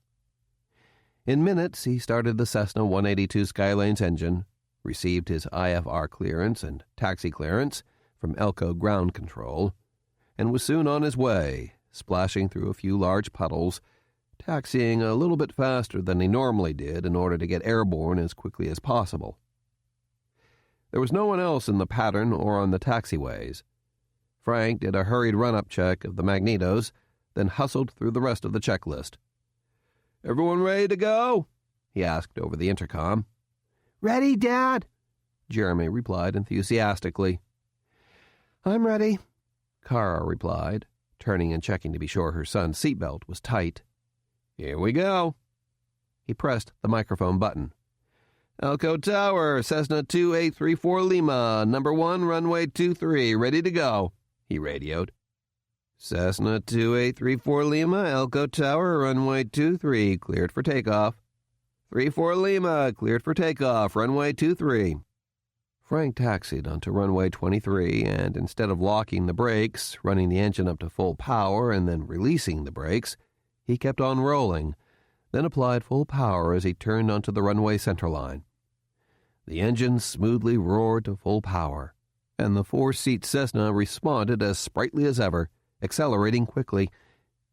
Except there was a sharp banging sound on the left side of the plane, from the direction of the left main gear tire, getting louder and louder as he accelerated.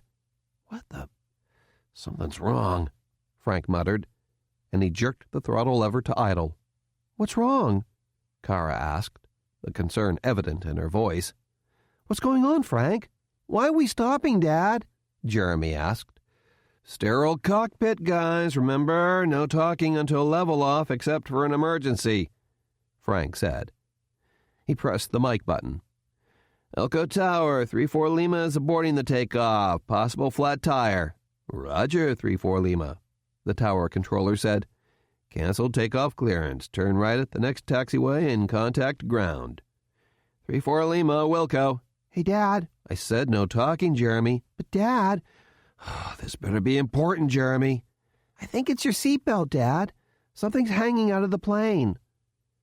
The pilot looked out his left side window, and sure enough, there it was. In his haste to depart, he forgot to fasten his seatbelt, and the buckle end had started banging on the side of the plane. How in hell could he miss that? "Thank you, buddy," Frank said in a low, contrite monotone. "Good call." He taxied off the runway, contacted ground control, and received a clearance back to takeoff position. In the run-up area, he pulled power to idle, pulled the parking brake handle, had Kara hold the toe brakes on her set of rudder pedals just in case.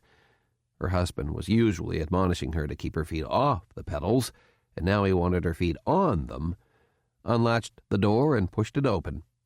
With the propeller turning, it required a lot more strength than he thought to open it, and the noise was a lot louder than he expected. "Hopefully I'll never do that again," Frank said after he had everything retrieved and reconnected. He took a moment to catch his breath. He noticed his heart pumping rapidly just from the excitement of being in all that noise and wind blast. "I'm sure the guys in the tower got a big laugh out of that." He made sure he fastened his seatbelt this time, then looked around at everyone else's belts. "Okay, everyone ready to go?" "Dad, I need to use the bathroom," Jeremy said. "What?" Frank thundered, then immediately felt bad for shouting. "But you just went. I just gotta go, Dad." "If we go back, will we miss those thunderstorms?" Kara asked. "Will we have to spend another night here?" "We might." "Then we'll have to skip seeing my parents in Reno," Kara said, cross cockpit. "We can't stay in Reno. We have to go straight home from Carson City. Jeremy can't miss any school, and I have no more vacation days off left on the books." Frank didn't reply to her, but instead asked, "Is it number 1 or number 2? "Number 1, the boy said. But if the father had turned back to look at his son, he would have noticed the little anxious expression that meant that number 2 might be stirring as well.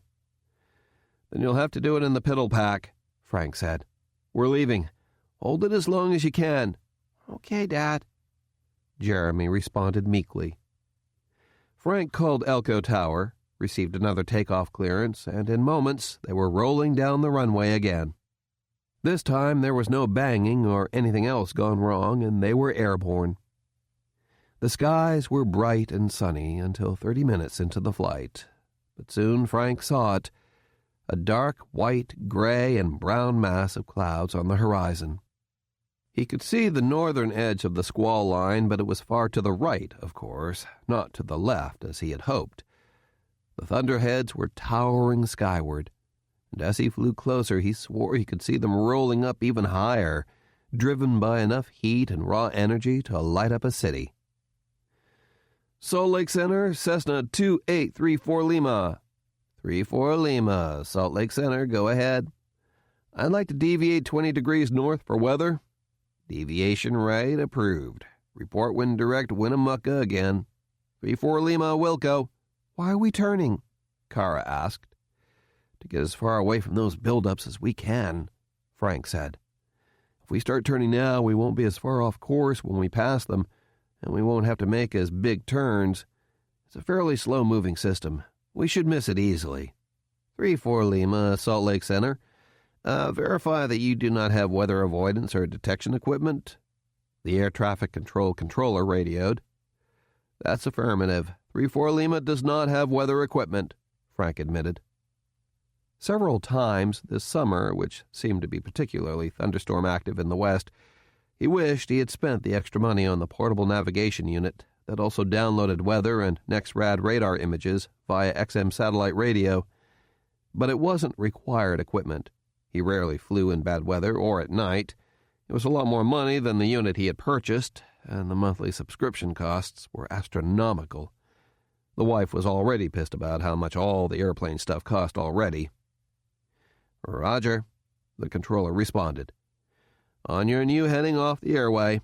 I'm going to need you higher to stay in radar coverage. Cessna 2834 Lima, climb and maintain 12,000. Leaving 10,000, climbing to 12,000. 34 Lima, Frank responded. He pushed in the mixture and propeller controls, fed in power, and started a shallow climb. Do we have to go on oxygen now? Kara asked. Only if you feel you need to, Frank replied. Go ahead and get the masks out.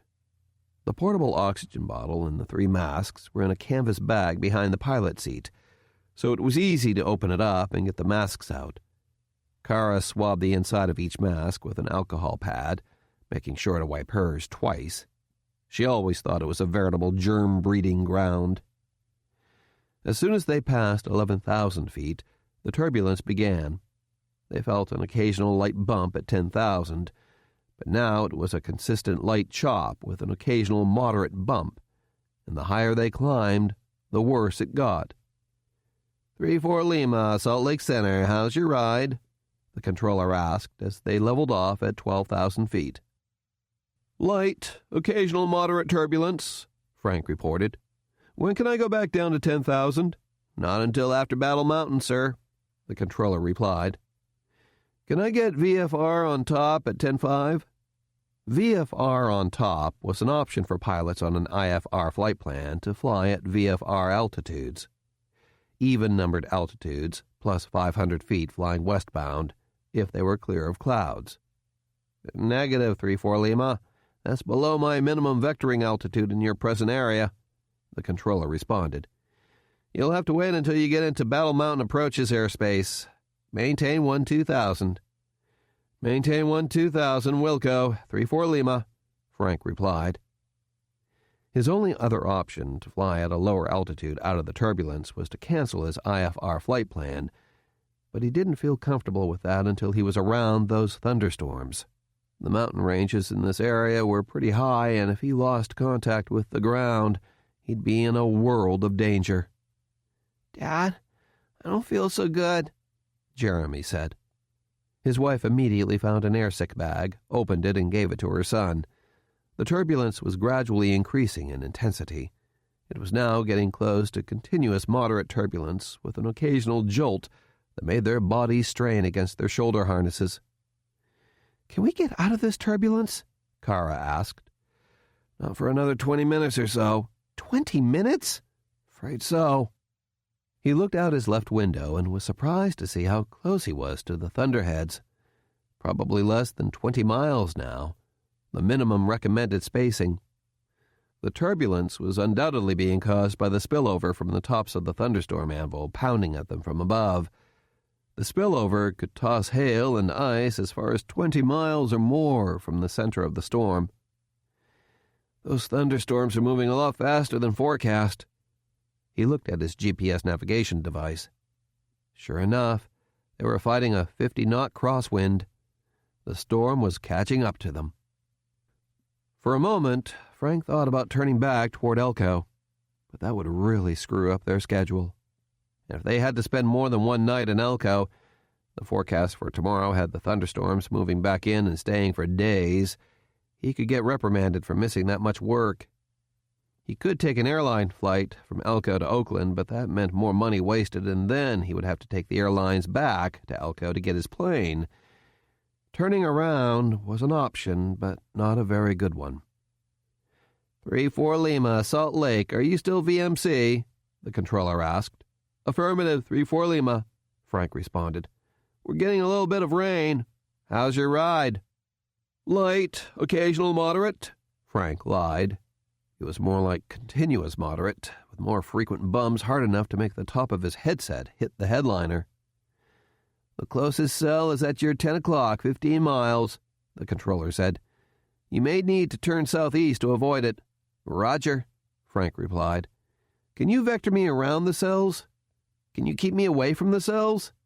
3-4 Lima, turn left, heading 170, vector for weather, maintain 12,000, clear to deviate as necessary to stay VMC if possible.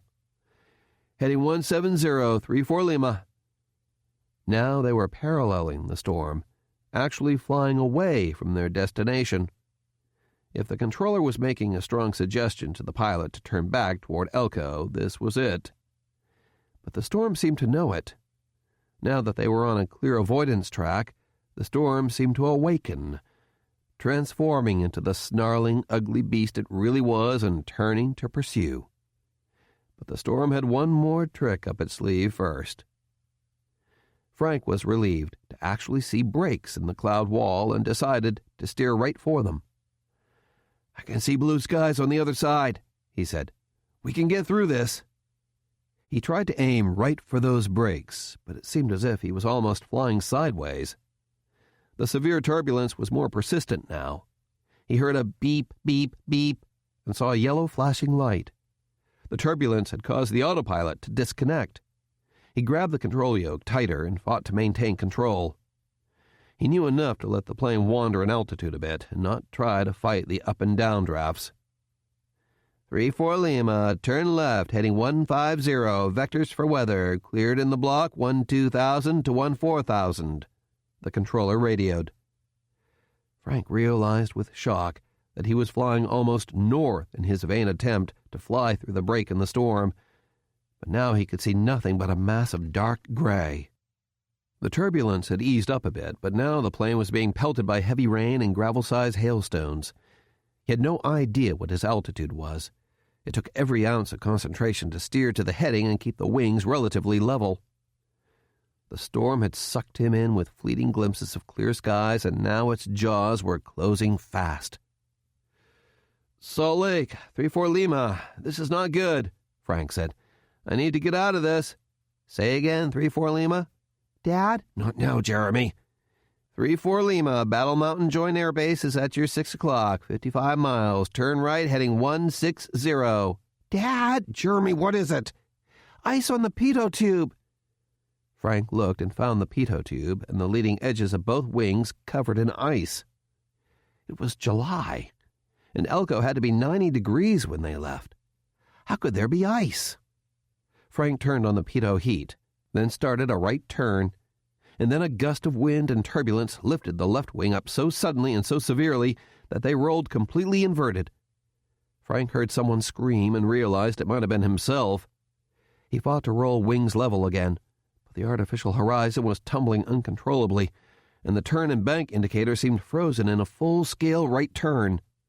The nose shot skyward, or it might have been earthward.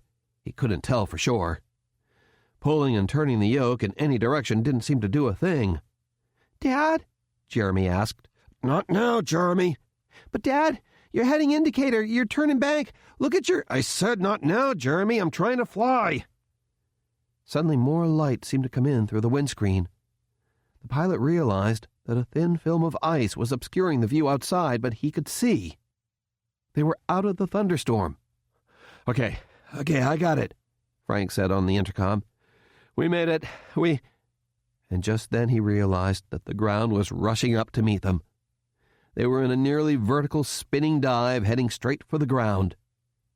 The pilot centered the controls and shoved in the left rudder, managed to somehow stop the spin, pulled back on the power and raised the nose almost to level, just before the plane smashed into the ground. "Cessna 2834 Lima, radar contact lost. How do you hear, Salt Lake Center?" the controller radioed. He waited a few moments, feeling his skin turn cold, his throat turn dry, and little hairs stand up on the back of his neck.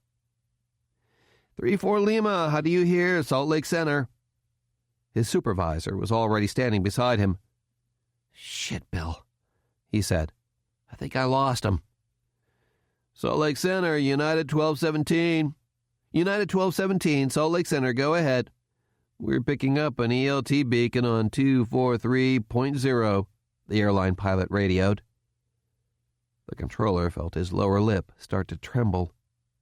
That UHF frequency was the international emergency channel on which an airplane's ELT, or emergency locator transmitter, broadcast, and ELTs automatically activated after a crash.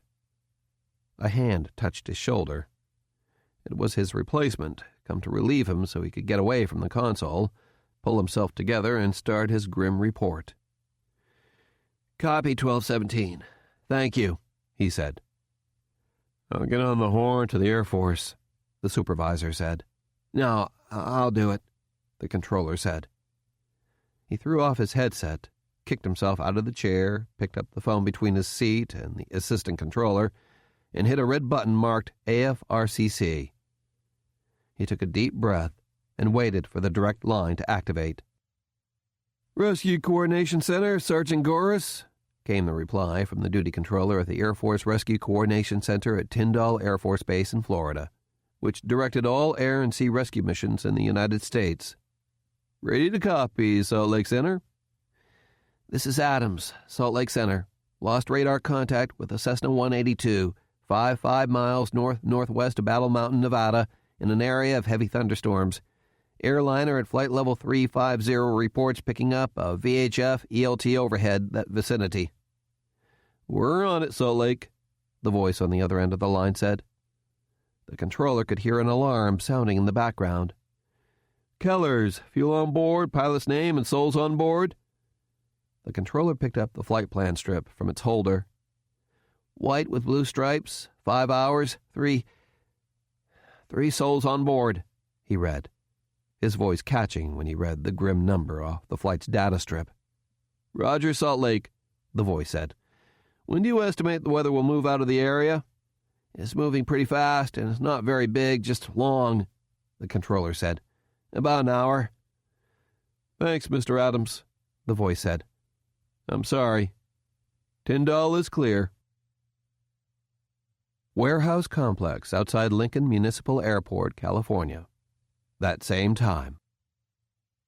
"Okay, guys, this is it," the Federal Bureau of Investigation Special Agent in charge, Gary Hardison, said. He was surrounded by 2 plainclothes agents, a team of 4 FBI Special Weapons and Tactics officers, and a squad of 8 federal alcohol, tobacco, and firearms agents, all in full body armor and tactical helmets and carrying submachine guns. "It's the culmination of 18 months of undercover work to get close to this gang. It all happens in about an hour." Hardison stepped over to a large presentation board with overhead satellite photographs of the objective and a hand-drawn diagram of their ingress plan. "Here's the hangar where they want to make the exchange, in the middle of the first row nearest to the taxiway. Be on the lookout for planes and pilots on the airport.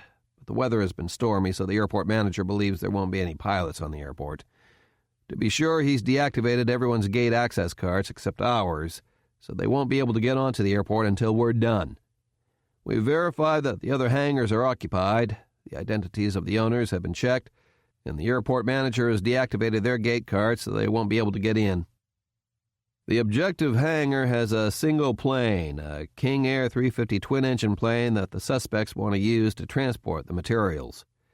We've had a Predator unmanned aircraft overhead all evening, watching for any signs that the gang tries to put anyone up on the roof. If they do, we'll be alerted, and we'll call it off if we can't take the shooter down.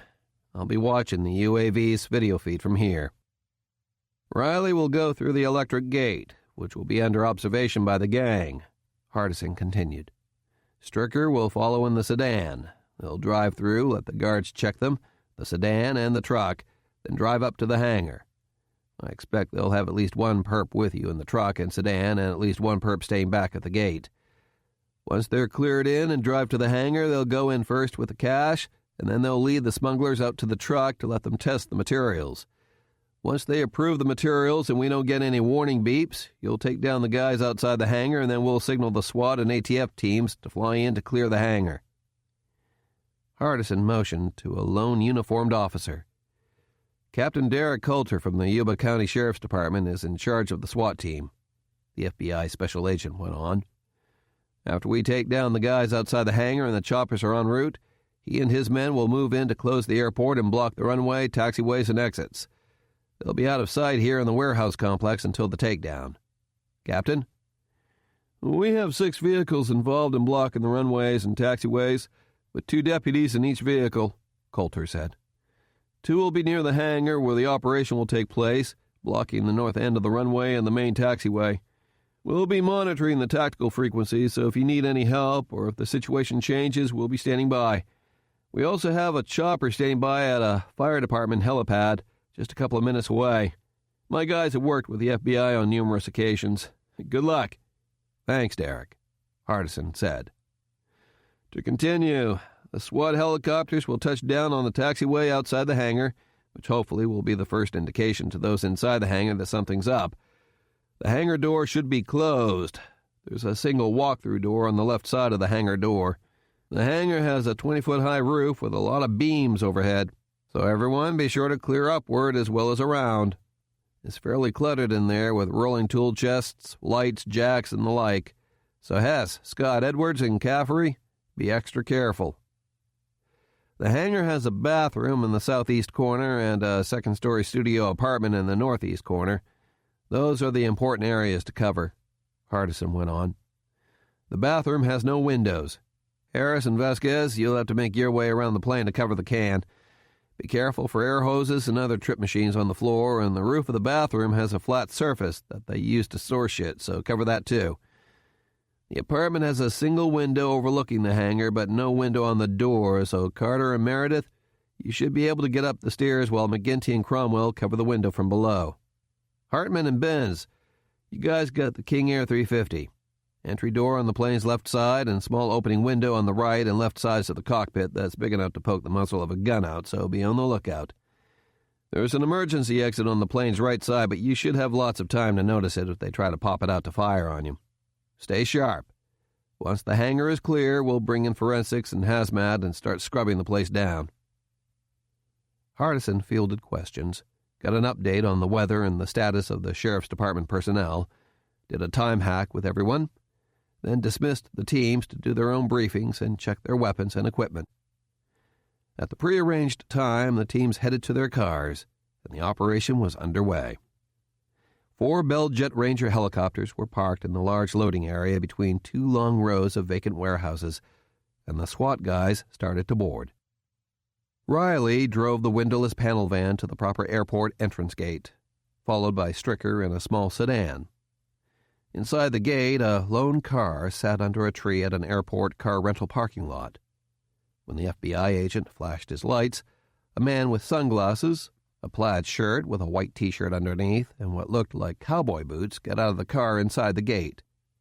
He did not appear to be carrying a weapon, but the FBI agent knew a clever gunman could conceal a half-dozen weapons with that simple attire. The man walked toward the gate until he recognized Stricker in the sedan, then nodded back to his car. It started up. Riley didn't even see the other man in the car, which reminded him to stay sharp around these guys. The car drove toward the gate until the sensors in the pavement activated and started opening the gate, then backed up, turned around and stopped just a few feet away. The van and sedan pulled in through the gate, and they waited until the gate began to close. As soon as it did, the man in the plaid shirt got into the van on the passenger side and quickly checked the cargo area. At the same moment, a second unseen man got into the passenger side of the sedan and ordered Stricker to open the trunk. When he did, yet another unseen man appeared, checked the trunk, flashed a thumbs up, and disappeared. "You guys are good. They came out of nowhere," Riley remarked. "Let's go," the first man said, ignoring the comment. "Speed limit is 10 miles an hour. They drove past the self-serve aviation fueling station, across the transient parking ramp, and northward down an automobile access road along a row of hangars. No other cars or airplanes were in sight. They drove almost all the way down the road to the second-to-last hangar and stopped. The driver of the lead car pulled out a walkie-talkie and spoke. And a few minutes later, a man came out of the hangar carrying a suitcase. "Right on time, Riley," the man from inside the hangar said. "I like that." "Being late is a sign of disrespect, and it's bad business, Sullivan," Riley said. He nodded at the suitcase. "Is that all of it?" "Half," the man named Sullivan said. Riley narrowed his eyes. "What is this shit, Sullivan? We didn't agree to a split." "I want to check the packages outside first," Sullivan said. He reached into his jacket and pulled out a small device that resembled a large garage door opener. "If they pass, your friend there gets the cash. We'll bring the van inside the hangar to check the packages with the larger device, and if they check out, you can leave with the rest." Riley hesitated, then shook his head. "Bring your larger device out here. It'll attract too much attention," the man said. He nodded to the second undercover agent and tossed the suitcase to him. "Check it." Stricker took the suitcase to his car and opened it. Inside were dozens of stacks of bills, mostly hundreds. He flipped through several stacks to be sure they weren't padded with counterfeit currency, then quickly counted the stacks. Each stack was $10,000, for a total of about $150,000. Stricker closed the suitcase and emerged from his car. "Half the total, $150K. "Now, that's worth a peek, isn't it?" Sullivan asked with a smile. "That's all you get for $150 is a peek," Riley said. "If you want to bring the van inside the hangar, it'll cost you another $150. Larry will take the cash while you test the packages." Sullivan nodded at the second undercover agent. "You trust him with your $300,000? "Stricker knows his life won't be worth spit if he screws me," Riley said. "Let's get on with it." Now it was Sullivan's turn to hesitate, but he nodded. "Let's do it." He walked toward the van and opened the sliding side door.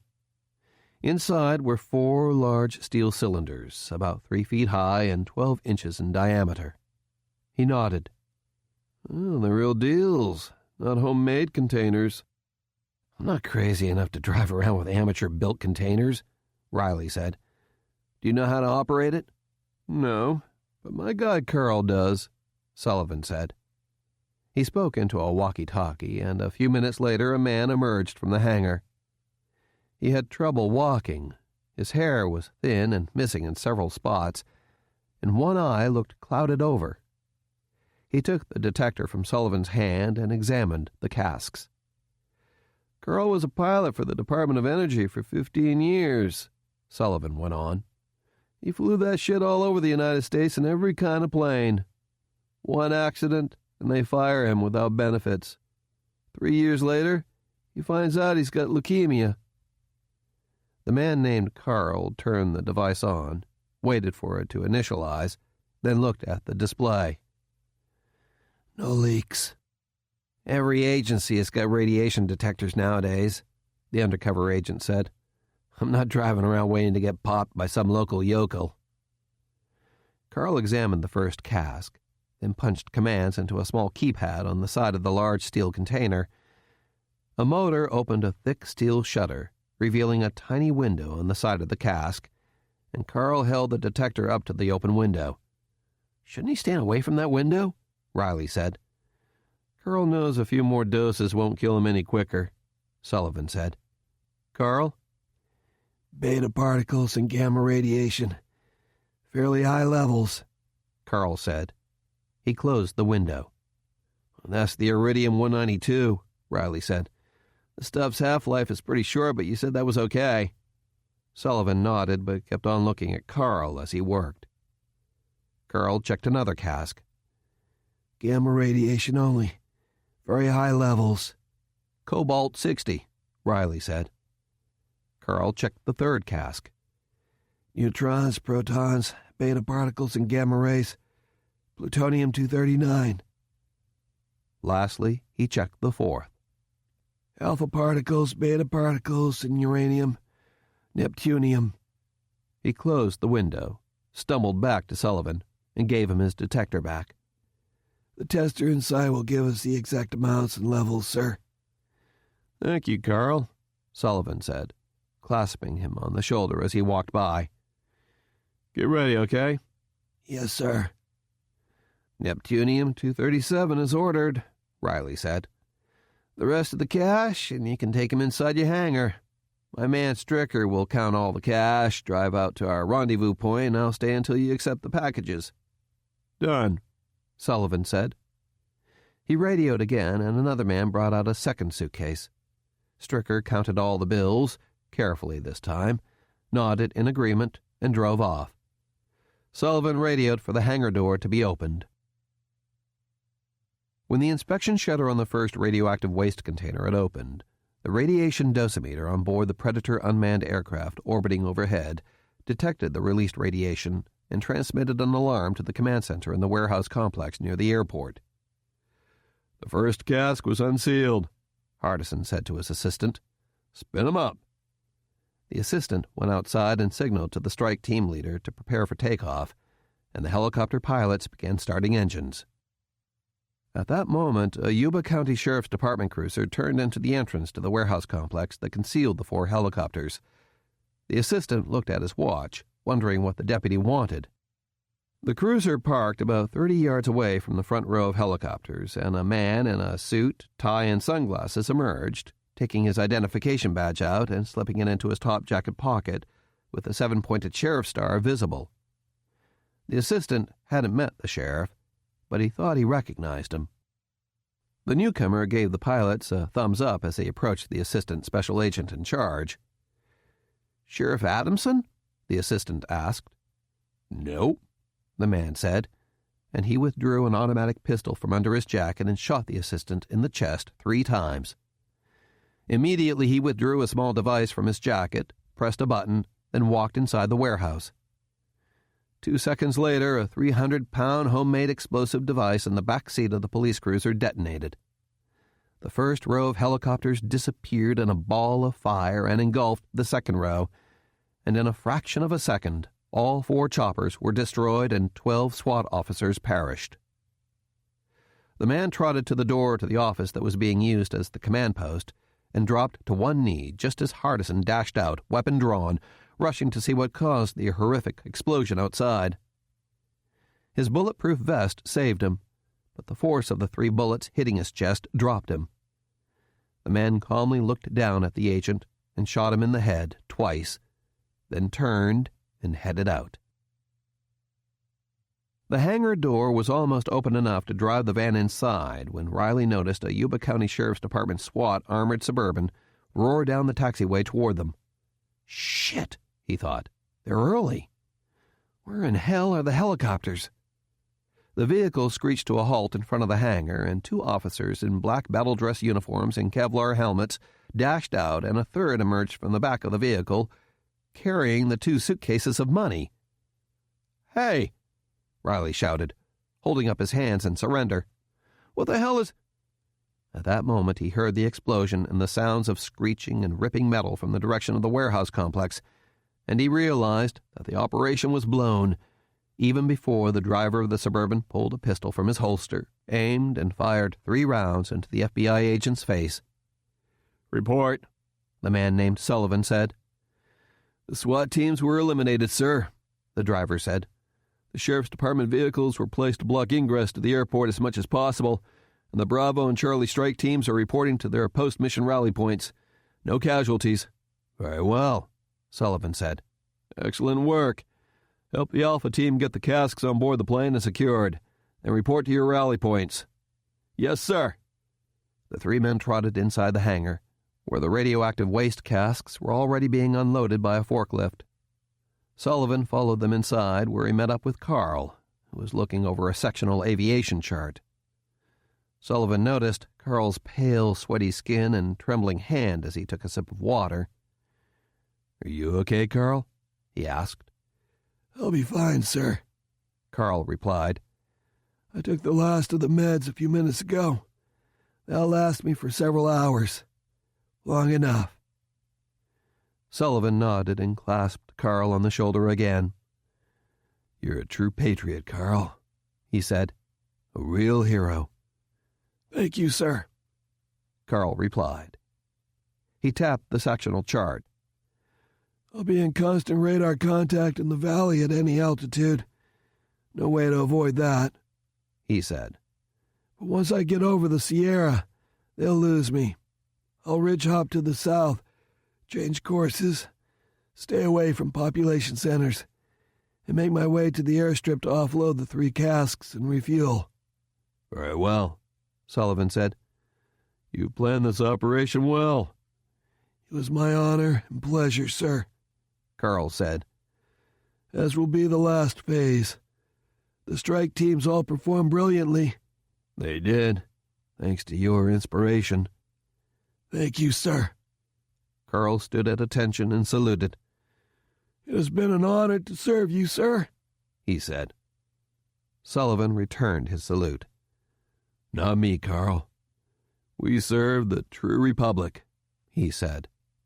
He embraced the pilot, and he could feel the trembling throughout Carl's thin body. The doctors had given him less than 6 months before the leukemia would consume him. The cataracts would blind him well before that. "Job well done, soldier. Carry on." "For the true republic, sir," Carl said, and he folded up his charts and headed for the King Air.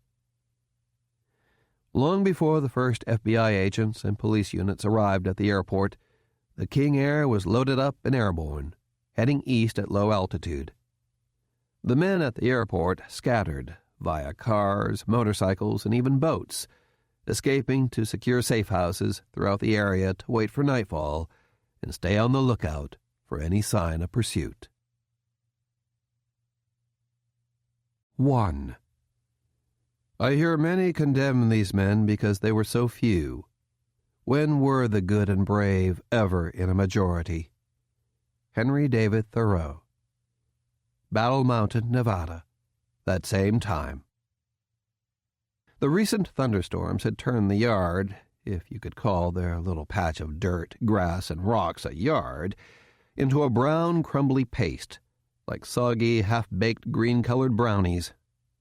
The unpaved streets were in a little better shape, having been compacted by automobile and construction traffic, but it was still a wet, sloppy mess that sunshine hadn't yet been able to ameliorate.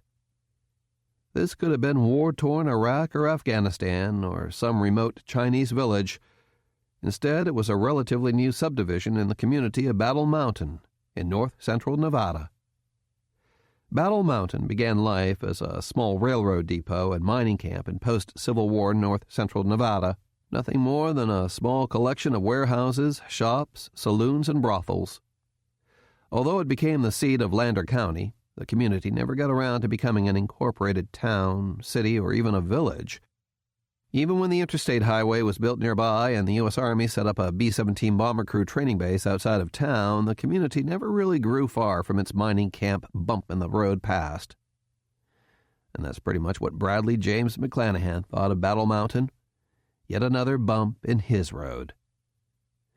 Just 1 month away from his 18th birthday, tallish like his deceased mother, but husky and blue-eyed like his father, Brad, no one used his full first name except his dad unless they were looking for trouble, had had his share of moves and terrible postings, like all Air Force brats. Although he didn't think so, he actually had it pretty good compared to the kids of some other officers, because he had moved just a few times in the 18 years his father, retired Air Force Lieutenant General Patrick McClanahan, had been in the service. But to his thinking, Battle Mountain was his penalty for having fewer moves and bad postings. Brad had been cooped up most of the morning, playing computer games and waiting for the hellish thunderstorms to blow through, and now that the rains had stopped and the sun was coming out, he wanted to get the heck out. He found his dad in his tiny bedroom office. "Dad, can I borrow the car?" he asked from the doorway. "Depends," his father replied without turning. Patrick was seemingly staring out the window of his bedroom, one hand hovering in midair, his fingers moving as if he were typing on a keyboard. Brad knew, but wasn't allowed to tell anyone, that his father didn't need a screen because computer images were broadcast to tiny monitors built into special lenses of his eyes, so the computer images appeared as big as if on a 27-inch high-def screen. He typed on a virtual keyboard that he could call up as well. His dad had been the guinea pig for many such high-tech gadgets in his years in the Air Force. "Kitchen?" "Clean, dishwasher unloaded, bathroom." "Sunday is my usual day to do the bathroom. Okay if I do it tomorrow?" "Okay. Bedroom?" "Picked up, bed made." "Living room?" "Presentable." His father looked at him, trying to discern exactly what that meant. "Maybe we should check." "Okay." He watched his dad's blue eyes dart back and forth as he made mouse pointer movements by simply looking at log-off commands on his virtual screen. He followed his dad down the narrow hallway. Patrick peeked into Brad's bedroom across the hall, checked, nodded approval, then proceeded past the hall closet with the stacked washer and dryer, the kitchen dining area, and finally into the living room. The McClanahans lived in a double-wide trailer, about half the size of their last residence in Henderson, Nevada, near Las Vegas, but large and almost ostentatious compared to many of their neighbors. Patrick scowled at a stack of magazines and junk mail in a pile on the coffee table. "That stuff needs to be sorted, recycled, or put away," he said. "It's Gia's stuff, Dad," Brad said. His dad nodded solemnly. Gia Cazotto was his dad's girlfriend, or former girlfriend, or wacko, or alky, he didn't know which. She had been medically retired from the Air Force after ejecting from an EB-1C Vampire bomber that had been attacked by Russian fighters over the Arabian Sea last year. After recovering from her injuries, Gia was sent to Washington to face charges for her actions just prior to the shoot-down. She was charged with causing injuries and damage to a peaceful vessel and its crew in international waters, inciting an international incident, disobeying orders, and dereliction of duty. Patrick went with her to lend support and to testify on her behalf, but was barred from doing so because he faced his own charges. She was found guilty in a court-martial and sentenced to 3 years in prison, reduction in rank to a second lieutenant — she had been a full colonel in command of a high-tech bomber unit in Southern California — and a less-than-honorable discharge. Her sentence was commuted by President Kenneth Phoenix hours after he assumed office, but the less-than-honorable discharge remained. Gia was never the same person after that, Brad remembered. She was angry, quick-tempered, restless, and quiet. The charges against his father were dismissed by the president, which only seemed to make her angrier. The president could have completely pardoned her, but he didn't, saying that in good conscience he couldn't overturn a jury verdict, even if he believed what she did was in the best interests of the United States of America. That made her even angrier. When his father accepted this job in Battle Mountain, she accompanied them for a while, helping to set up the trailer and watch over Brad while his father worked. But she was definitely no fun to be around like she was in Henderson. She started drinking. Good stuff at first. Top-quality Napa Valley Cabernet Sauvignons. Brad always got a little taste. Then when the money ran low and she lost her job, it was whatever was cheapest. Soon after, she started disappearing, first for a couple of days, then a couple of weeks at a time. Who knew if she'd ever be back? Sorry. Don't worry about it, Patrick said, straightening his shoulders. He nodded toward the desk with the drawer with all the keys in it. If it needs gas, you know what to do. Watch the speed limits, and no driving on the interstate. Got some cash? Yes. Patrick nodded. Damn, he thought, his son was grown up. Almost his own guy. What in hell would living in this trailer feel like without him? Call if anything happens. I know, I will, Brad said. Thanks. Like all of his friends, Brad got his learner's permit at exactly age 15 and a half on the dot, because a car meant real freedom in an isolated place like Battle Mountain. The nearest town of any size was Elko, more than 70 miles away and accessible only by the interstate, unless you really liked serious off-roading. The cops knew that, and they liked to ticket kids who drove at night or used the interstate highway, which was not allowed for drivers with only learner's permits. The phone was ringing as Brad dashed out the door. No one he wanted to talk to right now used the home phone, so the quicker he could get away, the better. He had made it to the car and was just opening the driver's door when he heard the front door to the trailer open and his dad shouted, "Brad!" "Gotta go, Dad!" he shouted, not stopping. Sheesh, he thought. Who calls the home number for him on a Saturday afternoon? All his friends used his cell number. "I'm meeting Ron and he needs—" "Squadron recall," Patrick said. "Actual, everyone, 72 hours. They did. All thoughts of freedom disappeared as he dashed back into the house. Hanging out with his friends, driving, playing computer games, all good, but they were all pretty lame compared to this. Patrick and Brad raced back into the trailer, and within moments re-emerged from their bedrooms dressed in completely different clothes. Patrick wore a sage green flight suit and black leather flying boots.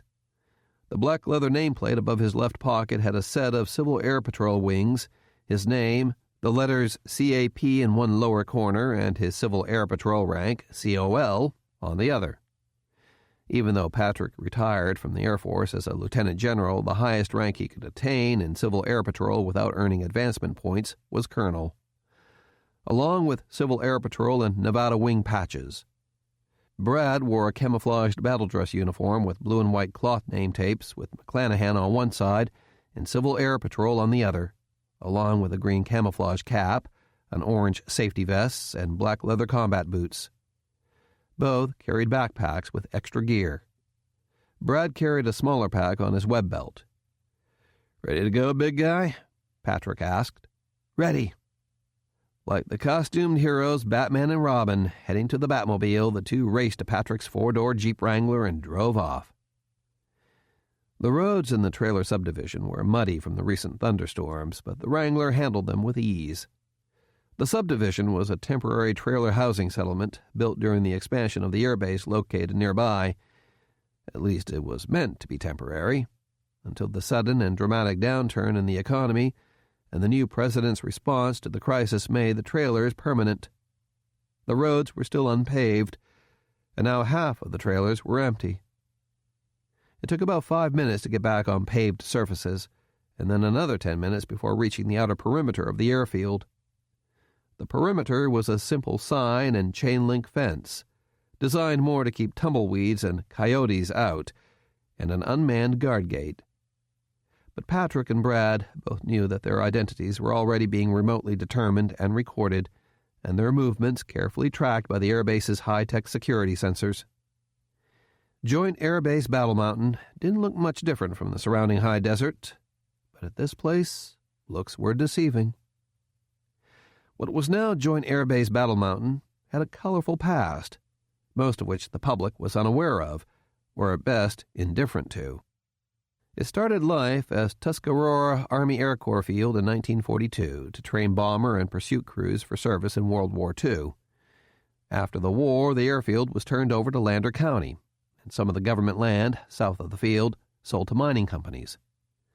A few businesses and an air museum tried to make a go of it at the isolated airfield, but there simply wasn't that much business in remote north-central Nevada, and the airfield seemed to languish.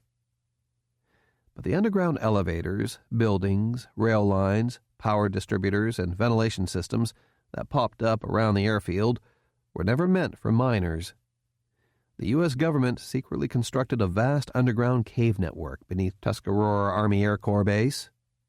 The facility was designed to be a government reconstitution command center, a base far from population centers to which the heads of the U.S. government and military would escape and ride out a Soviet or Chinese nuclear missile attack. After the attack was over, the officials at Battle Mountain would broadcast instructions to the survivors and begin rescue and regeneration efforts for the people of the western United States. The facility was the ultimate in 1950s technology. It made its own power, air, and water.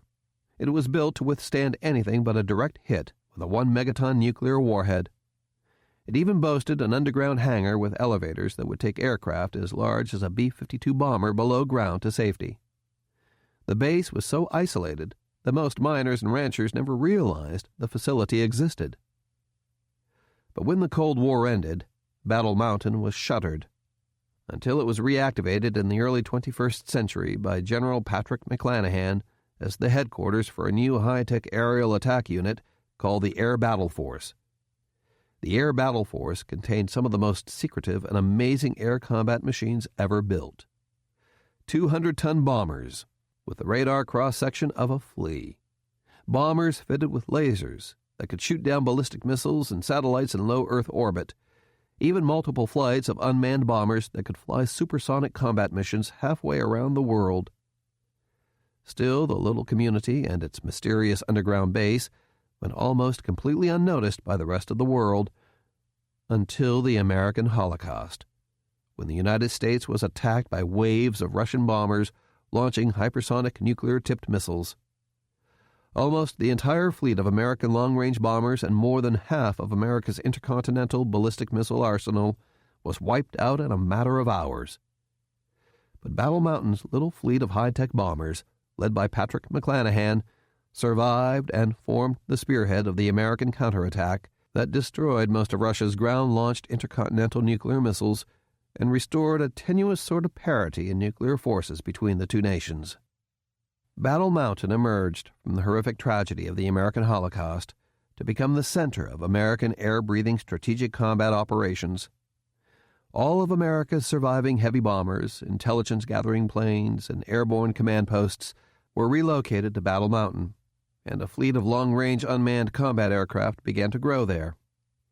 The base even became a staging area for America's fleet of manned and unmanned space planes, aircraft that could take off and land like conventional aircraft, but boost themselves into low Earth orbit. Even during the deep global economic recession that began in 2008, Battle Mountain grew, although the community around it barely noticed. Because of its isolation and dirt-low cost of living, many bases around the world were closed and relocated to Battle Mountain. Soon, Battle Mountain Air Reserve Base became JAB, Joint Air Base, Battle Mountain, hosting air units from all the military services, the Air Reserve Forces, the Central Intelligence Agency, and even the Space Defense Force. But then the economic crash of December 2012 happened, and everything changed. Newly elected President Kenneth Phoenix, politically exhausted from a bruising and divisive election that saw yet another president being chosen in effect by the U.S. Supreme Court, ordered a series of massive tax cuts, as well as cuts in all government services. Such government cuts had not been seen since the Thomas Thorne administration. Entire cabinet-level departments, such as education, commerce, transportation, energy, and veterans affairs, were consolidated with other departments or closed outright. All entitlement program outlays were cut in half or defunded completely. American military units and even entire bases around the world disappeared virtually overnight. Despite howls of protest from both the political left and right, Congress had no choice but to agree to the severe austerity measures. Joint Air Base Battle Mountain was not spared. Every aircraft at the once bustling base was in Hangar Queen status, available only for spare parts, reassigned to other bases, or mothballed. Most planes placed in flyable storage were not even properly mothballed, but just hoisted up on jacks and shrink-wrapped in place to protect them against sun and sandstorms. Construction at the base was halted, seemingly with nails half pounded, concrete footers half poured, and streets abruptly turning into dirt roads or littered with construction equipment that appeared to be just dropped or turned off and abandoned. There seemed to be no one on the base at all except for security patrols, and most of the visible ones were unmanned robotic vehicles responding to security breaches discovered by remote electronic sensors. Patrick and Brad drove past the partially completed headquarters building of the Space Defense Force. They had passed just a handful of persons and vehicles since entering the base. "Man, this place looks freaking lonely, Dad," Brad said. "Aren't they ever going to finish those buildings?" "There's no money in the budget right now," Patrick said. He nodded toward several trailers set up nearby. "Those will do for now." If the Space Defense Force survived the economic downturn, he silently added. President Phoenix was a big supporter, but like every other government program, it had been cut by at least 50%. "Battle Mountain's town flower, the trailer," Brad said, reciting the oft-repeated joke. The flight line was built up much more than the rest of the base because of all the flying activity before the 2012 crash, but now it appeared just as vacant as the rest of the base. Each large hangar had just one or two planes parked there. The rest were either in the hangars being cannibalized or on the south parking ramp encased in shrink wrap. The most active flying units on the base were the RQ-4 Global Hawk reconnaissance planes, which had transferred here from Beale Air Force Base in Marysville, California, and the three surviving Air Force E-4B National Airborne Operations Center Airborne Command Post planes, which, along with the Navy's Mercury Sea-Launched Ballistic Missile Airborne Command Posts, resumed around-the-clock operations after the American Holocaust. Patrick drove to the older western side of the flight line, parked in front of a large cube-shaped hangar, and he and Brad retrieved their gear and headed inside. The hangar was shared with several non-military organizations, everyone from the Lander County Sheriff's Department to the Nevada Department of Wildlife, so there was an assortment of fixed and rotary-wing aircraft parked inside. They found two men at a large table inside the hangar, looking over topographic charts. One was wearing an Air Force-style green Nomex flight suit, similar to Patrick's. The other was wearing a camouflaged battle-dress utility uniform with an orange vest over the jacket. They looked up when Patrick and Brad came over to them.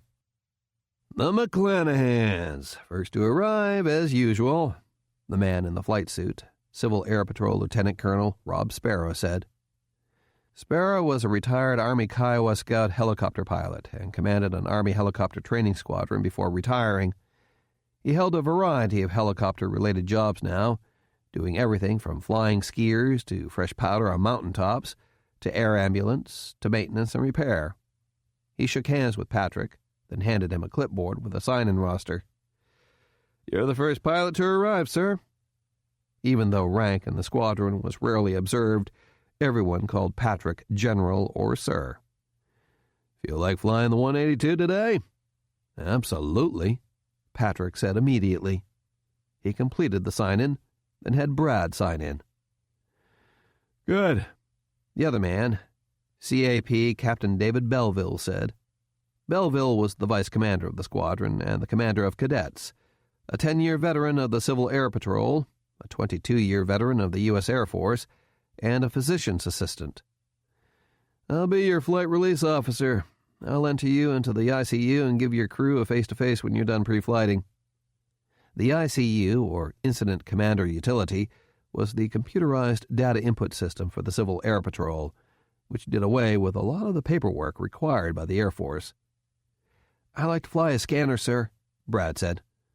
"You know you're not old enough, Brad," Sparrow said.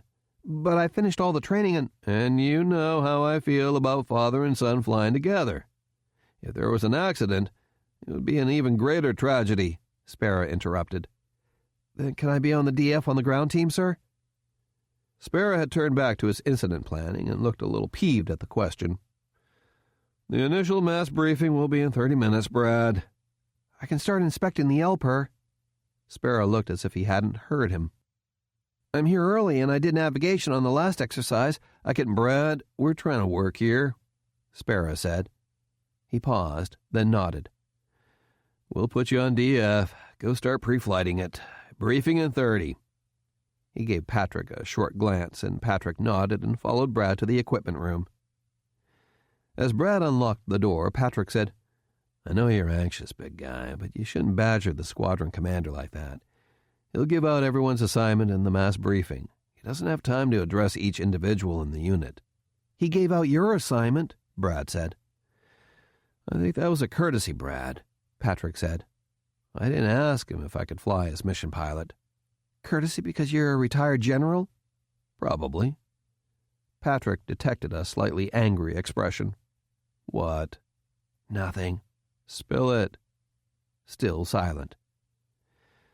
You still don't like that I joined the Civil Air Patrol, do you? Patrick asked. Brad glared at him. I told you. I didn't do it just to keep an eye on you. Then why? Because I'm a flyer, and I was Air Force. And when we got sent to Battle Mountain and you transferred to this squadron from the Henderson Squadron, I thought it would be fun, and it is. Plus, I give back to the community by volunteering. It was my hobby, not yours. So I can't have the same hobby as you? It's not just that you're a general. It's because you're a flyer, Brad said. The CO looks down his nose at cadets and ground ops. That's not true, Patrick said. He's a pilot, but he's also retired Army. He's been supporting ground troops his whole career. But that's not what's eating you either, is it? Silence. Wish I wasn't part of Civil Air Patrol? Get used to it. I'm not going to quit unless work really picks up, which seems unlikely for a while. Still silent. Patrick scowled, then asked directly, What's eating you, Brad? Brad looked up, then around, then took a deep breath and said, Nothing. Come on, Brad, what's up? It's nothing, Dad, Brad said. He retrieved the LPER direction-finding device and turned. I gotta go. Okay, Patrick said dejectedly. It wasn't the first time they'd tried to have this conversation, he thought, and it ended the same way every time. Brad finished checking the direction-finding device, then brought it and his equipment over near the four-wheel drive van to get ready for inspection and boarding. More squadron members had arrived, and he had time to visit with his friends and watch the local news for any information while they waited for the mass briefing. There weren't that many members yet in the hangar. Folks who lived in Battle Mountain usually escaped on weekends to Elko, Jackpot, Reno, Lake Tahoe, Salt Lake City, or to remote desert campsites scattered throughout the area. If they were available, more would show up later for follow-on or backup missions. Ron Spivey was a bit younger than Brad and was going to be a senior in high school, like Brad. "Hey, Ron," Brad greeted him when they saw each other. "Where were you when the call came in?" Just bought Marina a cone at the DQ, and we're on our way out to do some off-roading," Ron said. He was the quarterback and captain of the football team with Brad, taller but not as beefy as Brad, with big hands, a thin face that looked even thinner because of a thick football player's neck, and narrow eyes. "Was she pissed?" Brad asked. His initial expression told Brad that she was, but Ron shrugged it off. "Who cares?" he replied. "If she wanted to nag on me, she could do it in my rearview mirror. She knew better. I dropped her off and geared up. What do you know?"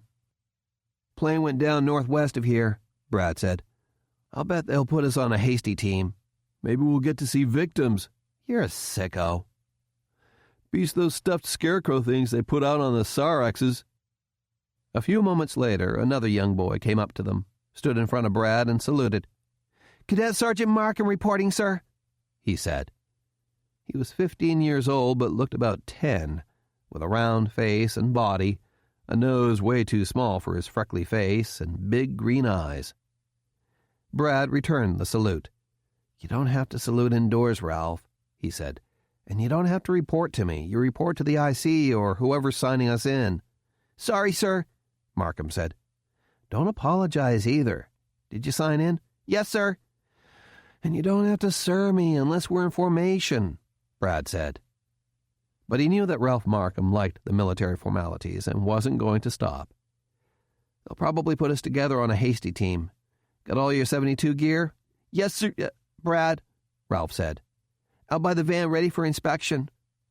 Who's closer to level 1? Brad asked the others. He turned to Ron. Did you get your advanced first aid at the last Sarex? No, I came in late, so they put me at the base on the radio. Then make sure you ask Belleville or Fitzgerald to be lead medic so you can get a sign-off and take the practical exam, Brad said. That okay with you, Ralph? I've already got my advance done, sir, he said proudly.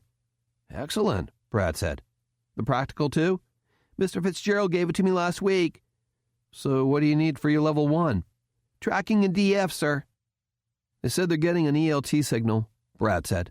So they put me on DF, and I'd like to stay on it to help out if they need me.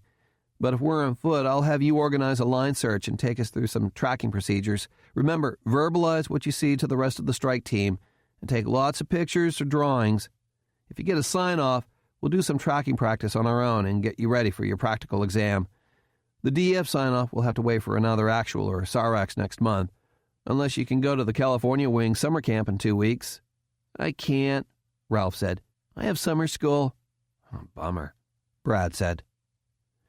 Ralph was an enthusiastic cadet and loved the challenges of the Civil Air Patrol, but his reading was several grade levels lower than his classmates, and he needed a lot of extra time to do the simplest reading assignments.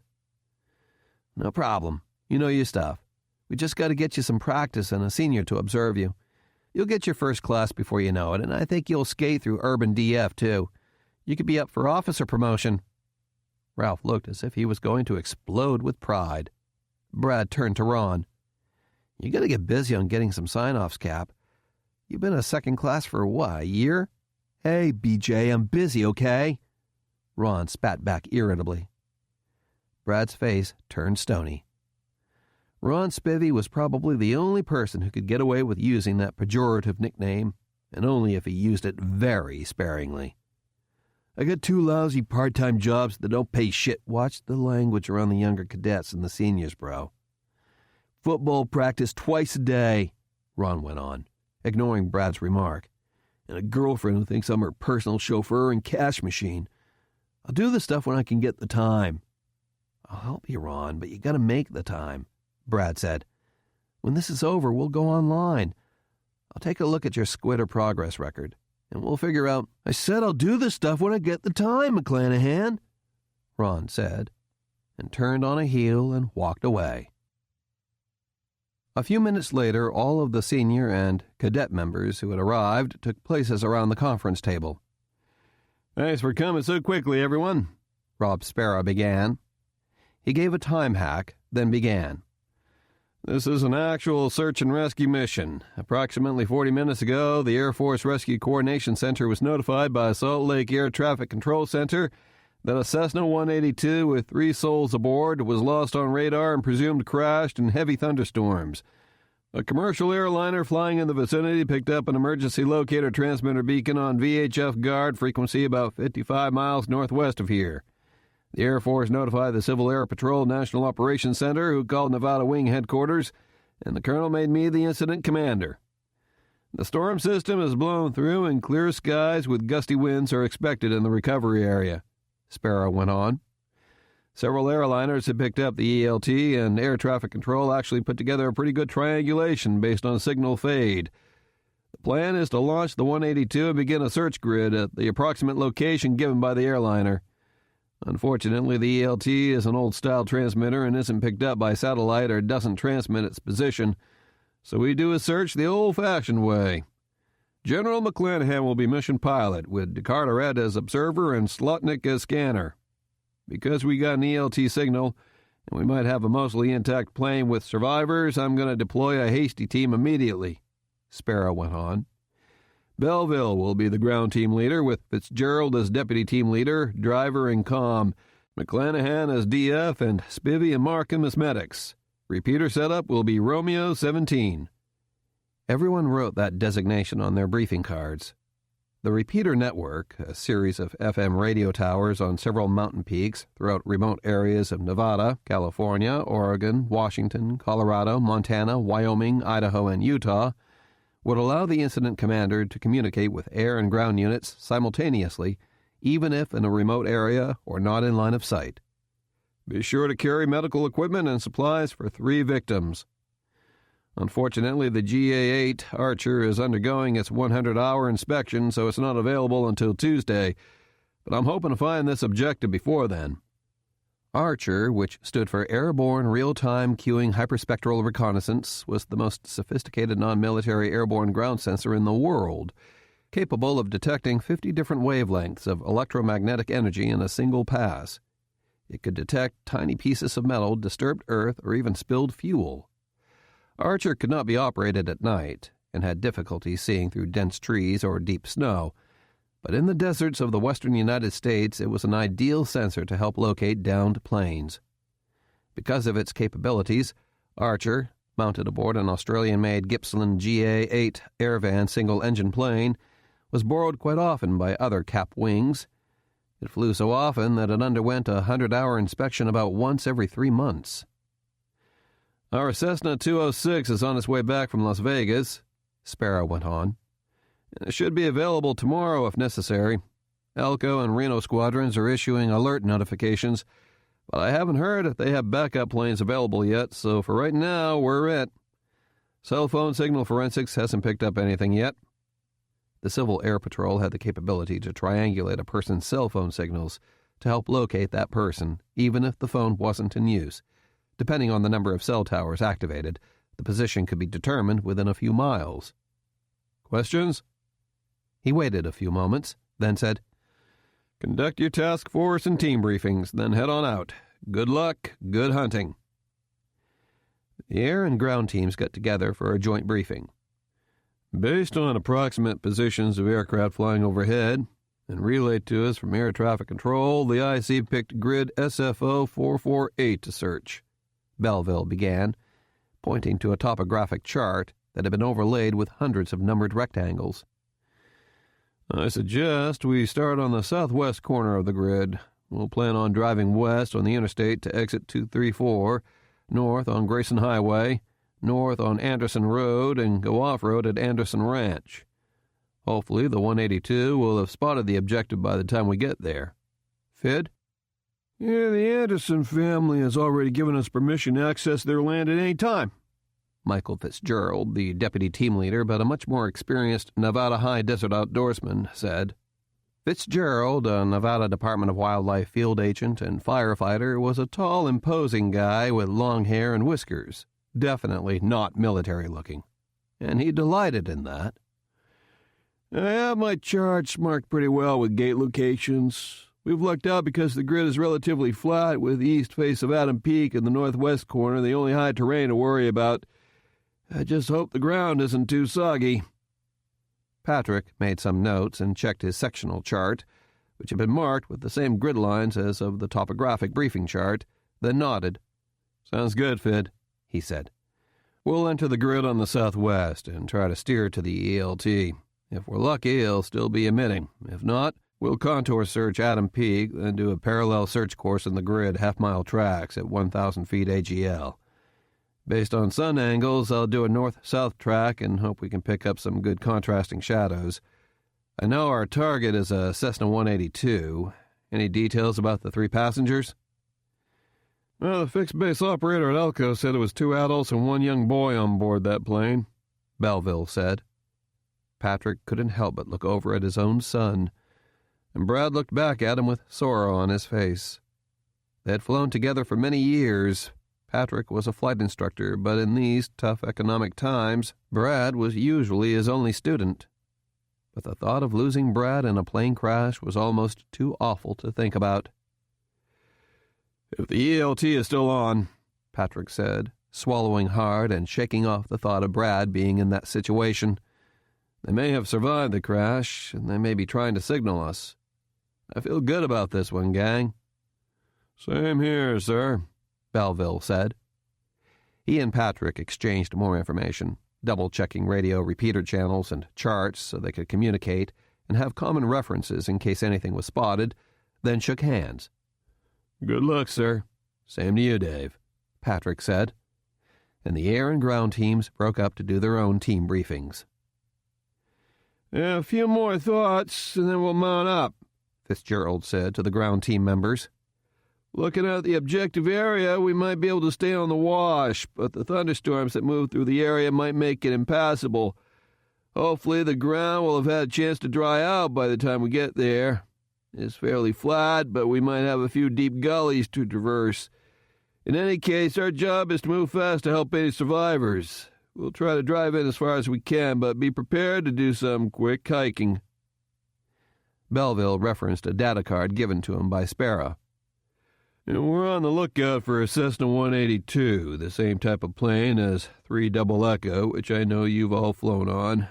White with blue stripes," he went on. 3 souls on board.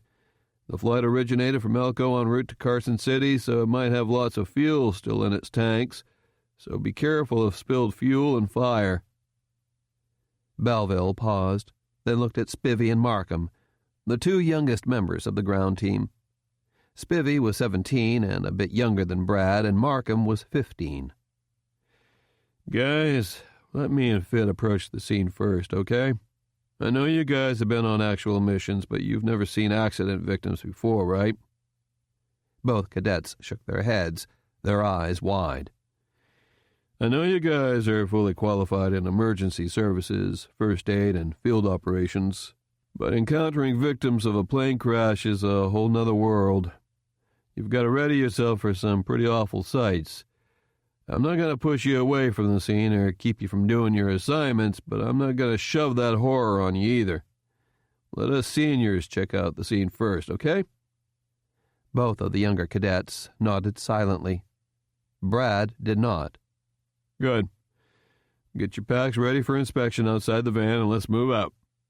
Brad wished he was old enough to fly as an observer or scanner, but as they prepared for inspection, he was starting to get revved up to go out and find these victims. Yes, the air search guys got all the glory, but the ground teams were the ones to actually make contact and help the victims. Each team member had a 20-pound backpack on a support frame called a 72-hour pack with a carefully prepared list of items for a 3-night encampment, the longest authorized for CAP cadets, including sleeping bags and pads, another set of BDUs, meals ready-to-eat kits for 5 meals, and other standard personal camping items. A 2-gallon water bladder was attached to the back of each backpack, with a tube attached to the front of the uniform for drinking.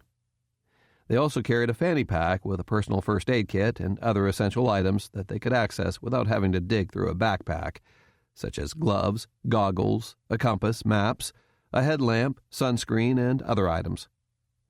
After checking their gear, they inventoried the other items they would take along in the van, including tents, packs of bottled water, more MREs, and cooking equipment. The medical team inventoried their kits and equipment, including splints, burn treatment kits, stretchers, and bandages, and the senior members checked their radios, charts, and portable GPS receivers and spare batteries. Brad was in charge of the DF, or direction-finding equipment, and he had to show Belleville that it was working properly. The DF, called an LPER, was a VHF and UHF radio receiver, with an oblong directional antenna mounted on a 6-foot-high mast, which was attached to a vehicle or could be carried on a special harness if they had to go in on foot. The receiver would pick up the electronic beacon from a downed aircraft and, by monitoring the signal strength as the antenna was turned, point the way to the beacon. The device was powered by 2 9-volt batteries, and Brad made sure he had plenty of fresh spares. There wasn't anything worse than to lead a team miles and miles into the desert and run out of juice before reaching the objective. Once Belleville had inspected everyone's gear, it was all loaded into the back of the 10-passenger blue and white 4-wheel drive van, and the team piled in. The van had a special FM radio operating on the Civil Air Patrol repeater network that would tie in all of the teams on that channel, including air, ground, and base units, along with a cellular amplifier that could pull in distant cellular signals to allow cell phones to be used farther from civilization. The ground mission was underway. At the same time, Patrick was at the hangar entrance with the squadron's blue and white Cessna 182R and the other members of his flight crew, Leo Slotnick and John DeCarteret. Leo was in his mid-30s, a former U.S. Air Force aerial refueling tanker pilot and currently a Nevada Highway Patrol sergeant and pilot from Battle Mountain, who had only been a member of the Battle Mountain Squadron for 5 months. John DeCarteret was just the opposite.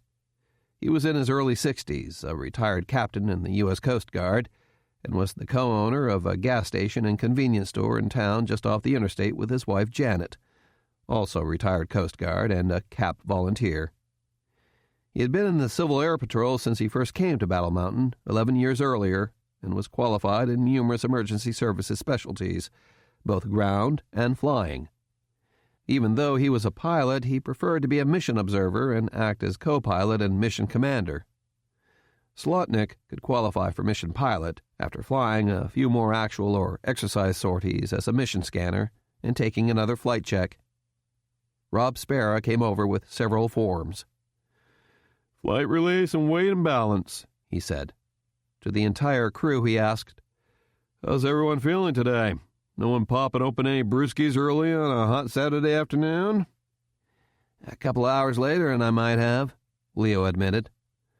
"No late nights last night? No allergy medications?" "A late night for me is 8 p.m., Rob," John said. "I'm right with you, John," Sparrow said. The I'm Safe check, which stood for illness, medications, stress, alcohol, fatigue, and eating hydration, was a required briefing element to be sure each crew member was fit to fly. Since none of them was on alert and they all led normal lives, being suddenly thrust into a flying assignment meant that the aircraft commander and flight release officer had to be sure everyone was ready to fly. "How about you, General?" "I feel good. No meds, no alcohol, and things are so slow here on the base I can't be stressed," Patrick said. "Good." Sparrow tapped some instructions into a BlackBerry, waited a few moments, then, "You're released. Good luck." He wrote their release number on the flight release form. "I'll see you on the radio." Patrick opened up the airplane maintenance logs. "Okay, last crew reports they filled the plane to the tab, so we have plenty of gas. Open discrepancies. Loose co-pilot's armrest, and left rearmost window is crazed. Let me know if you think it's too bad to look out of, Leo." "Will do, sir." No other glitches." Patrick filled out log sheet from data on the flight release form, closed it, then referred to a mission briefing card he had filled out after getting a mission briefing from the operations and planning officers. "Okay, guys, we'll head on out directly to the southwest corner of grid SFO 448, and hopefully we'll get a few ELT bearings. Altitude will be 1,000 feet AGL, which will be around 5,500 feet MSL in that area. 30 minutes out and 30 back will give us 3 hours on station with an hour of fuel reserve. Hopefully we won't need that long. We might have enough daylight when we get back to return, refuel, and relaunch if necessary. With the front blowing through, we might get some turbulence, so let me know if anyone feels queasy. Flat terrain except for Adam Peak, good visibility, and a half-mile track separation gives us a probability of detection of 85%. So let's get this one. Questions?" Leo and John shook their heads. "Okay, I'll do an airplane pre-flight. You guys pre-flight the radios, camera, and DF. Copy the airplane hours into the logbook and the mission forms and get a good radio check with the IC and ground team." Patrick put on a pair of Nomex fireproof gloves and began to work on pre-flighting the 4-seat Cessna, working with a plastic laminated checklist. John met up with him a few minutes later. "Com is good," he said, "and the DF self-test's okay." "Which means it'll be almost useless?" Patrick deadpanned. "If you talk badly about the DF, it will hear you and act badly," John deadpanned back. "I thought 406 megahertz satellite ELTs were required on all planes." "They are," Patrick said. "But everyone is cutting corners to cut costs these days, and ELTs are one of the things that you never think you'll ever use. The owner was probably waiting until his ELT battery replacement was due before buying the new one. Well, hopefully he'll keep on working long enough to get a good steer," John said. He nodded to Patrick. "I'm always amazed watching you work, Patrick." Why? Well, you're the guy who's flown all sorts of heavy iron, from B-52s to space planes, John said. and here you are, pre-flighting a plane that probably weighs less than one of the bomb bay doors on a B-52, and you're using a paper checklist. You can probably pre-flight a Cessna 182 blindfolded. I probably could, Patrick said. But when I think I know it all, that'll be the time to quit flying. True enough, John said. He paused for a moment, then commented, I'm not sure I've said this to you before, Patrick, and if I have, I apologize, but, What? I just can't believe you are here, John said, his eyes filled with unabashed wonder. One might even describe it as amazement. I mean, you are Patrick McClanahan, the Patrick McClanahan. It seems like one day you're leading a group of bombers against Russia to avenge America for the American Holocaust, then the next you're on the space station, and then you're in Iraq, stopping a major war from breaking out between Turkey and America. The next day you're in Little Battle Mountain, Nevada, flying Cessna 182s and 206s for the Civil Air Patrol. With all due respect, sir, what in hell are you doing here? I mean, here. I explained this to the squadron when I first joined, John, Patrick began. I retired from the Air Force. You mean you were forced to retire? President Phoenix put his political life on the line during his campaign when he supported me and stood against President Gardner, prosecuting me for the Aden and Socotra Island incidents, Patrick said. I felt I had no choice but to retire. President Gardner still decided to prosecute the others and myself. I was lucky.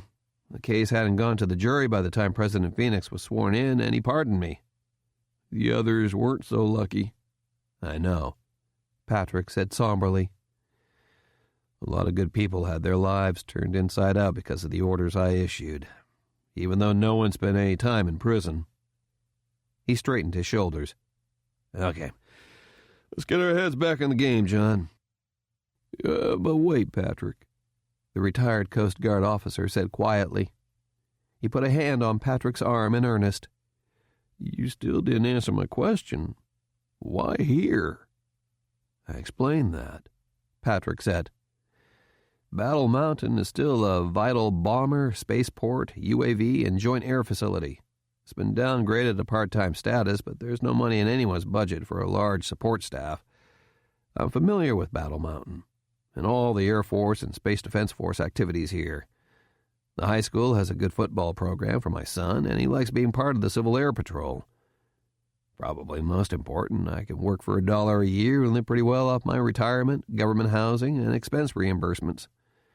I run a small caretaker staff, keep the networks and communication systems alive, and keep the lights minimally on and support the few missions we fly out of here until the economy recovers and we can start rebuilding the force. It's that simple. John's expression was skeptical, almost disbelieving, and he looked as if he was going to continue questioning him, but Patrick's expression told him to back off. Well, General, he said, I'm proud and pleased that you're here. He touched the silver eagle insignia on his left shoulder. And I'm sorry you have to wear a bird instead of stars. It seems like an insult to me, given your service to our country. And they offered an honorary lieutenant general's rank and position. I declined, Patrick said. I'm a crew dog, John, plain and simple. I wanted to fly, not give speeches and have my picture taken with politicians who say they support our mission and us. I couldn't fly for Cap wearing 3 stars. Enough already, observer. There may be people on the ground who need us. Let's stop chit-chatting. John gave him a pat on the arm and let him get back to his pre-flight. A few minutes later, the crew climbed aboard. Patrick was in first in the left front pilot seat, and then he rolled his seat forward so Leo could get in the left rear seat.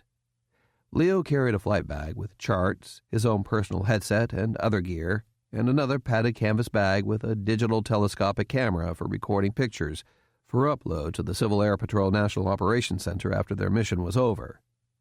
John got in last and strapped in. Ready, John? Patrick asked. Ready, John said. retrieving a laminated checklist card from a pocket near his right leg. Pre-flight completed. Crew brief. Seat belts and shoulder harnesses on all the time, Patrick said, reciting from memory. Fire extinguisher is up here between the front seats. Sterile cockpit in the terminal area and in the grid. No unnecessary conversations. Evacuation order will be Leo first out the left side, then John out the right, then myself, and I'll grab the survival kit after exiting if the plane's not on fire. Remember, you can pop the windshield out as an emergency escape, and the rear baggage door is unlocked so you can climb over the back seat and get out that way if necessary. Questions? He didn't wait for a response. He knew his crew was experienced enough that they could give him the briefing. They continued with the checklist, got the plane's engine started, the radios and navigation systems on, and minutes later they were taxiing for takeoff. It was a long taxi to the run-up area, a wide portion of the taxiway where small planes could pull out of the way to make room for other planes while the pilot finished his pre-flight. Patrick ran through the final engine checks and pre-takeoff items. He then ran the Cessna's engine up to takeoff power, leaned the engine until it was just starting to run rough, enriched the mixture until the cylinder head temperature was 125 degrees cooler, then pulled the power back. Meanwhile, John entered their grid entry coordinates into the plane's satellite navigation system, which gave Patrick his direction of flight after takeoff. Takeoff briefing, Patrick began. John, back me up on engine instruments. Leo, watch for traffic. Engine failure during takeoff roll. Throttle to idle. Max braking as needed. Flaps up. Secure the engine. Engine failure after takeoff but less than 1,000 feet above ground. Trim for 75 knots, full flaps, secure the engine, land straight ahead. If above 1,000 feet, we'll attempt to turn back to the runway. But we have lots of better options for an off-airport landing. If the airplane breaks, it belongs to the insurance company, not us. Any questions? No reply. Everyone ready? Observer. Scanner. Here we go. Patrick taxied to the runway hold line, got takeoff clearance from the Battle Mountain Control Tower, actually a series of cameras and sensors all around the airfield, with controllers indoors watching our monitors, taxied onto the long reinforced concrete runway, and made the takeoff. The runway was so long that he could have made 2 more takeoffs and landings and still not have been in any danger of running out of concrete. Cap 2722, airborne, John reported on the FM radio. Battle Mountain Base, roger, Sparrow replied.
A remote desert playa, central Nevada, a short time later. The landing on the hard alkali desert surface was one of the worst the workers had ever seen, and they were sure they'd see the big twin-engine plane flip upside down or spin out of control across the playa. But the pilot managed to keep it under control, and soon the King Air was taxiing across the 3-inch deep alkali dust toward the drop-off point. "Thought you'd ground loop her for sure, Carl," one of them said after boarding the King Air and making his way to the cockpit.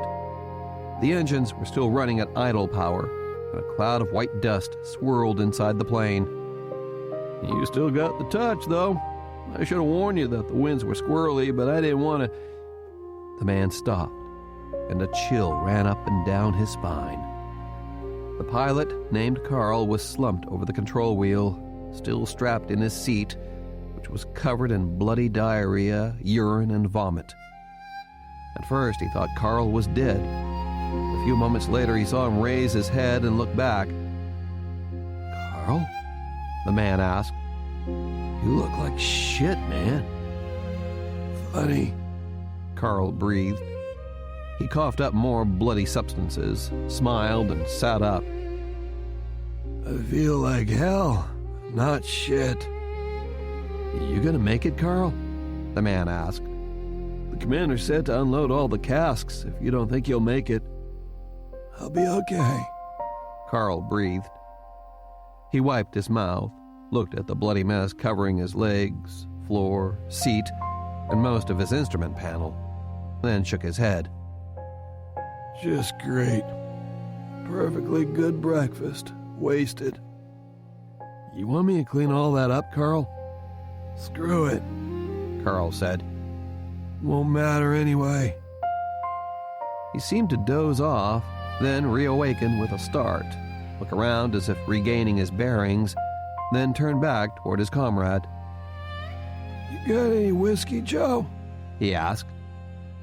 "Thought you weren't supposed to fly and drink," Joe said, even as he thought, what a stupid thing to say, quoting FAA regulations at a time like this.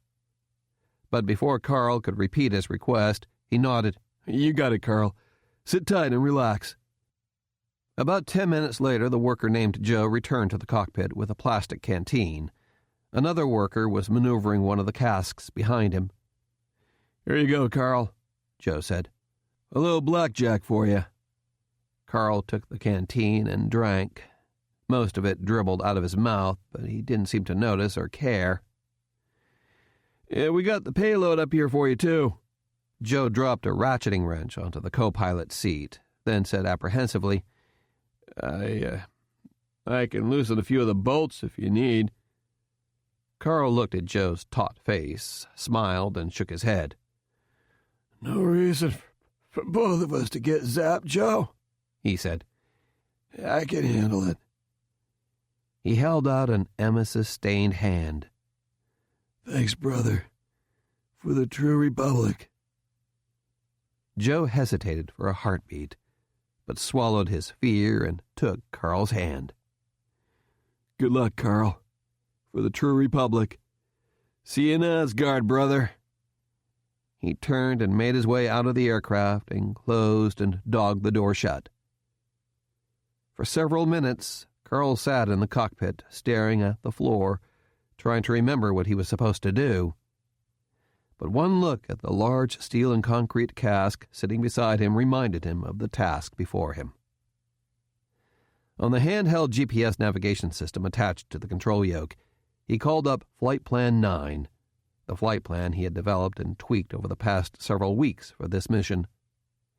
He had rehearsed it several times on a desktop computer flight simulator, even using real-world satellite and three-dimensional street-level photographic images to get the most detailed preview of the final moments of the flight. But that was before the diseases ravaging his body began destroying his vision, lungs, and nervous system, and he wondered if he had the strength to do it after all his hard work.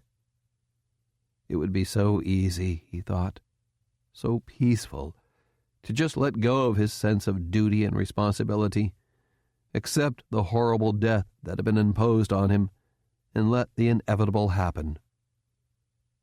But then, just as his spirit was waning to the point of surrender, he looked out the cockpit window. One of the soldiers had brought an American flag out onto the playa so Carl could see the wind direction and strength. He reached behind the co-pilot's seat and withdrew his own flag, the flag of the Knights of the True Republic of America. It was a Stars and Stripes flag, but with the coiled snake from the Gadsden flag, the original flag conceived by South Carolina Army officer Christopher Gadsden and adopted by the colonial American Navy and Marine Corps in the Stripes field. But instead of a coiled timber rattlesnake shaking its rattle and warning others to stay away as on the Gadsden flag, the flag of the True Republic of America showed the rattlesnake striking. The symbology was plain.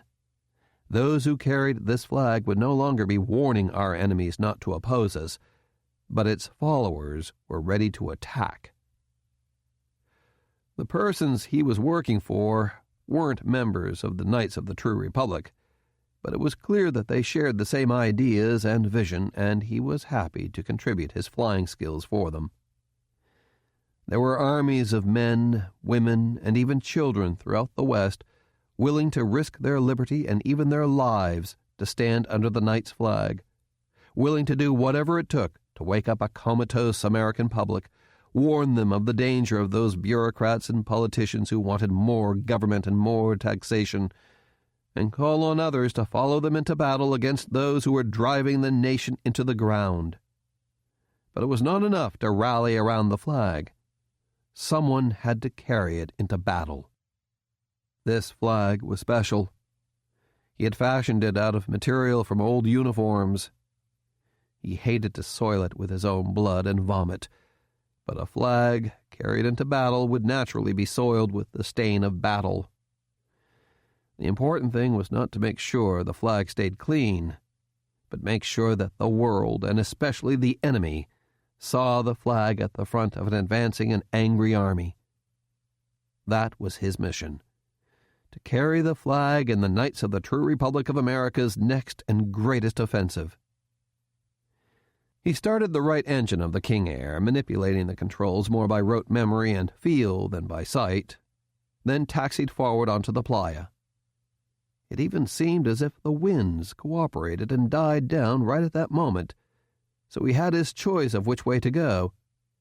So he decided to head directly northwest toward his objective. Making sure he didn't apply any brakes so he wouldn't drive the nose wheel into the sand, Carl smoothly advanced the throttles and pulled the yoke all the way back to his stomach with trembling muscles. The nose wheel popped off the playa, helping the big turboprop accelerate.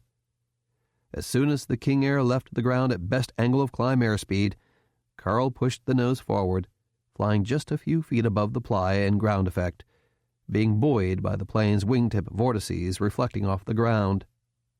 He retracted the landing gear, staying in ground effect until reaching normal climb speed, then raised the nose, incrementally retracted flaps, and performed a normal climb. His mission was finally underway. It might be his final mission, but, he reminded himself, it was the first for the Knights of the True Republic of America. Northwest of Battle Mountain, Nevada, that same time. "We lucked out. I'm still getting an ELT," John de Carteret said on intercom. He had set the Eltronics emergency beacon locator to search for both VHF and UHF beacon signals and was monitoring a tiny needle mounted atop the glare shield. The GPS navigator, an older model not updated for several years but with the essential CAP info still valid, showed a series of rectangles with numbers designating their grid identification. 10 miles to the grid entry point. "Good deal," Patrick said. He pressed the radio transmit button on his control yoke and spoke. "Battle Mountain Base. Cap 2722 on Romeo 17, 5 minutes to grid entry, still receiving an ELT. Do you want us to start homing or continue to the entry point? Over."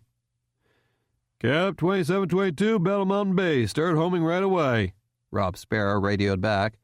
"I'd hate to lose the signal and not get a good bearing to it. We'll log you in the grid at this time and turning onto an ELT bearing." "Cap 2722, roger," Patrick said. On intercom, "I'm descending to 5500, crew. Flaps 10, 15 inches." Reciting the power settings and flight control settings aloud for everyone's information. "Let's go get 'em, John." "Roger that," John said. "Right 15 degrees. He copied the latitude and longitude readouts from the GPS receiver, marked the coordinates on his sectional chart, took the magnetic heading from the compass once Patrick rolled out, matched the magnetic heading to a nearby radio nav-aid compass rose, and drew a line on his chart.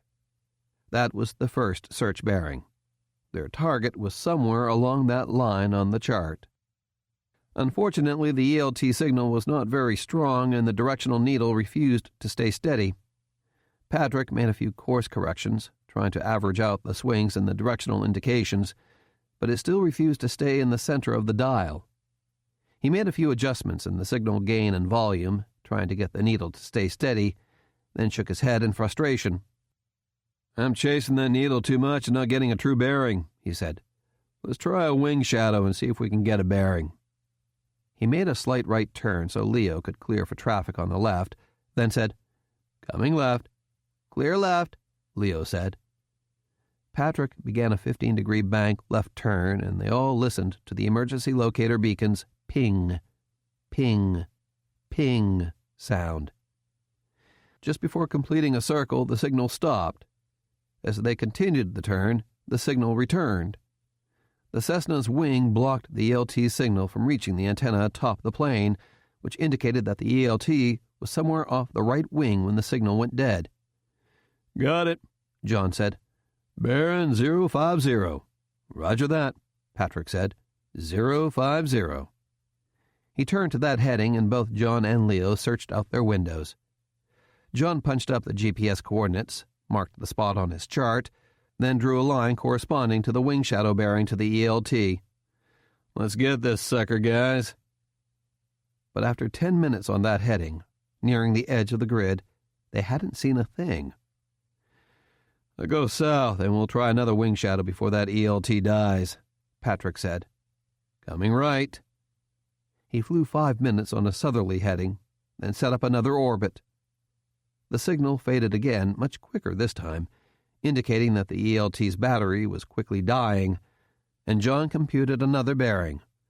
"Now I have 300 bearing to the ELT, Patrick," he said. He drew a large circle on his sectional chart where his two bearing lines crossed. "It's there, plus or minus 5 miles. "Sounds like my early days in celestial navigation in the B-52, Patrick said as he began a turn to the new bearing. "If I was within 4 miles of actual position after an hour of taking celestial sextant shots, I was king of the wing." "Celestial navigation?" Leo remarked. "You mean navigation using the sun, moon, and stars? Are you kidding me?" "Long before the days of GPS, we flew bombers all over the world using nothing but a calibrated telescope, shoved up a hole on top of a bomber or tanker, celestial precomputation tables, a watch, and a compass," Patrick said.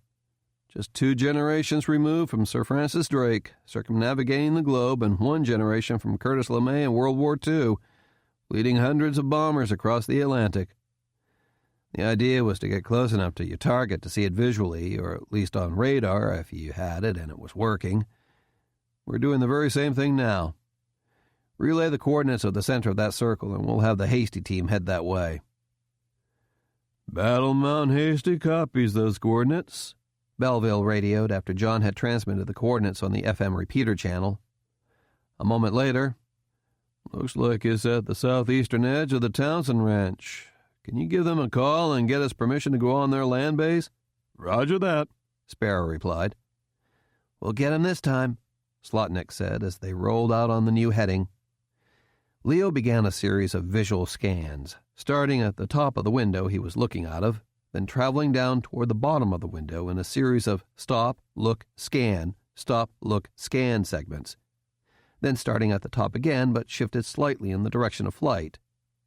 Stopping and looking at the ground for brief moments was the best way to spot a target, because in continuous scanning, the human brain would fill in fine details of the terrain, so important details such as debris could be missed.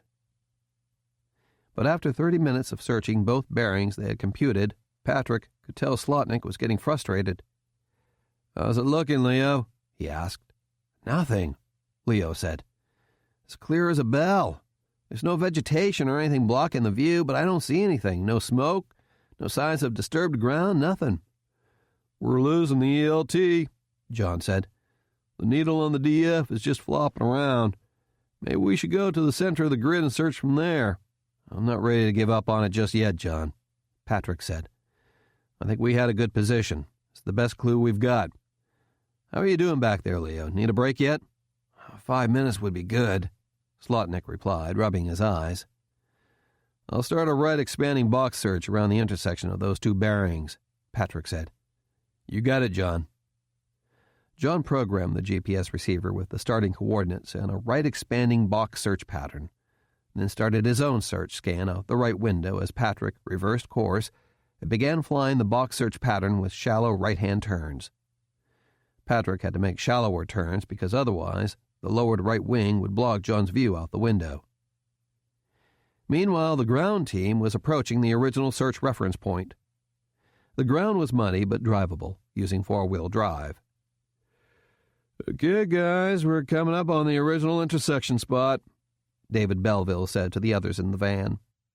"The air team reports that the ELT signal is fading and might not be reliable, so we're going to proceed to the intersection spot and get ready to respond if the air team makes contact. While we're waiting, we'll search for any signs of a crash. Let's get sunscreened up and ready to go fast and hard." Just then they heard on the repeater radio, "Battle Mountain Hasty Team, this is Cap 2722. We're starting an orbit over a possible objective sighting. Stand by." A moment later, John read off the geographic coordinates from the plane's GPS navigation device. Belleville quickly plotted the coordinates on his county map. "About 7 miles northeast," he said. "The Anderson Ranch. Do we have standing permission to go on their property, or do we need to give them a call first?" "We have standing authorization," Fitzgerald said. "He's offered to lend us some of his ranch hands in the past. A stand-up guy. Want to head that way?" "Affirm," Belleville said. He checked his portable GPS receiver. "Need a steer to the nearest gate, Fid?" "I know every inch of this desert, Dave. I don't need no stinking GPS." Belleville just shrugged and shook his head. He could never tell when Fitzgerald was kidding or not. Several minutes later they reached the gate plotted on Fitzgerald's chart, only to find it padlocked. "It's locked," Fitzgerald exclaimed. "Since when does Anderson lock his remote gates?" Belleville read the large sign mounted next to the gate. "It's not just a no trespassing sign. He's warning intruders of the use of deadly force. What's going on?" "I don't know, but the Cap are not freaking trespassers," Fitzgerald said. "We have standing permission to enter his property. Let's just cut the lock off and get going." "We can't cut locks, Fid, and you know it," Belleville said. "But we do have standing permission, so I think we'll be okay if we climb the gate and go in on foot. Meanwhile, we can have Battle Mountain Base call the Andersons and have one of their hands drive us to the crash site." "I'd rather just buy Mr. Anderson a new padlock," Fitzgerald grumbled. But he turned to the cadets in the back. "Looks like we're going in on foot, guys. Let's hustle." "Shallow up the bank angle a tad, Patrick. Good, right there," John said. He had drawn a circle on the window with a grease pencil and was directing Patrick's orbit over his sighting so the object he was looking at stayed in the circle. Meanwhile, Leo had a pair of binoculars out and was scanning the area out the right rear window in short cycles, being careful not to give himself vertigo. "Still can't make it out, but it's definitely not natural." "I'll set up an orbit," Patrick said. "If it's a good target, your eyes will come back to it in the scan. Pick out details around it in case we have trouble picking it out." "Roger." "Cap 2722, this is Battle Mountain Hasty. We're inside the gate and en route to the contact," Fitzgerald radioed. "We had to go in on foot because the gate was locked, so we're about 30 minutes out. What do you got?" "Still trying to make it out, Hasty," Patrick radioed back. "Tell Slotnick to stop trying to superanalyze and just report," Fitzgerald radioed impatiently. "First impression is always the best. Is it a crash or not, Leo?" "It looks like an abandoned pickup or some farm equipment, not a plane," Leo said, lowering the binoculars, clearing his eyes, then focusing again. "It's too small to be a plane." But his voice implied he still wasn't sure. "Can you go lower, Patrick?" "Sure. I'll switch to a left orbit. John, eyes off the target. Back me up on altitude and airspeed, and you got the radios. Report we're going to 500 AGL for a closer look." "Roger," John said. On the repeater, he radioed, "Bell Mountain Base, Cap 2722, leaving 1000 AGL for 500 for a closer look at a target." "Roger, 2722," Sparrow radioed back. "Advise when you're climbing back to patrol altitude. We'll go." Patrick started a shallow descent while reversing the direction of orbit. He took a peek at what he was orbiting over every now and then while continuing to monitor his bank angle, altitude, and airspeed.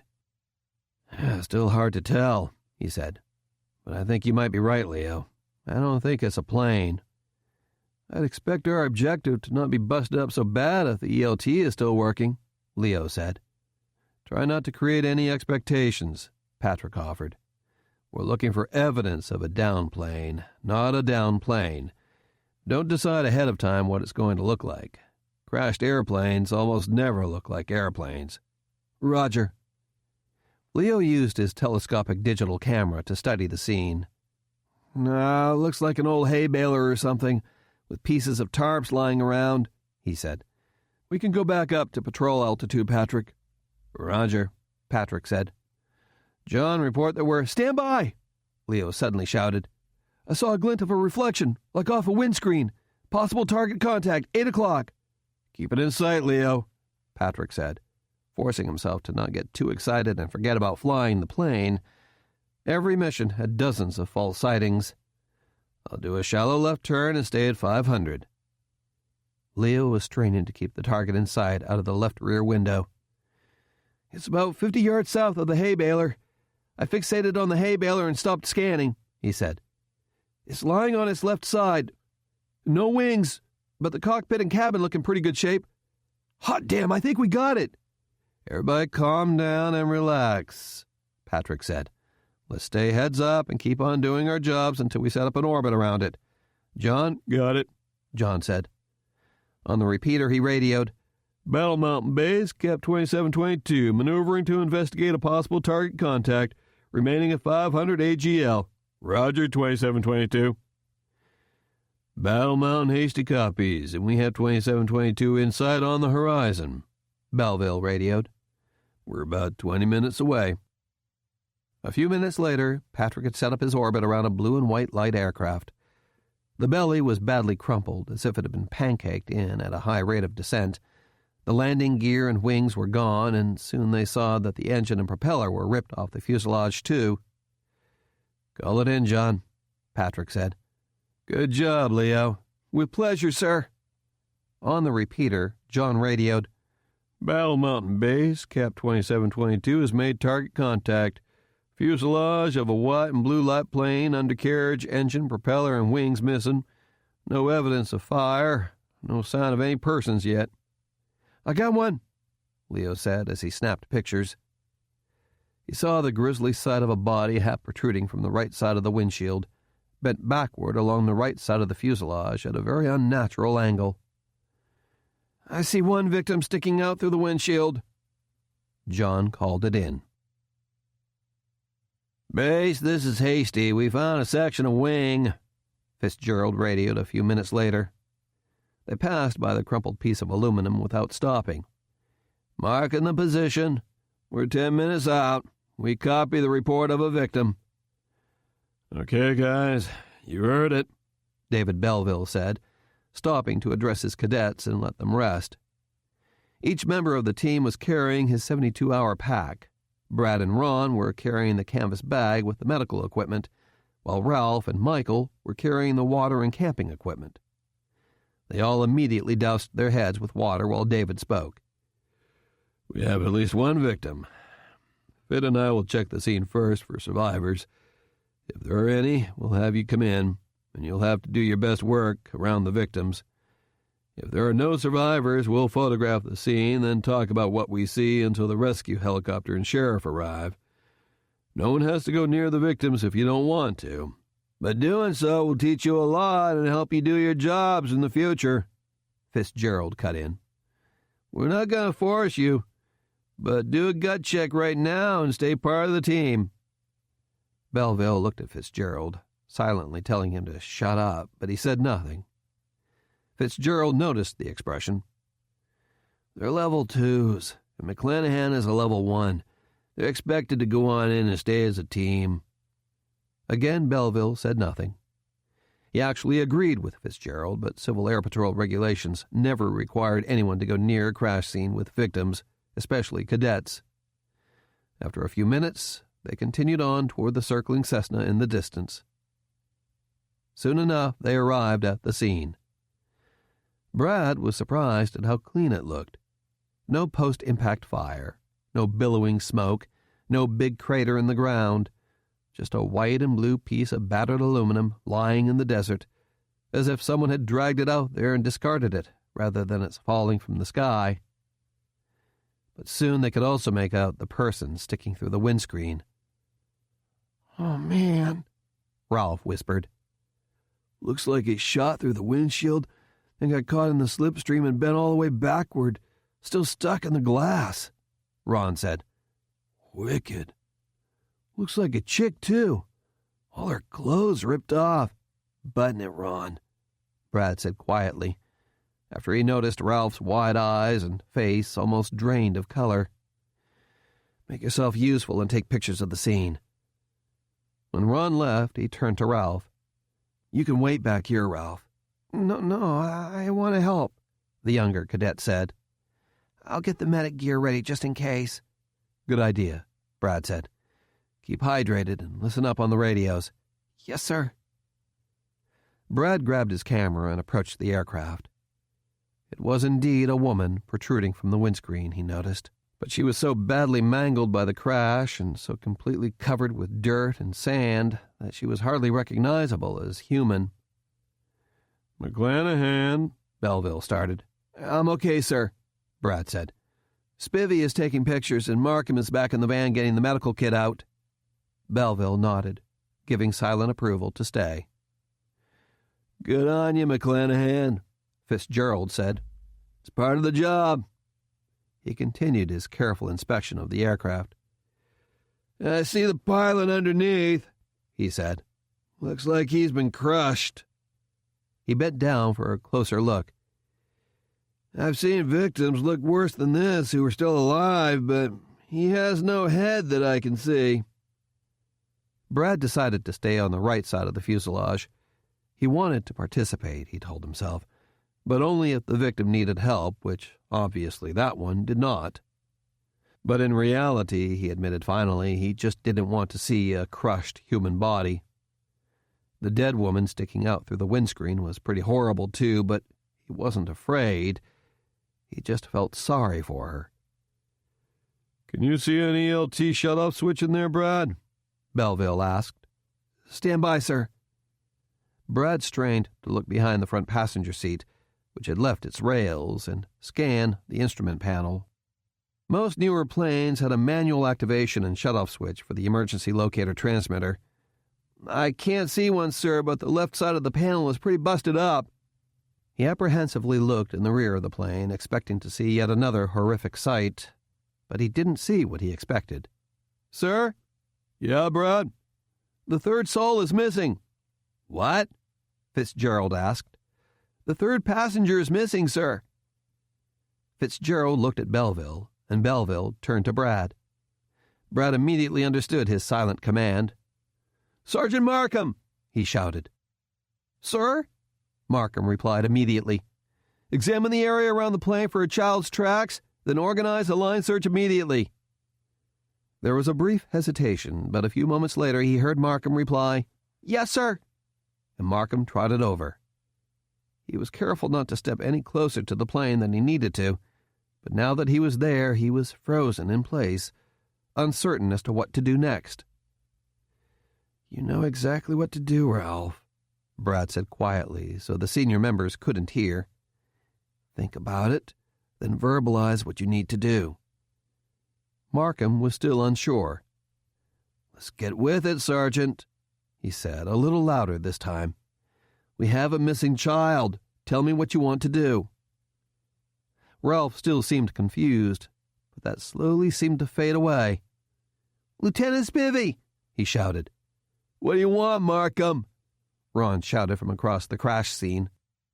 Prepare a go-pack for a line search," Ralph said rather weakly. Stand clear of the—" "I can't understand what the heck you're saying, Marky." Ralph looked at Brad, silently imploring for help, but Brad said nothing. He just looked back at Ralph, telling him without words that he had to take charge and do it quickly. Lieutenant, I need you to—" "I'm busy over here, Marky," Spivey said. "Don't bug me right now, okay?" Brad looked at Belleville, who shook his head, silently telling Brad to take charge and get the search going. But just as Brad was going to speak, Ralph shook his head, looked over at Spivey, inflated his lungs to full volume, then shouted, "Lieutenant Spivey, get a go-pack and stretcher ready for a line search right now! And don't just screw up any tracks in my crash scene!" "What?" "You heard him, Lieutenant," Brad said. "This is an actual line search for a missing boy. Sergeant Markham is in charge." Ron was still standing there, confused. Brad finally went over to him and said impatiently in a low voice, "Geez, Ron, what's your major malfunction? Ralph is trying to set up a line search to find the third victim and get his tracking sign-off. The seniors are waiting. Get with the program, would you? This is not an exercise." Ron finally seemed to catch on. He nodded at Brad, then said, "Well, why didn't you say so, Sergeant? I'll get the medical go-pack." "Okay, Sergeant, we've wasted enough time," Brad said. "Sing out. What do you see?" "Stand by, sir," Ralph said. He quickly scanned the ground, starting at the right side door. "The plane obviously slid quite a distance, judging by the smooth sand. I see your footprints right near the door. And I see a smaller set, soft-soled, not combat boots, and not as deeply set. Could be a child's footprint." He scanned the area. They lead toward the victim in the windshield. Close, but perhaps not within touching distance. Then—" He looked around, almost in a panic. "The prints are gone. I don't see them anymore. I lost him." Ralph was obviously starting to panic a bit. "Easy, Ralph," Brad said. "They couldn't have just disappeared. What's the boy thinking right now? Put yourself in his place." He could see Ralph's eyes grow large in horror and his lower lip tremble a bit. "Verbalize, Sergeant. We're not mind readers."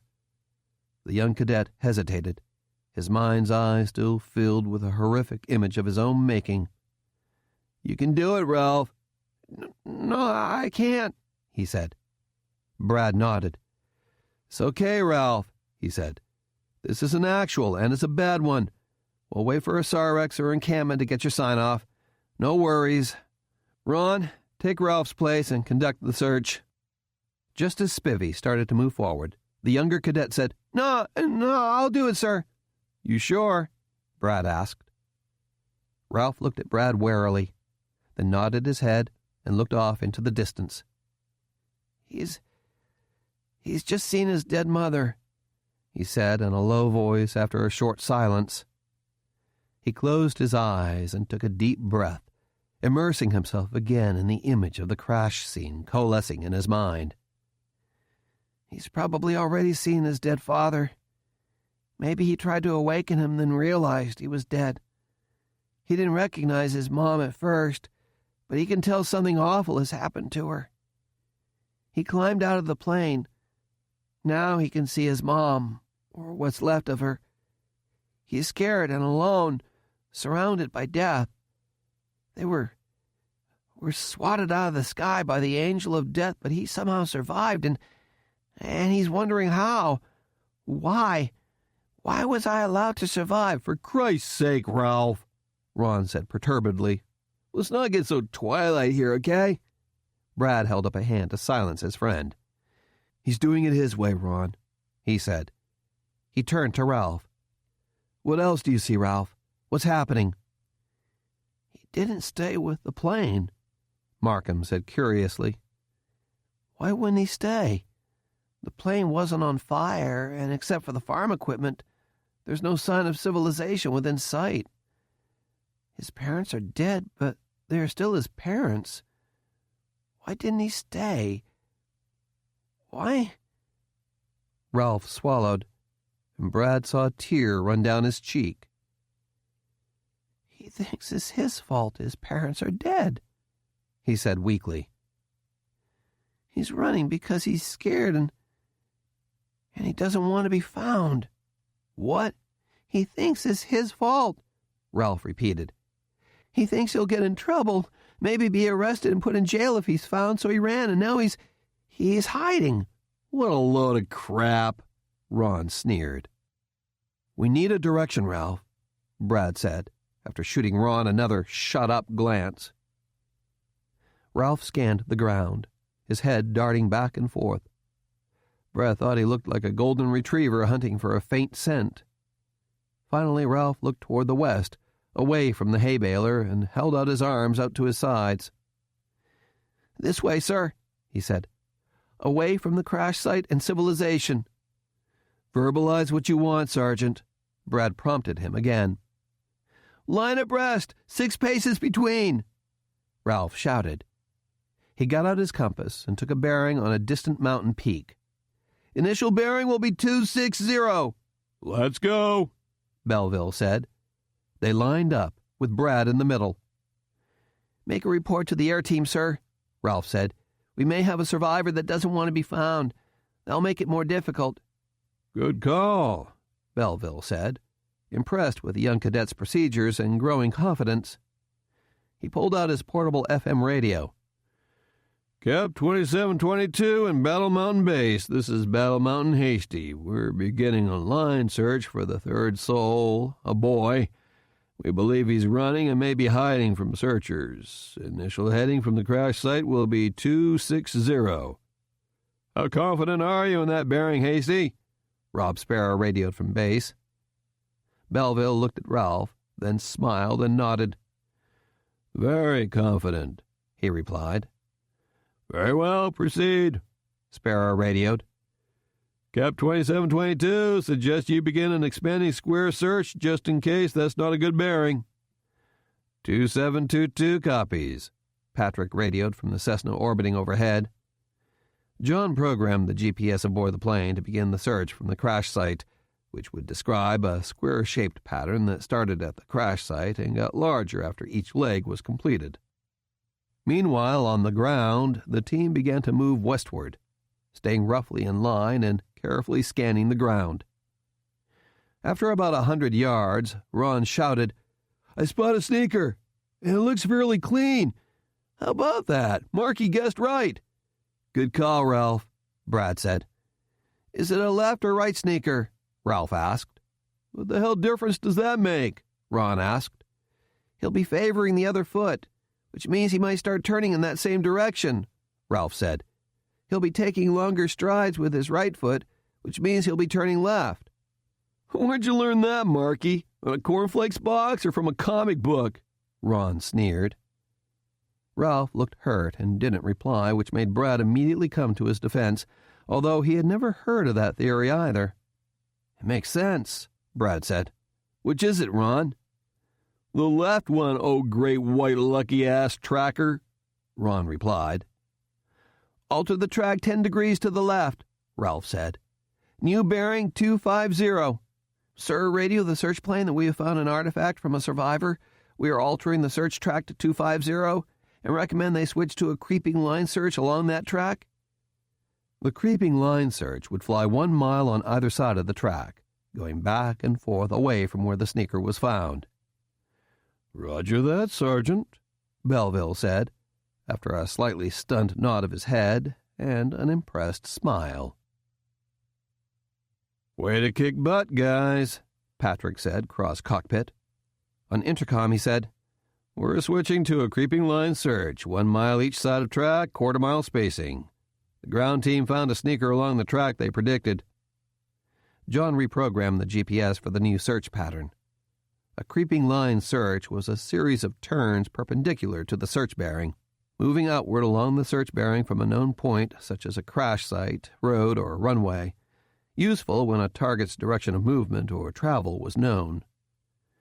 "Fitzgerald brought his A-game today," Leo commented. "It's not Fid. Cadet Sergeant Markham is leading this search," Patrick said. "You mean little Marky?" "You bet," Patrick said. "He may act a little mousy now, but he's sharp as a freaking tack. I predict little Marky may be leading this squadron in a few years." Reno Tahoe International Airport, that same time. "Cactus 2033 Reno approach, Roger," the air traffic controller radioed after receiving the check-in call from an inbound airliner. "Descend and maintain 13,000 feet. Reno altimeter 3001. There's VFR traffic inbound to Reno at your 8 o'clock, 6 miles, primary target only, and I'm not talking to him yet, so I'll have to keep you a little high for now. 33 passing 17, descending to 13. The airliner first officer responded. "Negative contact on the traffic." The controller hit a button on his panel that connected him instantly to Oakland Center controllers. "Oakland, Reno approach. I'm looking at a primary target 15 miles southeast of Mustang. He's doing about 260. Was he talking to you and missed a handoff?" "Stand by, Reno," the other controller responded. A moment later, "Negative, Reno. Everybody's checked in." "Copy. Thanks, JT," the Reno controller said. He punched a button for his supervisor, and a moment later the shift supervisor came over and plugged his headset into the console. The controller pointed to his screen. "Ted, this guy's blasting straight in for the runway, and he's not talking to anyone," he said. "I'm going to have to send this Southwest flight into holding over Mustang and back up the other inbound GA flights until he's clear." "Did you try raising him in the clear and on guard?" the supervisor asked.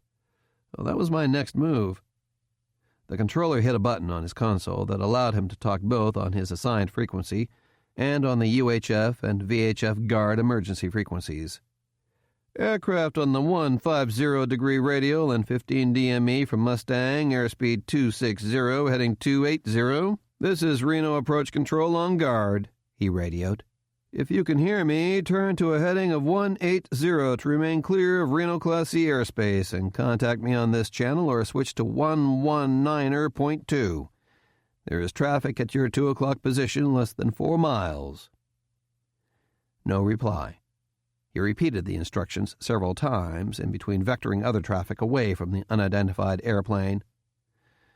"No answer, Ted," the controller told his supervisor. "He's going to bust right through the Class C. Everyone out of his way?" "Yes." "What do you think he'll do?"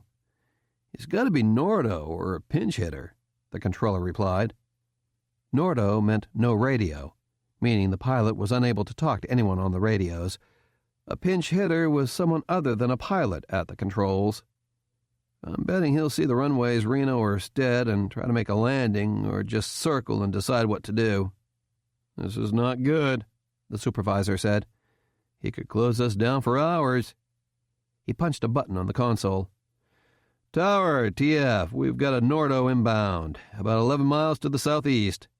"We've got him on the scope," the Reno Tower controller responded.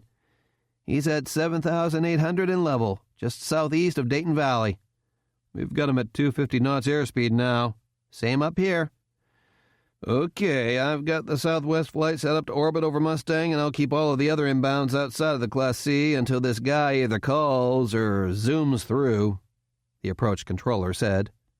"I'm hoping he'll see a runway and go for it." "I'll activate the crash net here and at Stead just in case," the tower controller said. "This could be a mess." Carl was relying on the King Air's autopilot and his extensive rehearsals for the last few minutes of this mission, because his vision was all but gone and the cramps in his stomach and back were making it impossible to concentrate on flying. He had flown this route 100 times in the past couple of months, using desktop PC flight simulators and Google Earth, to study the terrain and obstructions. Once clear of the mountains around Virginia City, southeast of Reno, Carl started a slow descent to 4,600 feet, just 100 feet above the Truckee Meadows. Letting the autopilot handle the flying tasks for now, he used the socket wrench to start loosening the bolts atop the large canister in the aisle beside him. The ground crew must have already loosened the bolts, because they were easier to turn than he anticipated, especially in his weakened state. There were a dozen bolts securing the top. He managed to remove half of them before he had to turn his full attention to flying. Only seconds to go now. "Holy shit!" the tower controller cried, and he involuntarily ducked his head as the King Air zoomed past, missing the control tower by less than 200 yards, flying no higher than the tower cab itself. It was in a slight left turn and appeared to be maneuvering to stay away from both the control tower and the Grand Sierra Resort Casino just north of the field. "Is that pilot insane?" He picked up the telephone handset marked crash. "Aircraft is overflying the field at about 100 feet AGL, heading northwest at 200 knots, gear and flaps retracted. He missed the tower by less than a couple of 100 feet. Somebody call the police and fire departments. If that guy doesn't climb, he's going to hit something right in downtown Reno." Once he was past the control tower, the Grand Sierra Resort, and the Peppermill Casino, there were no other tall buildings or obstacles around him until reaching his objective. The lid was loosened as much as he could loosen it on the canister, and he could feel something that felt like an exposed light bulb being held close to the right side of his face. The mission could not have gone better. All of his pre-flight preparation, study, and careful consideration of every possible problem ensured success. After the series of bad thunderstorms threatened to cancel the mission, the weather cooperated. Even the old autopilot on this bird worked. The Lord was indeed guiding him, endorsing this mission with great weather and working components, and allowing him to live long enough to see the mission's end. The target was in sight. It was the first high-rise structure he would encounter on this heading in the downtown Reno area, so he wouldn't have to weave around other buildings, and its distinctive curved shape made it easy to spot. The coordinates he had programmed into the GPS, refined, remeasured, and triple-checked several times over the past few months, were dead on. But he still put his hands on the control yoke, not to correct for any errors, but so he could feel the autopilot's servos making tiny corrections in the plane's heading. And then Carl noticed, through his cataract-infested eyes, the blinking yellow AP light on the instrument panel, and realized that the autopilot had disconnected itself. He didn't remember doing it. But how in the world could the plane have flown so precisely by itself? He was certainly in no condition to sit upright, let alone fly an airplane. It was as if God himself were steering his weapon of war, he decided. This truly was a message that his was indeed a blessed mission, ordained by God. The war was on, and God was indeed on their side. One last task. He switched to the Reno Control Tower frequency, pressed the transmit button, and spoke. "Live free or die. The Lord has spoken." Northwest of Battle Mountain, Nevada, that same time. They had walked another 200 yards or so in the new direction without any more signs. "What do you say, Marky?" Ron Spivey shouted. "We got nothing. We should have stayed on that original track. Now we need to start over." Brad looked at Ralph Markham. "Sergeant?" Ralph appeared indecisive, but only for a few moments. "Another 100 yards, he said. Ron groaned. Ralph made some quick calculations in his head. "Then we'll turn right to 340, go for 40 paces, turn back to 170, and search back toward the crash site." "Where in the heck did you come up with all that, Marky?" Ron asked. "Why do we have to do all that?" "He's putting us back on the reciprocal of the original search bearing," Brad explained with a smile. "The 1 in 60 rule. We go out 600 feet and change heading 10 degrees, so we've offset ourselves 100 feet, or about 40 paces. Ralph's plan should put us right back to where we found the sneaker, on the original search bearing. So why don't we just